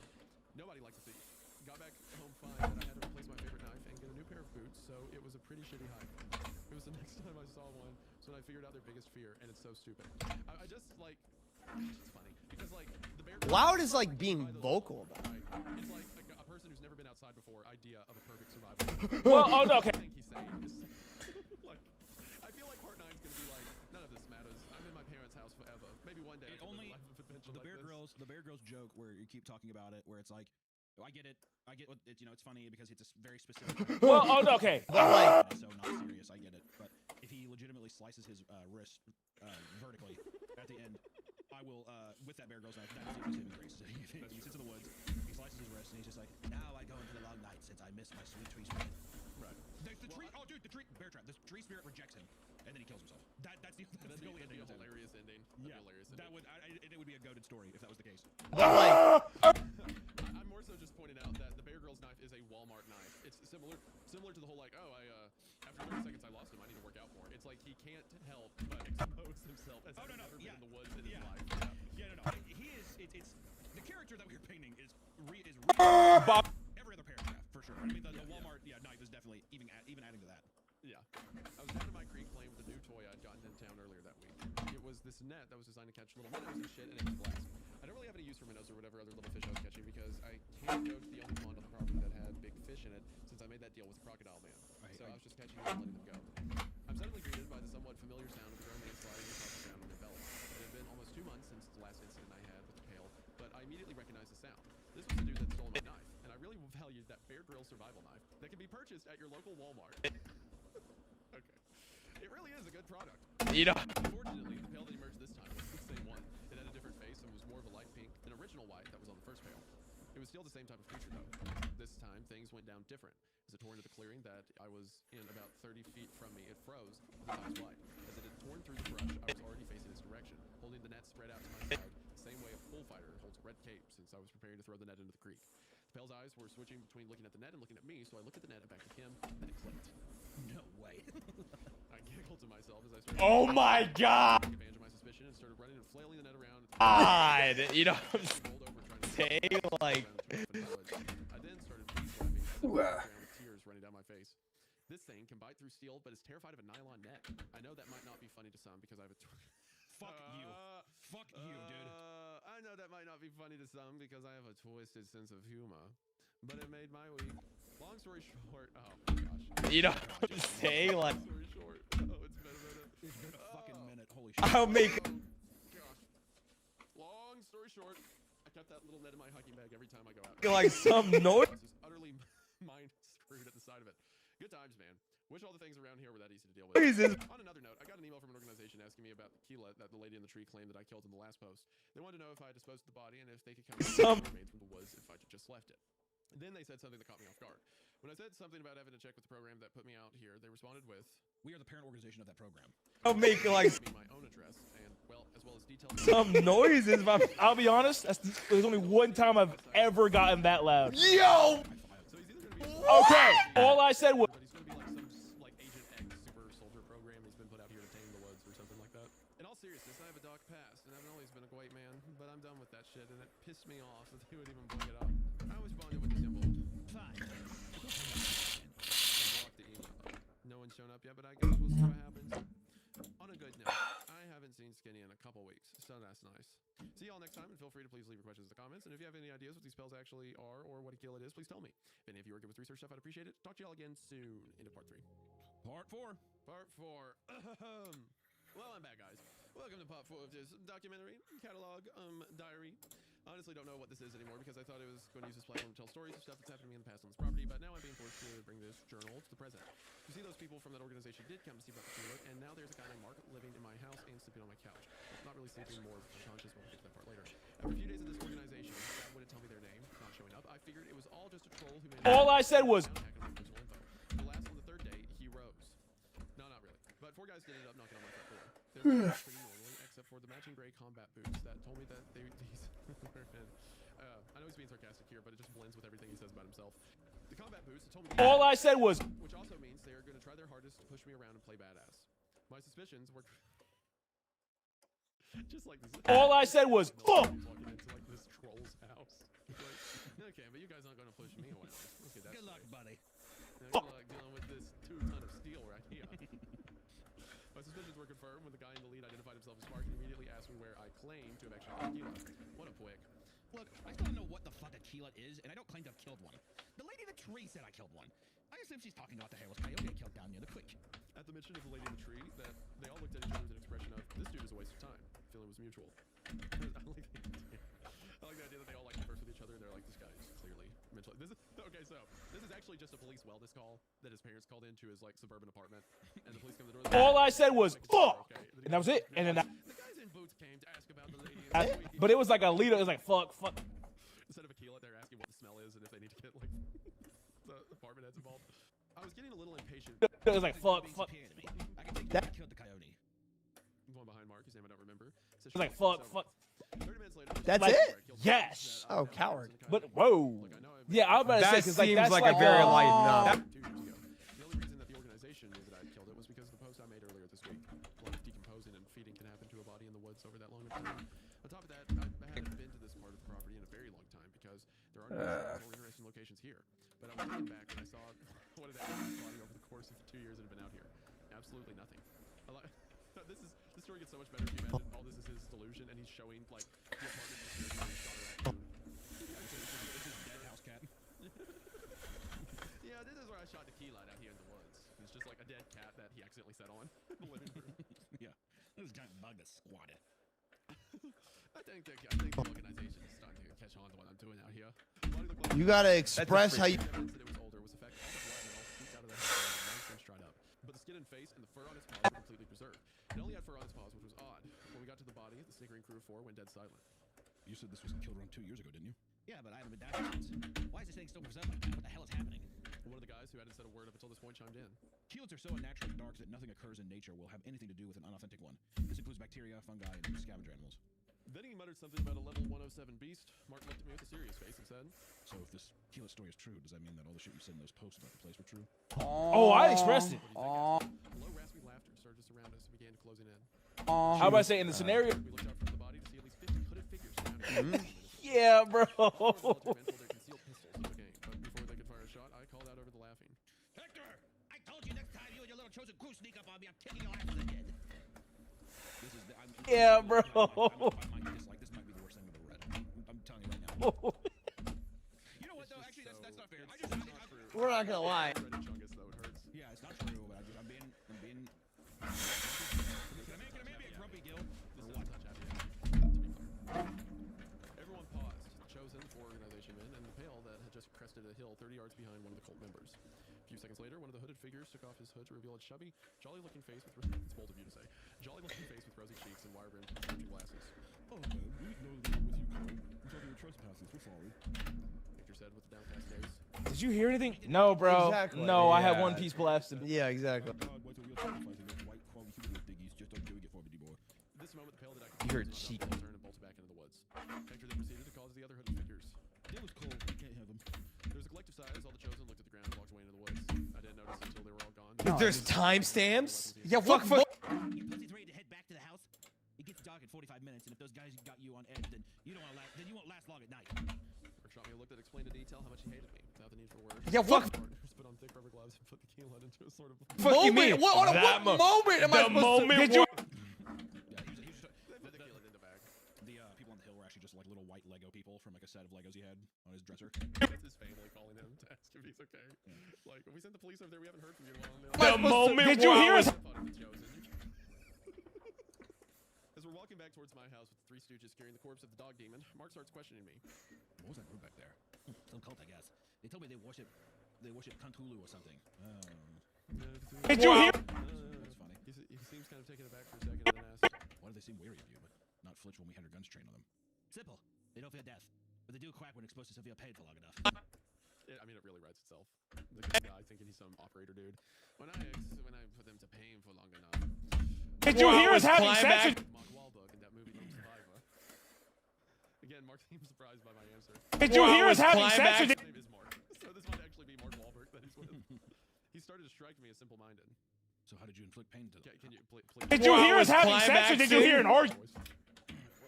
Miss Mark Wahlberg, so how did you inflict this pain on them? Perfect. I don't want to answer any more of these questions. I really didn't. This is the kind of shit that I don't like to dwell on. That was a different life.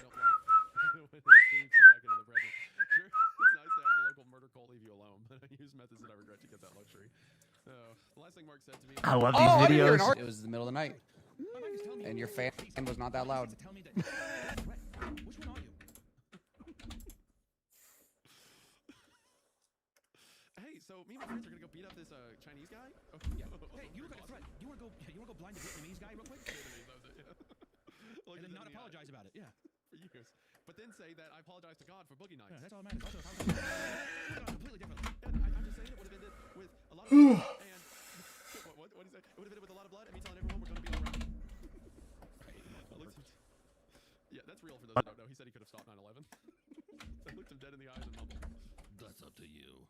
Let me tell you, the look on his face was priceless. I love mind games. I hate this filthy fucking asshole so goddamn I hate him. I hate him so much. Yeah. Yep. A few minutes later, we reached the house, and 4 of the goons walked up to the big black van they had arrived in. We started loading his body, and as I reached my door to go inside, I hear Mark start raising his voice while talking on his phone.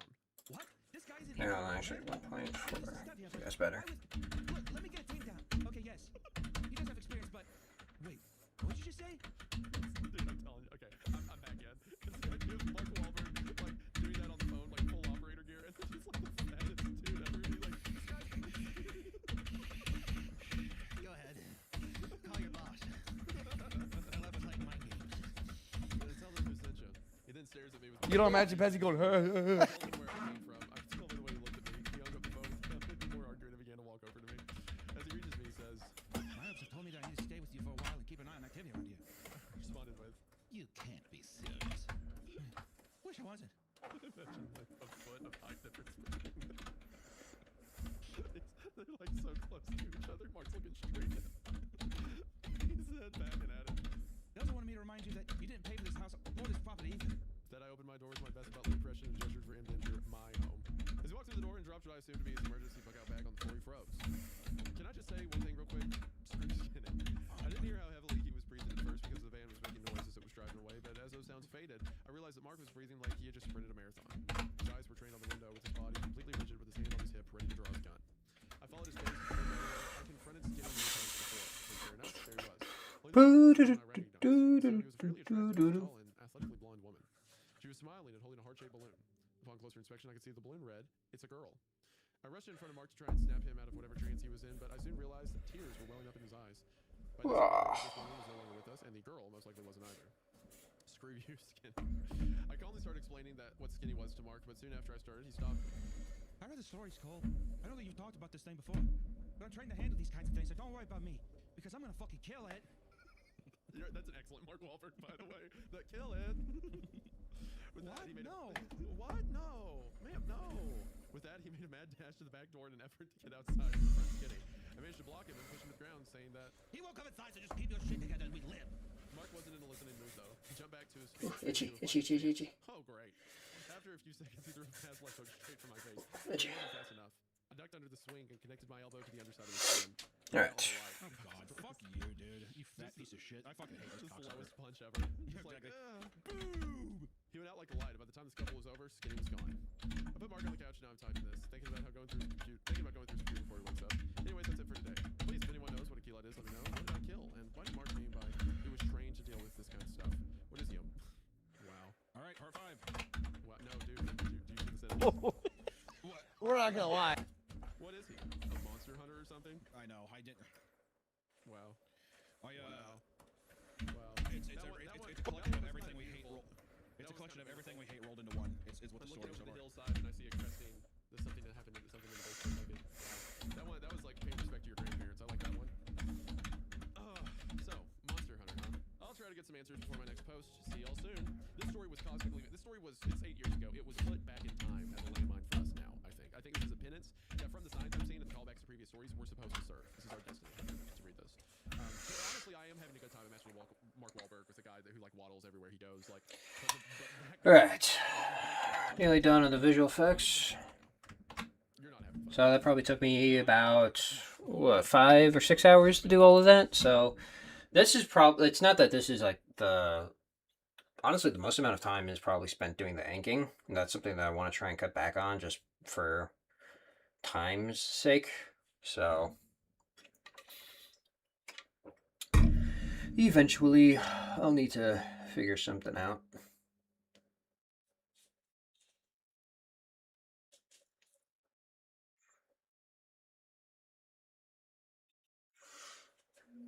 Yeah.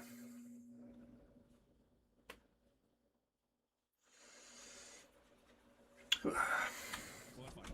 As long as you know what, usually if you're having a good time, I know the viewers are having a good time. Am I like your canary in the coal mine for that? I mean, it has to be. I have to basically just be like, well, Isaiah says it's okay. He's having a good time. Then it's worth it. I want to abandon ship. Yeah.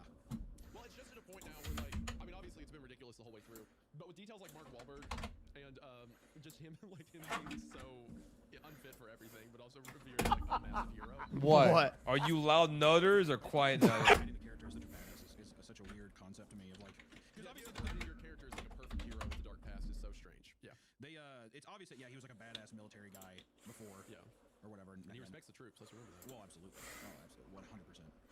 Yeah. Which is why he's coming for you, Hunter, because you have said twice that you will do stolen valor. I will do stolen valor. Yeah. That's 3 times. 3 times. Part 5. I usually try to do some kind of intro to these posts, but today I'm too excited to take the time to do that. He's also spelled excited wrong every time he said the word excited. If you haven't read my previous posts, you should though. They're quite a bit more action-packed, explain all the events, blah, blah, blah, blah, blah, blah. Do you all remember last post when I joked about Mark being some kind of monster hunter or something? Well, I went through his computer and I'll be damned if he isn't. He's got files on files and even more files about all these different tangibles, which I think just means monsters. I haven't managed to find a file on Keelan. No wonder they didn't believe I had killed one. Apparently, Keelan is a creature in Native American mythology that's described as a furless and bug-like thing. It does have fur on its paws, though, which supposedly makes it back in the wild. James so far, right? Don't worry, it's better. Making you an easy kill with the creature. That didn't happen to me. The only reason I can think of for the mind cooker effect. I think I'm quiet. I'm loud. Depends on the vibe for me. But I'm imagining Exactly. Why are you mad? Or maybe it wasn't even the key. Oh, now you're mad. Kinda gay. Really? You don't imagine I felt cold steel on my neck. Patsy going, Here's the thing. Let me tell you something. Y'all stay quiet, but with your partner, So when he's outside, he wears like the Peaky Blinders belly. they're gonna love if you're louder. I agree. For like casual wear. Yeah, he looks like the lead singer, like a 6XL version of the lead singer Fall Out Boy from like 2007, 2008. Outfit on. This ain't a scene, it's a goddamn dog space. Loud is like being vocal about it. Well, I just imagine him now. oh no, okay. Lumbering. No. I'm just imagining your bad pup, but that's just a line of song. Hey, Just fatly singing. You say fatly? Yeah, just fatly singing. You know what I mean? Yeah, I know what you mean by that too. I know you're asking me. You know what I mean. No, that's not. From personal experience, you know how you sing fatly? I'm like, oh, that's right. That's what fantastic singer, and everyone knows it. There's entire clips on YouTube of you just singing because people just clip that from videos in this podcast and stuff like that. We need to hear your. We need to have woe is me. We need to have a fat. Shut up. We need to have a compilation of. But I'm not. People like, oh my You know what? Lay on whatever sword you want, buddy. Whatever you want. Yeah, fatly lay on whatever. God. You know what I'm saying? Like, I'll make like some. Mark's hot for a second. Still not moving the knife from my neck. Why? No. You did knock me out. I think you have a dodgy history, but close quarter fighting is my specialty. But all I can remember is going to hit you, then I went dark.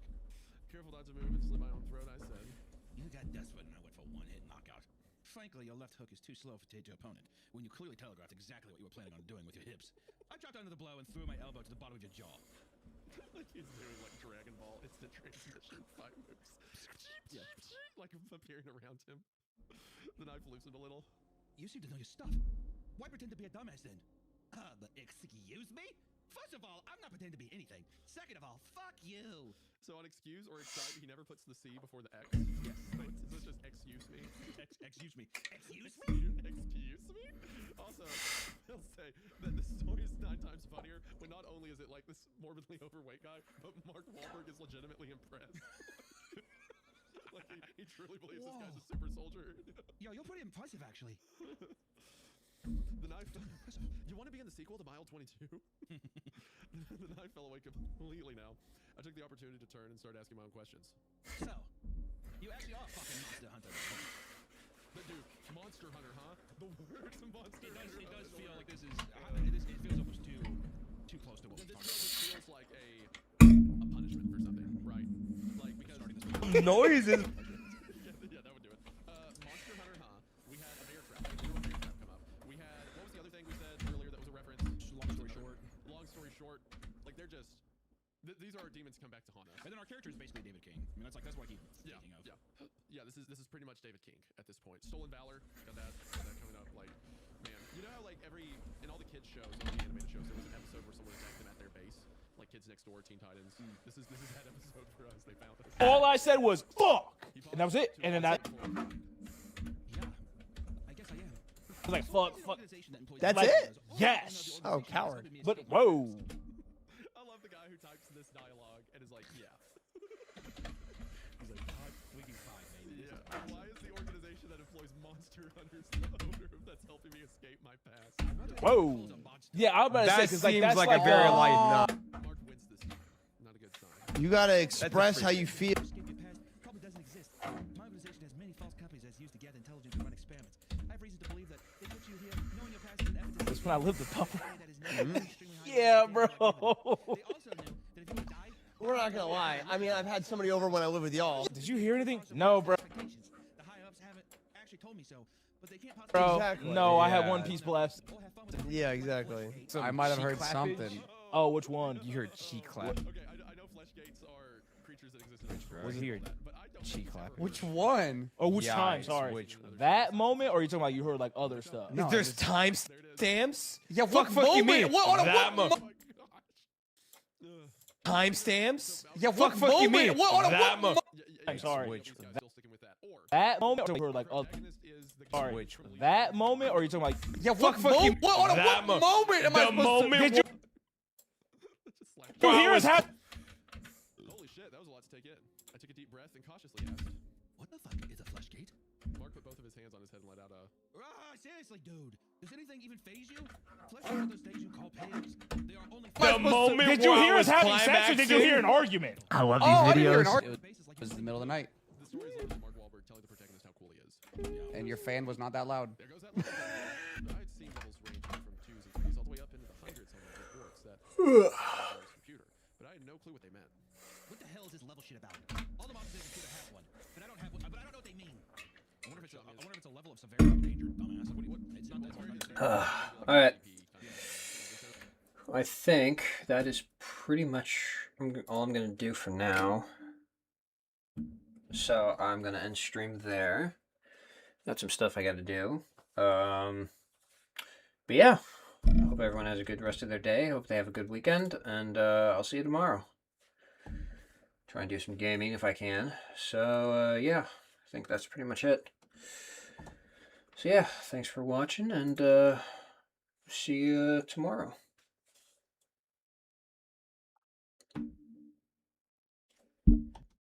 And I was like, I don't know. Not I'm about to go live. check on his house. If shit's getting serious, y'all will know, bro. I Like, was if I like, need like to take care of a what? dead body, bro, I'll let y'all know. Dude, No, I you was